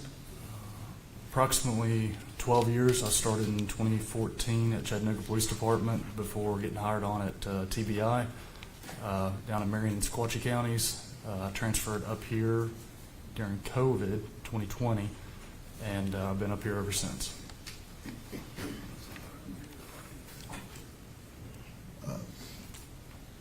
Why did you transfer? Family. I'm from here. Now, on April the 25th, 2022, did you become involved in the investigation of the death of a relative older woman and a young boy at 2740 Old Snap Ferry Road here in Greene County, Tennessee? Can you verify that address? You're exactly right. 7140 Old Snap Ferry Road. Yes, sir. I was called to that. How did you first become involved in the investigation? I was called by my then supervisor, Christopher Wilhoit, notified of two deceased individuals at that address and requested to respond. About what time did you get the call? Approximately 1:30 in the morning. I remember that day because it was my wife's birthday, so I woke her up and had her make me some coffee before heading out the door. About what time did you arrive? Approximately about 2:30. Were there any other TBI agents there upon your arrival? Yes, Agent Stephen Lowe beat me there by probably about 5 minutes. Can you please tell the members of the jury what you observed upon your arrival about this destination that you went to? Sure. So I was, like I said, I was notified to respond to this scene. I was told on the phone that I would be the case agent for this investigation and partnering with the Greene County Sheriff's Office. With that in mind, we kind of had some preliminary information that the scene was fairly expansive. We made the determination on the phone that we would notify the violent crime response team out of Knoxville. We went ahead and got that ball rolling as I was en route. Once I got there, it was kind of chaotic. There were a lot of cop cars there. There was some personal vehicles there. There were numerous people standing around, some of them that they were identified as witnesses. So one thing that I like to do at the start of any investigation is just kind of observe the scene. So from that point, I think I went with Captain Jeff Davis, and I believe we walked through the scene. It's a single family dwelling on some acreage, I would say. Walked across a little stream there on like a concrete drop path. Worked my way past one vehicle and then past a Bronco and then on around to the side of the house, and that's where I observed the two deceased individuals. What did you do then? So from there, I had to make some calls. As a case agent at that point, I had to start delegating duties. We had a lot to do, and I had to make sure that we got this done as efficiently and professionally as possible. One of the first things that I did was I got Agent Stephen Lowe. He departed the scene to write a search warrant for that property. I was in coordination with the VCRT, trying to make sure that they knew the address, they knew where to come to. Kind of gave them some preliminary information. I collected written statements from some individuals that I believe Greene County Sheriff's Office had spoken to already. I did some follow-up interviews with those just to kind of clarify some information there. And at the time that I got there, it was dark, but I knew daylight was coming.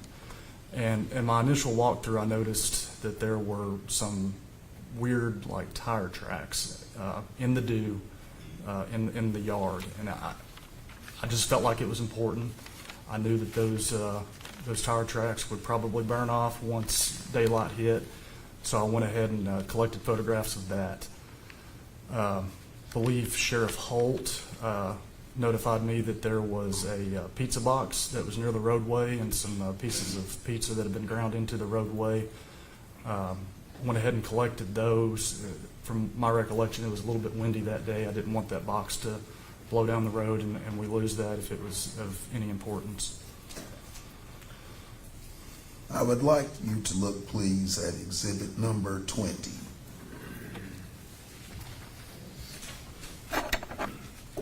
And ask if you can identify it.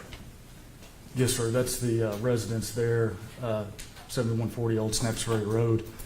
This is that walkway I was talking about earlier. Here's the stream. Right here is a black Ford Ranger. Here's a silver Ford F-150. Here's the Bronco. And this is the primary, what we determined to be the primary entry and ingress point of the residence.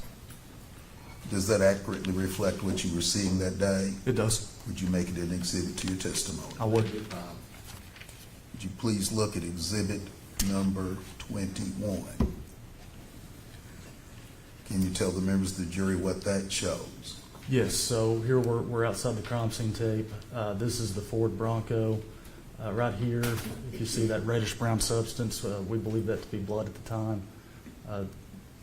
This picture just kind of depicts the location of the Bronco and that blood. Does it accurately reflect what you were seeing at that time? It does. Would you make that an exhibit to your testimony? Yes, sir, I would. That'd be fine. Would you please look at exhibit number 22? Not the best photo, a little dark. But we're still here at the Bronco. I believe I took this picture because I wanted to kind of show how dark it was actually out there. I'm using the flashlight here. I'm not using the flash on the camera. But yeah, here's the Ford Bronco, and we're in the general area that I took that. There was no lighting out there at that time. No, we're out in the country. Very dark. Yes, sir. Would you make that an exhibit to your testimony? I would. That'd be fine. Would you please look at exhibit number 23? Please tell the members of the jury what that reflects. So I've moved a little bit towards the house at this point. I'm outside the crime scene tape. Here's that entry exit of the main residence. Right over here, you'll see the bodies of Jesse and Sherry. Does that accurately reflect what you were seeing that morning? It does. Would you make it an exhibit to your testimony? That'd be fine. I would. Would you look at exhibit 24?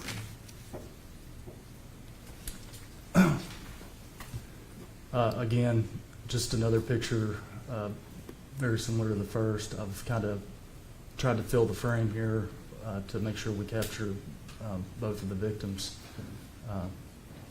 This is Jesse, and this is Sherry. Now, you said you were seeing other things that morning on the outside. Yes. What other things were you seeing that you've told us about? That you Sure.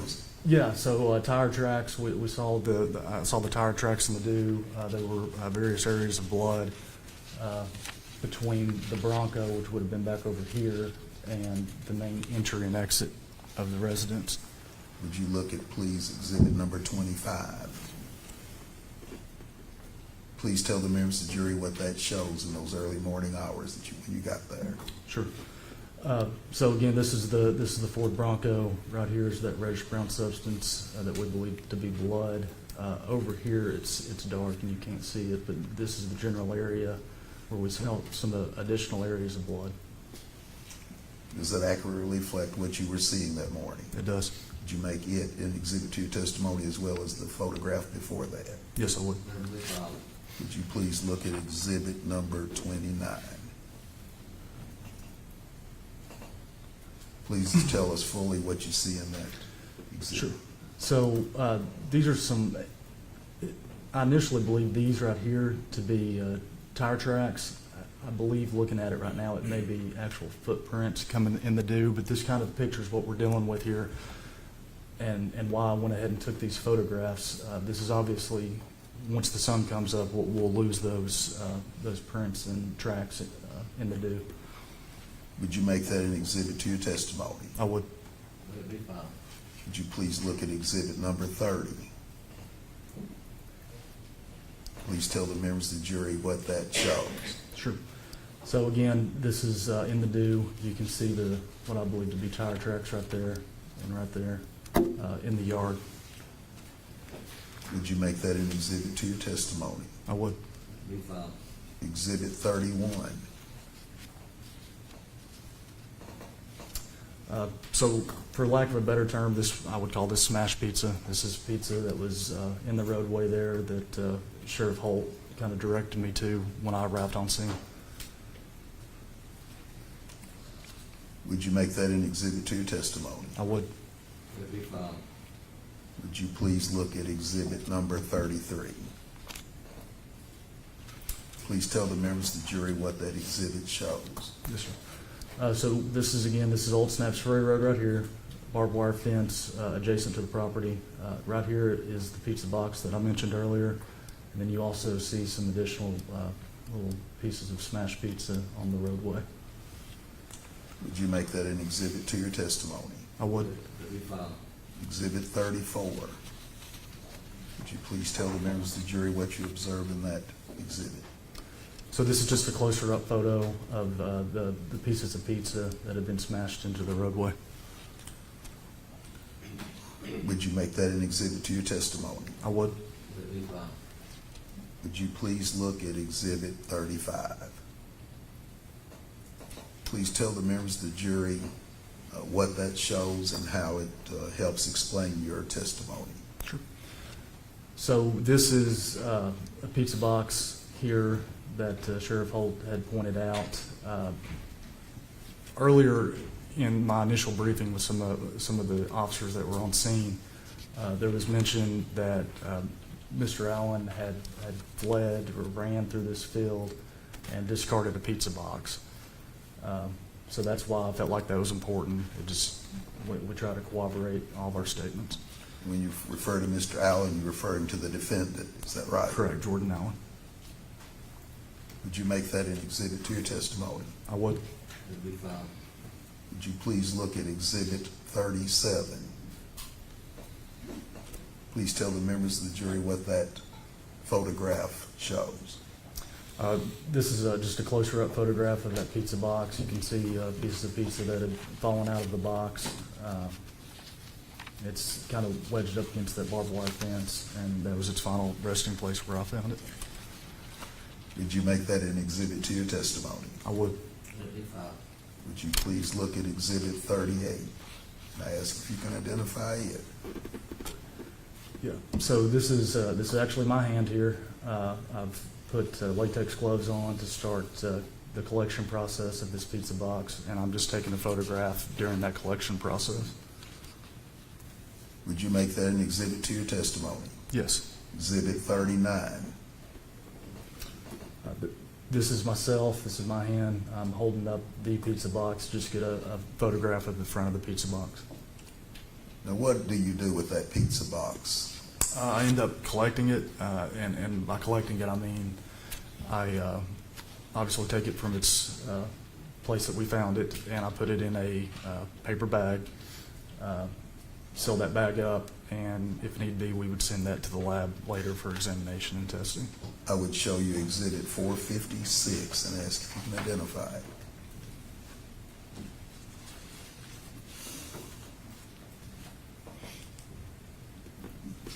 What is that exhibit? What is that an image of? So this is the actual paper bag that I collected the pizza box that's inside. You can see here, this is our TBI case number. This is what it is, Little Caesar's Pizza Box. This is the date and the time that I collected it, and I collected it, so I'll put my name there. Right here, this is an evidence inventory tag that shows that it was logged into the Johnson City Field Office evidence storage room. Would you make that an exhibit to your testimony? I would. It'll be filed. Would you please look at Exhibit 456, paren 1? Yeah, so that's just a picture of the pizza box that we saw out there on the scene. That was collected and placed in that bag that you Correct. showed. Yes. Would you make it an exhibit to your testimony? I would. It'll be filed. Now I would ask you please to look at Exhibit 41 and ask if you can identify it. Yeah, so here this is a little bit closer to daylight. As you guys can see, it's getting a little brighter. Here's that Ford F-150.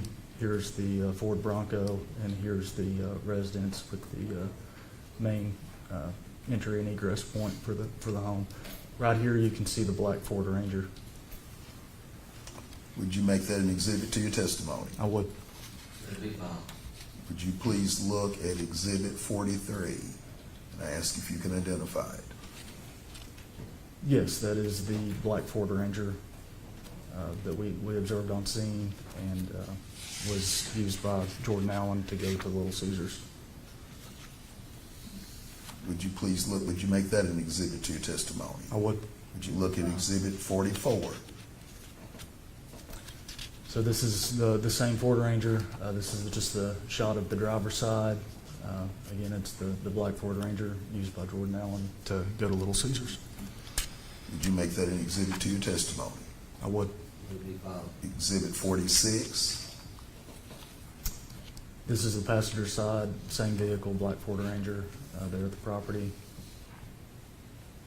It's getting a little bit brighter there, so you see a better photo of it. Would you make that an exhibit to your testimony? I would. Exhibit 47? This is, again, same Ford Ranger, passenger side.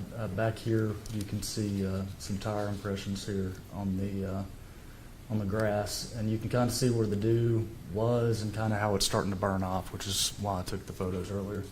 What was the topography of that ground around there? It was uneven. The whole area is very hilly. We're in Upper East Tennessee, so hard to find a flat spot. Would you make that an exhibit to your testimony? I would. Exhibit number 50? Again, this is more of the bed of the Ford Ranger. This is Old Snaps Ferry Road. You can kind of see where the sunlight's starting to hit things. There's not dew present, but there's dew present still a little bit in the shaded off areas. I want to ask you to look at Exhibit 51. Ask if you can identify it and what you were noticing that morning and how it explains your testimony. Sure. Yes, so this is the black Ford Ranger again, getting more daylight hours, see it a little bit better. We can see that the dew has pretty much evaporated all around in here, and this just kind of shows proximity of the Ford Ranger to the rest of the Bronco in the home. Would you make that an exhibit to your testimony? I would. It'll be filed. Exhibit 52. Would you please tell the members of the jury what that shows? Yes, so 52 is, we're getting back towards the rear of the Ford Ranger, and you can see the tire marks here in what's left of the dew. As it's lightening up, it's getting a little more clear. Is It that is, right? yes. Exhibit 54. This is the rear of the Ford Ranger. You can see the license plate there. And then you can also see the main residence there. Exhibit 55. This is just a close-up photo so we can capture the tag that was on the vehicle at the time. I'll show you Exhibit 58.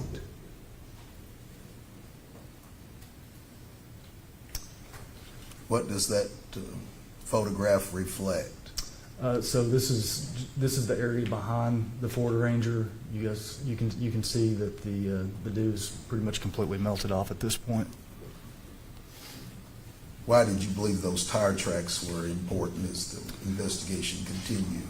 Well, Agent Blake, Veteran. that early in the investigation, you really don't know. You don't know what's important and what's not. So what I try to do is just document as best as I can. Anytime we go out to a scene, you look for just oddities, and tire tracks in the yard just seemed a little odd to me. So I wanted to make sure I documented that.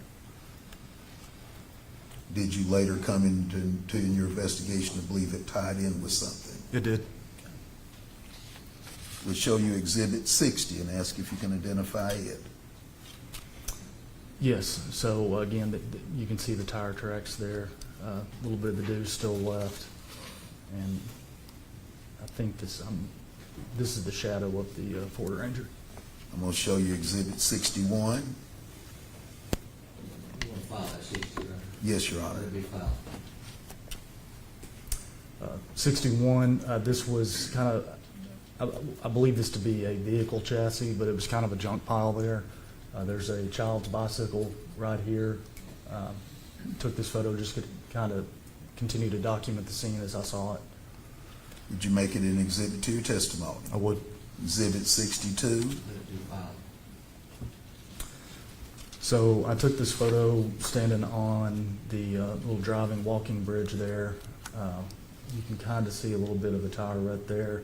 This is facing back out towards Old Snaps Ferry Road. Here's the stream, and you can see I believe this was the furthest most first responder vehicle that was on scene at that time was the ambulance.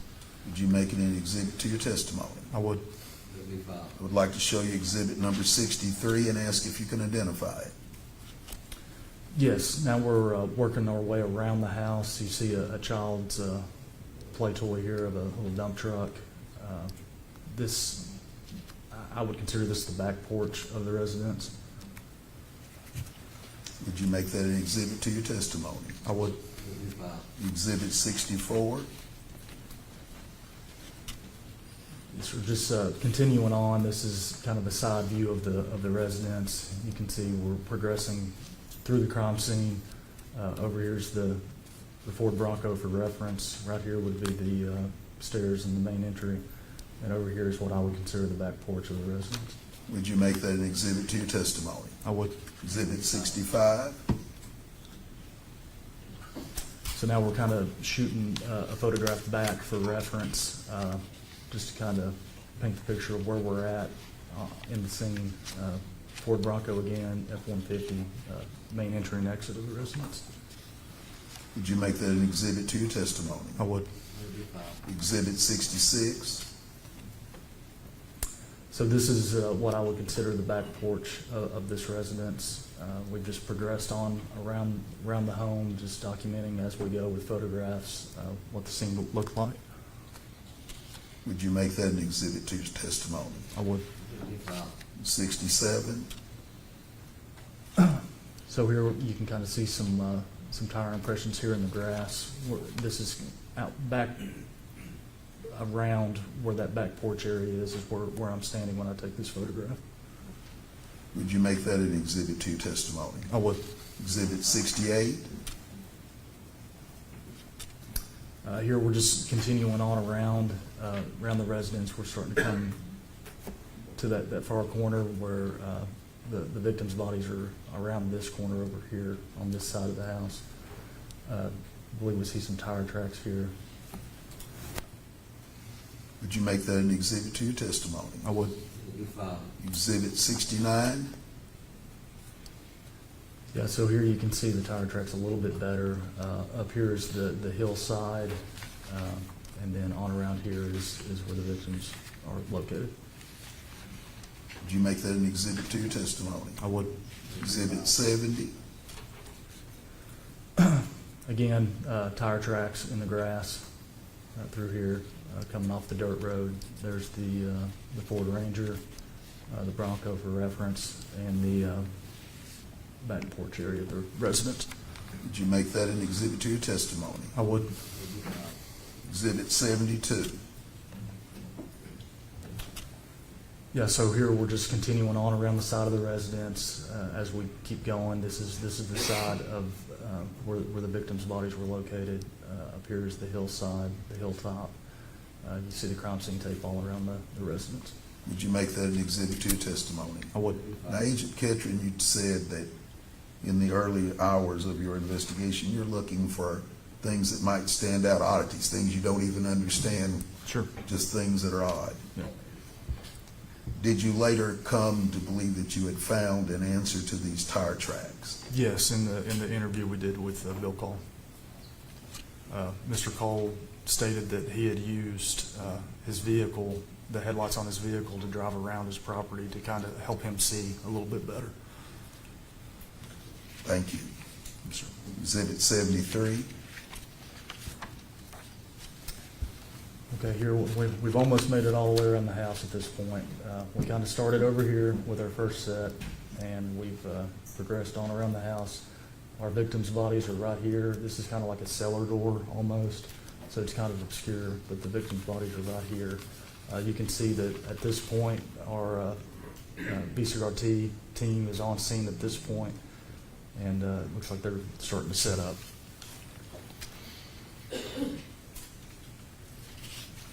Would you make that an exhibit to your testimony? I would. And 74. Again, we've returned back to the black Ford Ranger. You can see the tire tracks here in the grass. Will you make all the pictures, every exhibit, did they accurately reflect what you were seeing that morning? Yes. And would you make them all exhibits to your testimony? Yes. Now, Agent Ketan, did you assist in interviews in the investigation of this case? I did. Did you assist in the interview of Bill Cole, the interviews with Bill Cole? I did.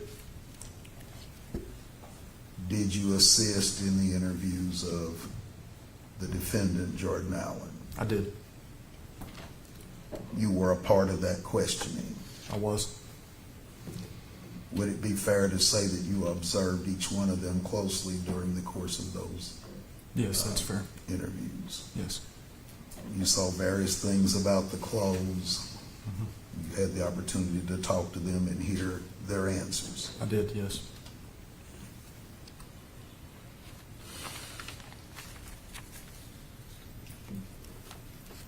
I'd like to show you Exhibit 480.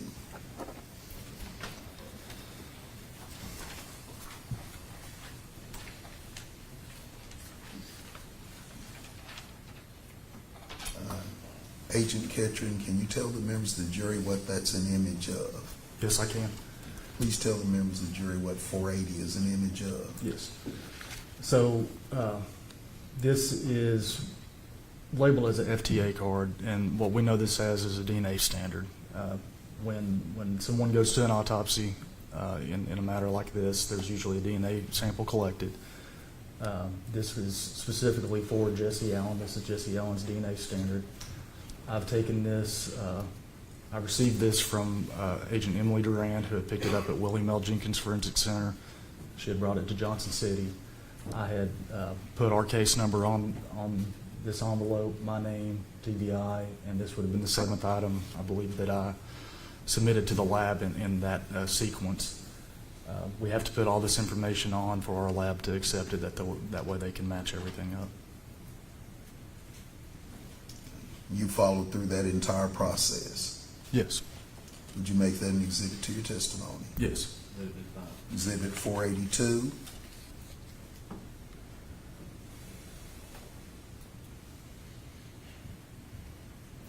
I show you that image and ask if you can identify that image in Exhibit 482.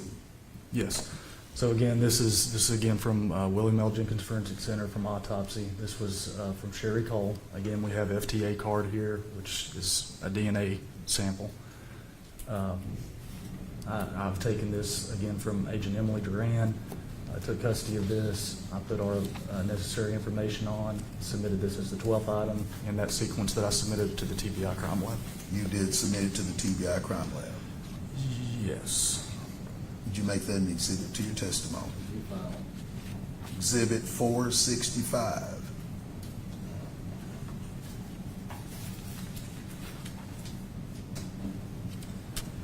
Do you recognize that image? I do. Would you please tell the members of the jury fully about that image, how you came to be involved with that image, and what you ended up doing with that image? Yes.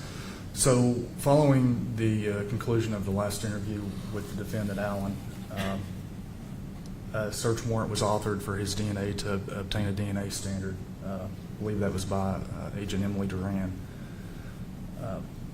Those swabs were collected. It's just a swab of the cheeks. It's non-invasive, collected, and then packaged inside this envelope.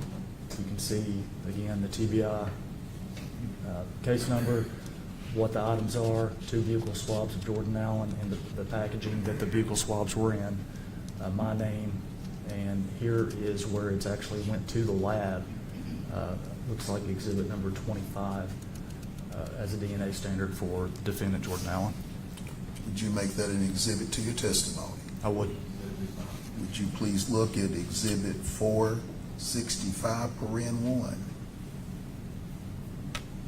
What is 465, paren 1? So these are actually the individual swabs that were collected from Jordan Allen. Here is the original packaging that was in.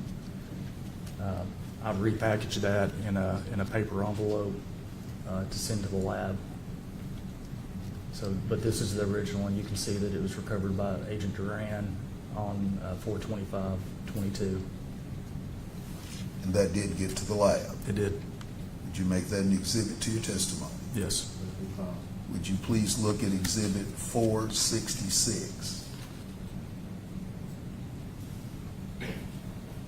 Please talk to us fully about that one. I think there's a date on it that I'd like for you to talk about. Sure.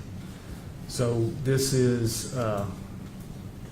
these are the buccal swabs of Bill Cole and the original packaging.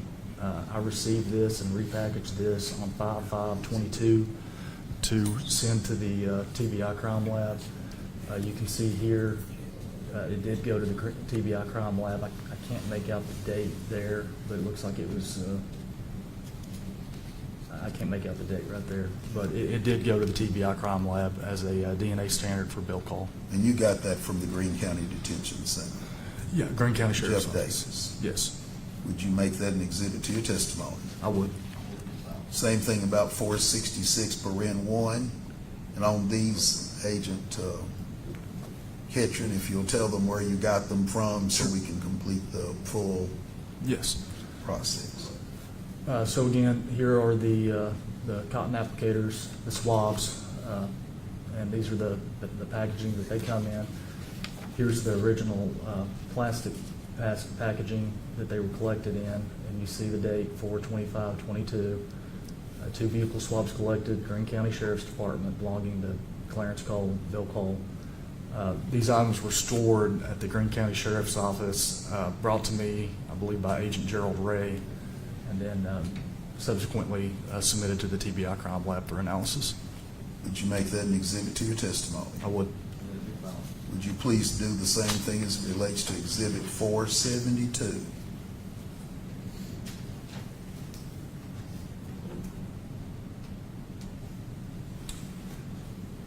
So 472 is, again, it's a paper bag containing Bill Cole's pants and belt. You can see that it was originally at Greene County Sheriff's Department. I took custody of that. Here's our case number. And then I believe Gerald Ray actually brought that to me and then submitted to the TBI crime lab. Gerald, Agent Ray brought it to you? Yes. You took it to the TBI crime lab? Yes, Agent Gerald Ray brought it to me. Would you make that an exhibit to your testimony? Yes. Would you please do the same and follow through on Exhibit 474?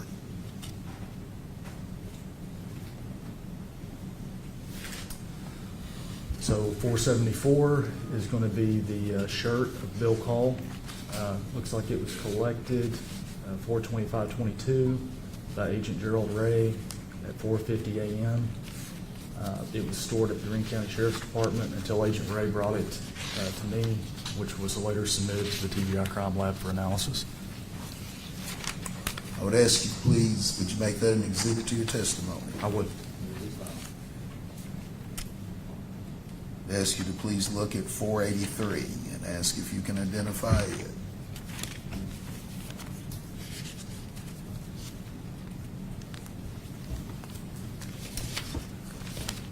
So 483 is a property receipt, TBI.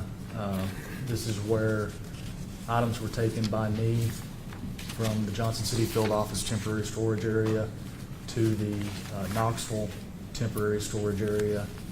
Those items were taken out of the Knoxville temp storage area and literally walked across the building to the TBI Crime Lab for submission.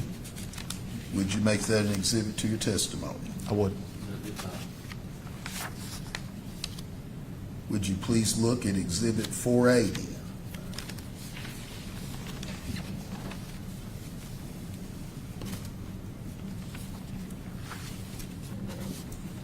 So Please tell the members of the jury about Image 480, Image and Exhibit 480.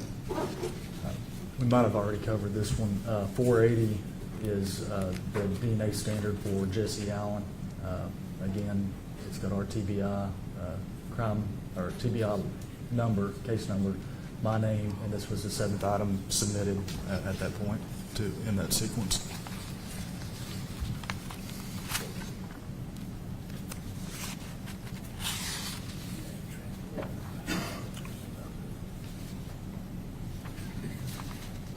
Ask you please look at Exhibit 486. 480, you want in. Yes, Your Honor, I do. Be introduced.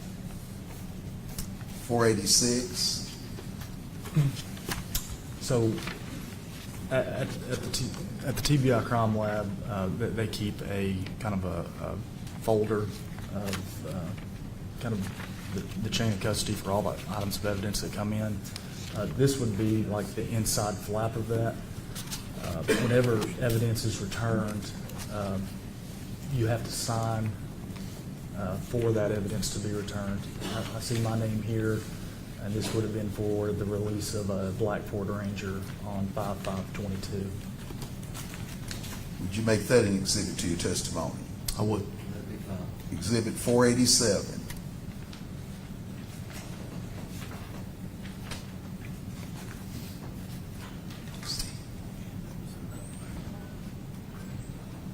Go ahead, please tell us about Exhibit 487. 487's the same picture. Okay. Would you make it an exhibit to your testimony? I would. That'd be fine. All the items that you referred to, you made sure they got to the TBI Crime Lab. Yes.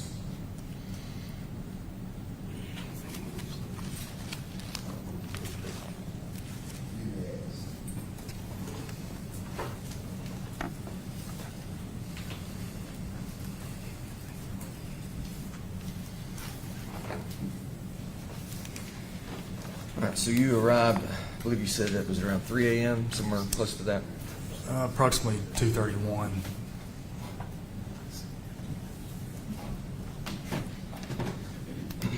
And as part of your debrief with the Greene County Sheriff's Department, there were people ID'd to you as witnesses, correct? Correct. One of those would have been Brian Broadwater. Yes, sir. You interviewed Mr. Broadwater. Briefly, I collected his written statement that a deputy had. I reviewed that statement, and then I just asked some very brief oral follow-up questions with him. You did not interview Connie Little. No, I did not. She was at the scene, though.